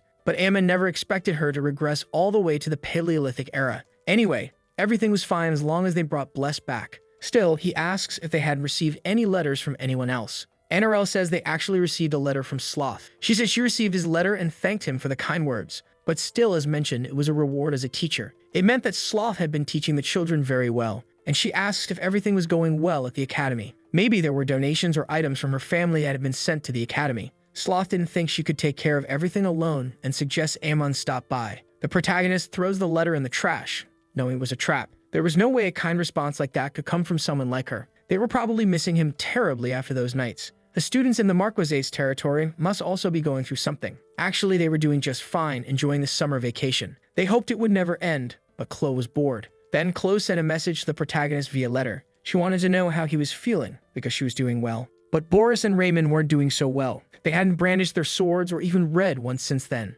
So she was hoping he could go to the Marquesate, and asked him to give Raymond and Boris a good scolding. Chloe really missed Amon unlike everyone else. He never expected to be called back to that place again. Still, they had cleared up the misunderstanding about the marriage from last time. He hoped he wouldn't be treated badly like before. But Amon was welcomed with pure rage by Sloth's father and her brothers. Chloe tried to tell the others that summer vacation was ending, and they could review the things they had learned the previous semester. Raymond replies that with his swordsmanship, he could do just fine there. He could play all day and eat delicious food, really. He had gained a good few kilos since that happened. Not just Raymond, but Boris too. He was eating chocolate non-stop. Now she didn't even know what to do. Those two were completely out of shape. Since the position was so high, the greater the pride, the greater the fall. But the idiots weren't doing anything properly. The two were just wasting time enjoying their days at the academy. She was just hoping Ammon would arrive quickly. But little did she know that the protagonist was being cornered by the few family members. Ammon had no idea what that moment of deja vu was, because all of them were furious with the protagonist for some reason. Sloth's father was angry with the protagonist again,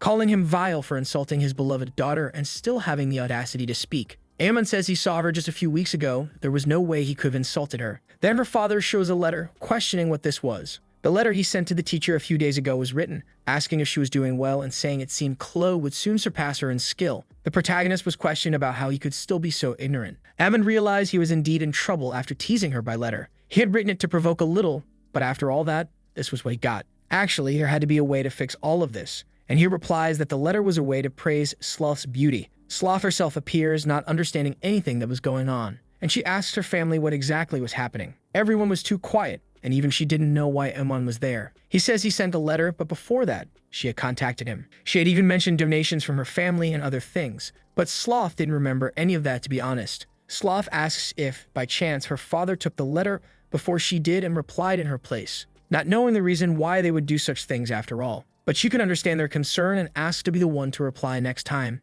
Anyway, Ammon found himself off the hook while Sloth wondered what he had written to her. But when she opened the letter to read it, she immediately became furious. She couldn't believe he sent something like that to her. Ammon stammers that he sent a letter before but didn't get a reply, so he deliberately sent a provoking one, to be honest. She immediately pressed him with her sword, which shocked Ammon. Sloth assures that she wasn't attacking. There was something she wanted to show. And she shows that she had finally become a sword master, in fact. He said she would be surpassed by Chloe, but that wasn't going to happen. Even Raymond, who became a sword master, was about to be surpassed by Chloe. Anyway, Ammon congratulates her because, as expected, she had grown even stronger, and Sloth is all proud after being praised. Ammon asks about the students, and she says they were in the nearby annex. He had received a report that the students were being lazy due to summer, and she replies she had been very busy lately, so she hadn't even checked on them. He sighs because hearing that from a teacher didn't make any sense. Anyway, Sloth decides to guide him toward the room they were in, and the two were shocked by what they saw. The two boys were eating sweets non-stop in that condition. Ammon yells at those two idiots for wasting so much of their time.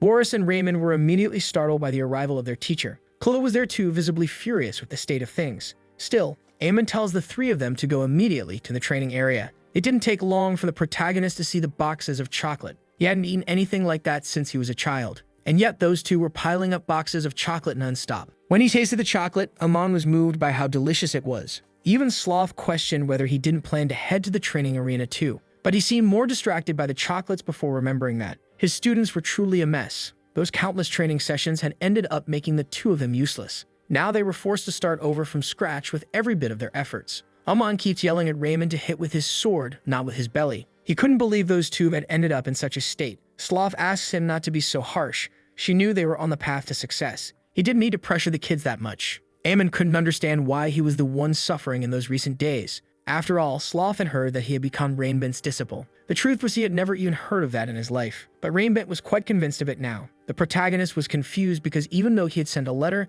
it wasn't about that. The truth was he hadn't even mentioned anything about being a disciple in Rainbent's letter. But even Sloth says that Rainbent himself claimed Ammon became his student, and now wanted him to go meet him at the Tower of the Four Great Knights. Since her father was there too, he said he would accompany them as well. Even Ammon didn't intend to let this slide at that point. While he was still shaken, at least she offered him more chocolates. Ammon thinks that if he ends up becoming that old man's disciple, he might never be able to touch those sweets again in his life. The Empire of the Four Great Knights had its pillars that symbolized immense power. Each knight had military strength that surpassed an entire legion. A meeting of such powerful individuals should have had a heavy atmosphere. But when he arrived at the palace, all Ammon found was a friendly vibe. It wasn't any different from a gathering of old men from his own territory. Rainbent was even proudly introducing his newest disciple. Ammon just smiled, clearly uncomfortable with the mood there. He said it was a great pleasure to meet everyone else there. His dream was to receive a title and restore his family's fortunes. And the things he wanted to do were obviously money, gold, and power. Ammon's answers left the old swordsman completely confused.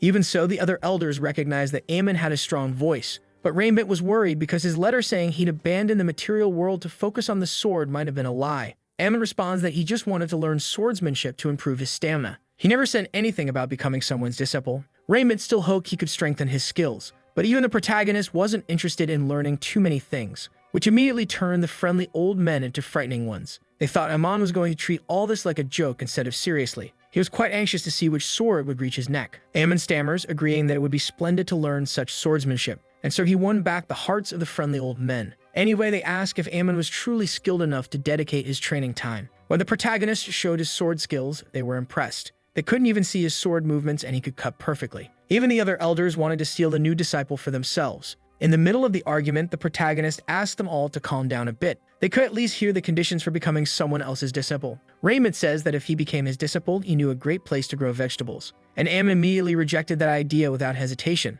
Then another one, Sloth's father, decides to offer a different proposal. He would allow Ammon to marry his only daughter, immediately rejected as well. Then another man suggests the protagonist could learn a different sword style. It was the sword demon style created by the greatest swordsman of all. It was the Great Red, and Ammon recognizes the name. He was the loyal servant of the fourth emperor of the empire who pacified the world with a single word, and he wonders if it was truly the legendary swordsman who even defeated a dragon. The man says that this technique was even harder and deeper to master. That's because it could deepen one's madness to the core of their being. That old man was kind of crazy too, to the point he pulled out 5 of his own perfect teeth, and now he was using dentures. Ammon immediately rejected that. A woman approaches, remembering that he wanted money and power, and says she was from the Pandorian family. It was a ducal family that began with the 7th trustworthy emperor. They were one of the most prestigious and famous families. Moreover, it was expected that they would be promoted to a grand duchy soon. There was a rumor that they might even rule over a true duchy. She promised that if he became her disciple, she could even offer him a mountain. It would be entirely full of vegetables, and he could harvest and eat as much as he wanted.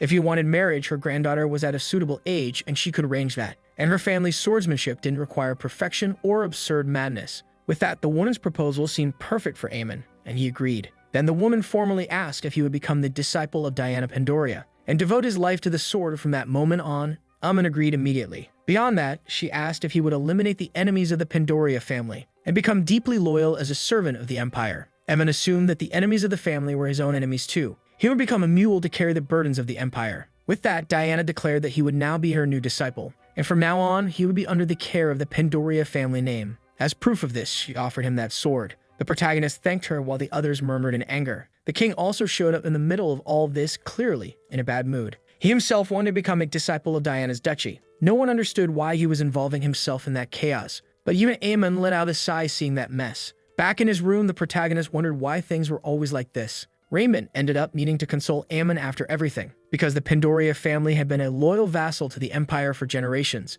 But even so, he refused to become his disciple again. Considering his bad blood and the history with the Amanith family, through his involvement with the emperor, there was no hope at all. So he tried to become Diana's disciple or someone with good rewards. However, instead of that, he ended up trapped in even worse situations. And even the brats who spent their summer vacation wasting time only confirmed his worries. They would end up going through hell when classes resumed. Meanwhile, they were running in the cold trying to recover. Ammon noticed a heavy energy coming from somewhere for a while. When he approached, he saw that the strange aura came from a letter on the table. It was a letter from none other than Mario, and it warned that he would be dead once he returned to the academy. Ammon realized that his provocations had really been a great success. He had sent a letter mocking him for being a drunken old man, saying there were only 10 days left until returning to the academy, and yet Mario hadn't responded to any of his letters until now. He asked if maybe he had become so decrepit he stopped writing and reading. If that were the case, Ammon said he'd even prepare a coffin in advance for him, so there was no need to worry. He'd just get things ready ahead of time. And to finish the provocation, Ammon said he drank the alcohol in his room, which enraged Mario enough to write a reply filled with pure hatred.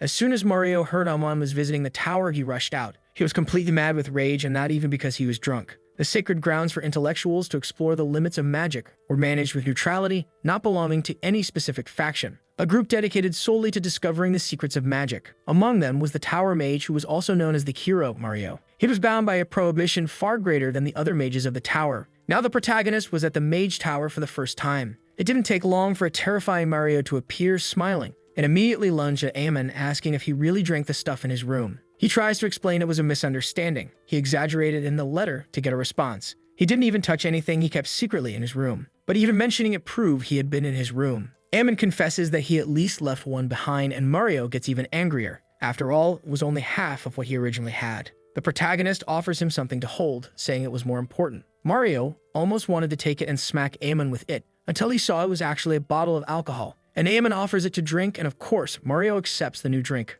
But before he could drink it, Amon takes it back because he wanted to promise first that all the drinking from his room would be forgotten. As the protagonist argued with him, even furious, Mario accepted the deal, and Amon laughed smugly because he would finally apologize for what happened before. A little later, the master of the tower appeared to ask where all the noise had come from, and both of them froze when the master appeared, shocked at what he was seeing. The master commented that Mario had a face full of blessings on him now. Immediately, he ordered Amon to follow him. The man said that magic was dangerous, a perilous concept to understand, a discipline that had to be handled with great care. That was precisely why the mages in the tower practiced abstinence, and yet the master caught him drinking. Inside the mage tower, no less. Mario blamed Amon, saying he was forced to drink, and the protagonist threw that right back at him. The master told them to stop bothering him, that he preferred they just shut up. He would appreciate it if they were more considerate of his preferences. Even if Mario no longer belonged to the tower, he was still a mage of renown. Therefore, such disrespect could not be tolerated. Even with Mario apologizing, the master ignored him. He then asked Amon if he was aware that alcohol was prohibited in the mage tower. Amon bowed deeply in apology, saying he didn't know it was such a serious matter,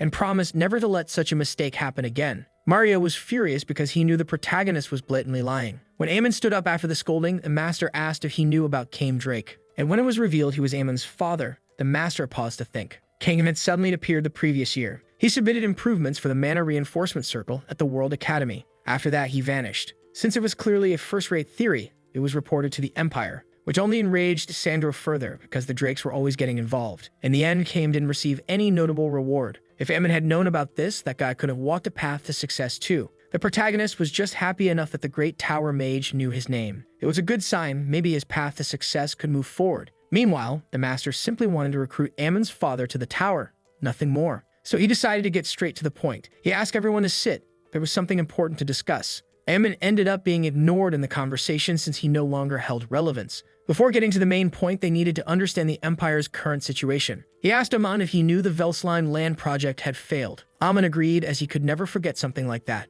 The elf ended up spending her entire fortune on a wasted project, ultimately ruining the academy twice in a row. The protagonist mentioned that apparently a meteor had fallen on the land, and the master confirmed it as the meteor in question wiped out an entire battalion. The elite mages and troops were all completely annihilated. Because of that, the Empire's operational forces were drastically reduced. The Emperor collapsed from the shock and ended up bedridden. It had only been a few years since the end of the Great War. Although an entire continent had signed a 100-year non-aggression pact, if the Empire, the main signatory, lost its strength, Amon could understand that spies were probably being sent to infiltrate the Empire. And the master agreed, but said infiltration of the palace was nearly impossible. Knights and military were ordered to tighten security, all due to the most recent incident. So when putting the pieces together properly, they could say that educational institutions might be the primary targets. Realistically, they asked if spies could enter the academy, an academy with only 3 students and 7 staff members. Mario agreed with the protagonist on that point. There was too much room for espionage with so few people in place.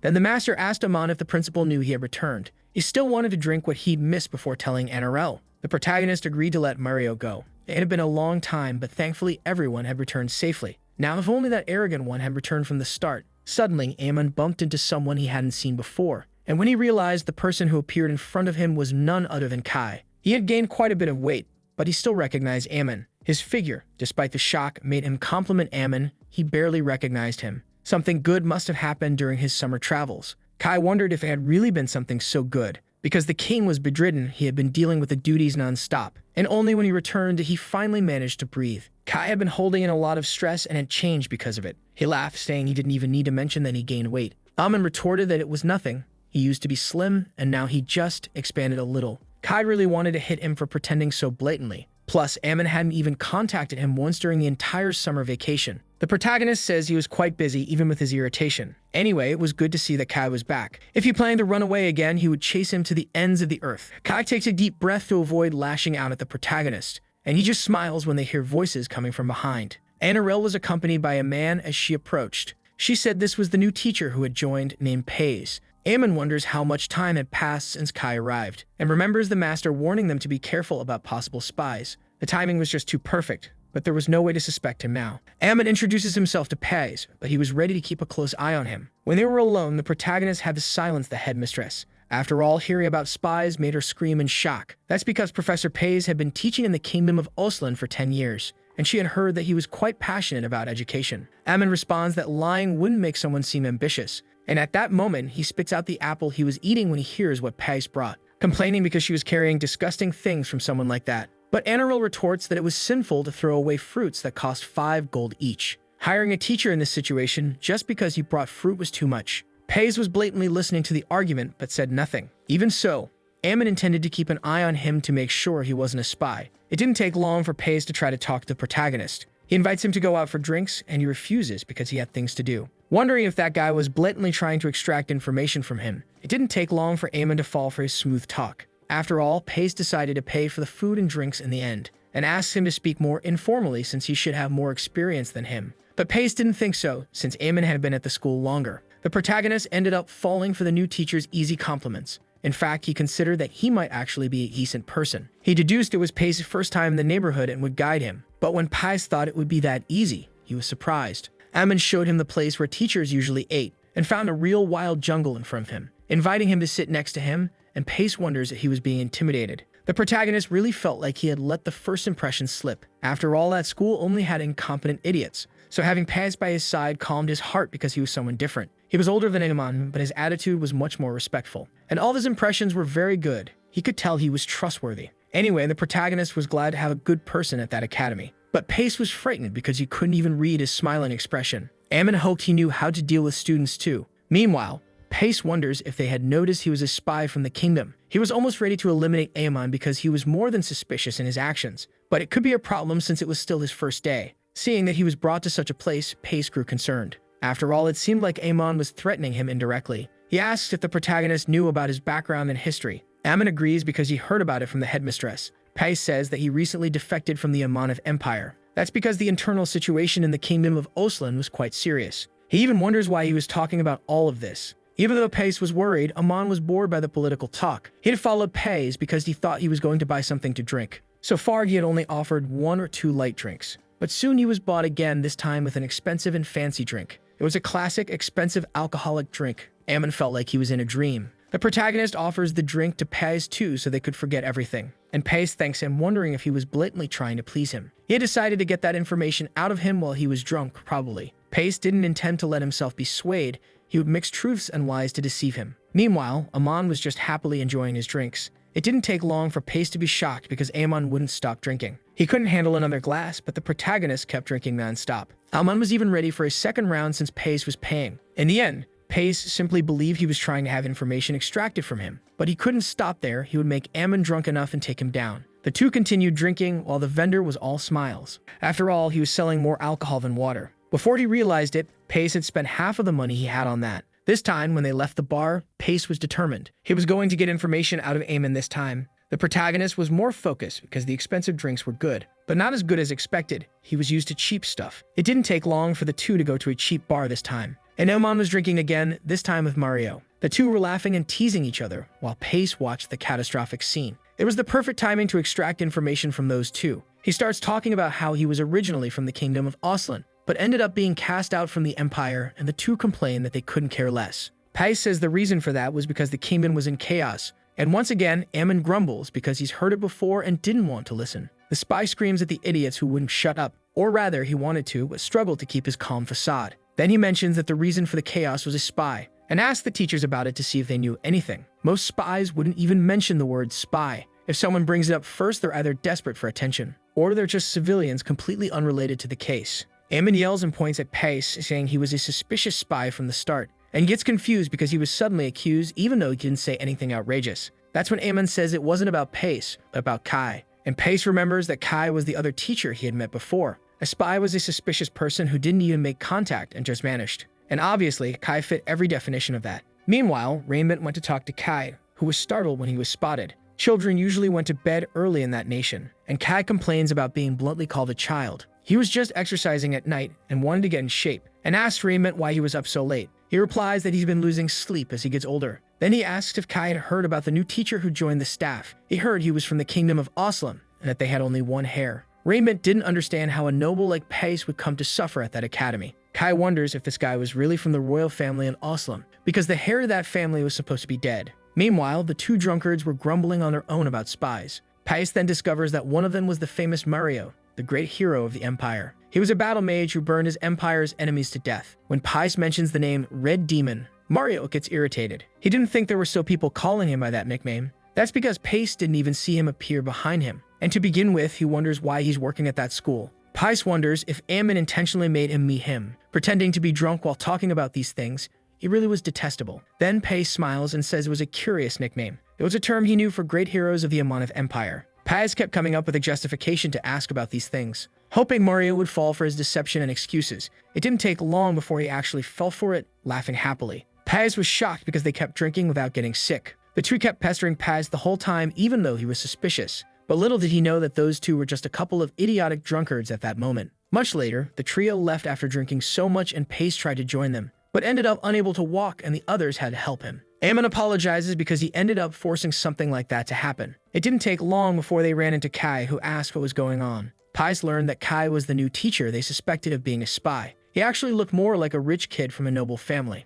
But it didn't take more than a second for Ammon to shout at Kai, calling him a spy and telling him to confess his sins. Kai didn't understand anything because he was suddenly forced to talk about something. Pace thinks he could use this to his advantage and asked Ammon to calm down. But before he could expect it, he took a punch to the face from him. Knocking Pace down, the three stood looking at him on the ground, half shocked. The next morning, on just the second day, Pace decided to resign from his job. Anirel was shocked that something like that happened so quickly. That's because he realized something after the events of the previous day, and asks if she would enter a cage with a tiger if ordered to. After all, that's exactly how she felt when she was with Ammon. Anirel tells Ammon to get up because an incident like that happened because of him, warning that if he does something like that again, his position at the academy would be revoked. After everything, it was the academy's fault and the headmistress agrees to remove Pace. That's when he remembered he had spent all his money on drinks before, and asked the headmistress if it would be possible to reduce the penalty a little. Anirel refuses. She wouldn't offer even a single coin in discount. Then she turns to Ammon, thinking about something. It could be that Guy intentionally made him drink all that the day before, all to keep him stuck at the academy and get evidence that he was a spy. The protagonist just smiles, laughing at Pace and his inability to pay the penalty. It was thanks to that Pace couldn't leave the academy for the following time. With a new teacher in charge of the science subject, they had a new base curriculum. Ammon says they could make new advertisements to attract new students. If the academy flourished quickly, then the dragon could rest in peace, and his sister wouldn't have trouble getting a diploma. Anirel asked Ammon to make sure nothing like that ever happens again. Professor Paz was generous enough to let it all go, but she didn't intend to cover the same mistakes happening again. The protagonist agrees, not expecting her to be so strict. Anyway, they could finally restore the glory of the Amonith Academy. Meanwhile, Pace sighed in relief because he had no choice. He would be able to cover the exit penalty within a month or two, so he just had to work to endure things for a while. Even if the academy's decline so far had been a long story, he should be able to get some useful information to help him. Kai ended up meeting Pace and introduced himself as the math teacher. They briefly met the day before, but he had seemed disoriented. Pace apologizes, his appearance had changed a lot and he hadn't recognized him. Kai laughs because his weight could fluctuate rapidly. Seeing that Pace thinks that Guy was really suspicious,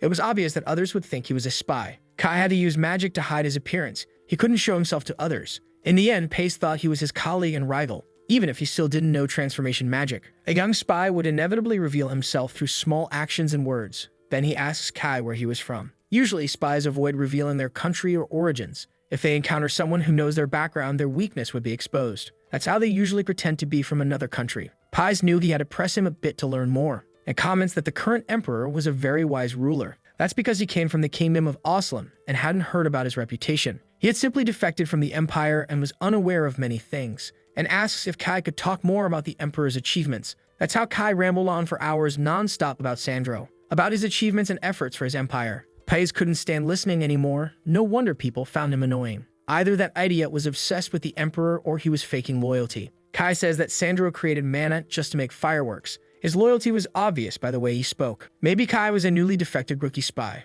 Now that he roughly understood the situation, it was time to withdraw. He decided to leave on his own since it was getting late. He thanks him for sharing his interests and stories. It wasn't much, but he offers a token as appreciation for his time. Paz left thinking he should be careful around that lunatic. Meanwhile, Kai threw away the token he received from the spy. Time passed, but Pace couldn't gather enough information. Even after researching so much, he hadn't found a single hidden document. It seemed he had no choice but to get information directly from people. But avoiding the eyes of a beast like Aemon would be complicated. To his shock, however, the first to appear was Kai. He wanted to know what he was doing so immersed in books, and Pace stammers that he wanted to learn more about the Academy's history, to which Kai comments on how focused he seemed in his studies. After all, enough to be so deeply involved in it in the middle of the night. He seemed to have a good sense of direction to know where things were. Then Pace was caught by the guards, not knowing what was happening. Kai says he heard about how he came from the kingdom of Oslam and the royal family. Borrow the name of a ruined family might have been a good idea. But the name Pace Payton already belonged to a dead man. He should have been more careful before taking on such identities. He tries to come up with an excuse, but Kai retorts that this wasn't the only suspicious thing. Not only did he sit there listening to Kai praise the Emperor for hours, he also suddenly changed the topic back to his original subject halfway through. It was obvious that he was actually from the kingdom of Martel. At this point, Pace grows tense because he knew he couldn't escape the accusations. So he bites the poison hidden in his mouth in an attempt to escape the charge. But to his shock, Kai used healing magic and treated him before it could take effect. Kai warns him not to mess around or try to flee while on duty. He should just follow him silently, and thus, Pace was dragged out of the academy. Meanwhile, Ammon and Anirel were distracted, working toward the school's success. As expected of Ammon, his love for the academy was still strong. At least that's what the headmistress saw in the way he acted. Then Kai came running in to report the events regarding the spy. He froze upon seeing the amount of paperwork in the room and was confused. The two were happy to have him help distribute the advertisements. Ammon hands him several to get some exercise while delivering them. Now with the new teacher, they could finally promote the academy. Finally, Kai reports that Pace was captured as a spy. Ammon asks if he might have accidentally accused an innocent person after all that chaos. And Kai responds no. Pace confessed everything quickly once pressured. Immediately, the protagonist was disappointed by the new loss they had suffered. Now they once again had a vacant teaching position. Anirel and Ammon grow furious and begin throwing away the fruits they had received as gifts. Kai pleads with them to calm down and not waste food. But they were angry enough not to care about anything, and were even about to throw the fruits at someone just to vent their frustration. Their new target was Rainbow, who was peacefully sweeping the ground outside. Before that could happen, however, Kai says he had an idea. Meanwhile, Captain Tomart was furious because the blame was being put on him. They were dumping all the issues related to the spy on his shoulders, when that was supposed to be the vice captain's responsibility. The soldier replies that the investigation requested to deal directly with the captain. Tomart tells him to get lost, rumbling that they were all idiots. But the best thing about all this was the quiet neighborhood. He was in a bad mood and was heading out to drink a little now. While walking the streets, Tomart recognized Sloth accompanied by her students. He thought it was ridiculous to see her walking around like that, given she came from a good family. She had been discarded anyway, and he was in a bad mood regardless. Tomart approached to provoke Sloth a little, but then he was stopped by a cloaked figure, so Sloth didn't even get to hear who was behind her. The one who stepped in to stop Tomart was one of her brothers, and from now on, he had taken the position of captain of the Goliath Knights. Sloth was too distracted with other things and thought about the chocolate she had at home, and wondered if she could give more to Ammon. After all, he really liked it before. That very same day, she found several flyers promoting the school. After a long summer had passed, a wild wind blew through her hair. Several paper planes made from those flyers flew over the people, while a new student soared through the skies above the school. So the video ends here. If you don't want to miss the next part, activate the notification bell, and see you next time on Tob's channel.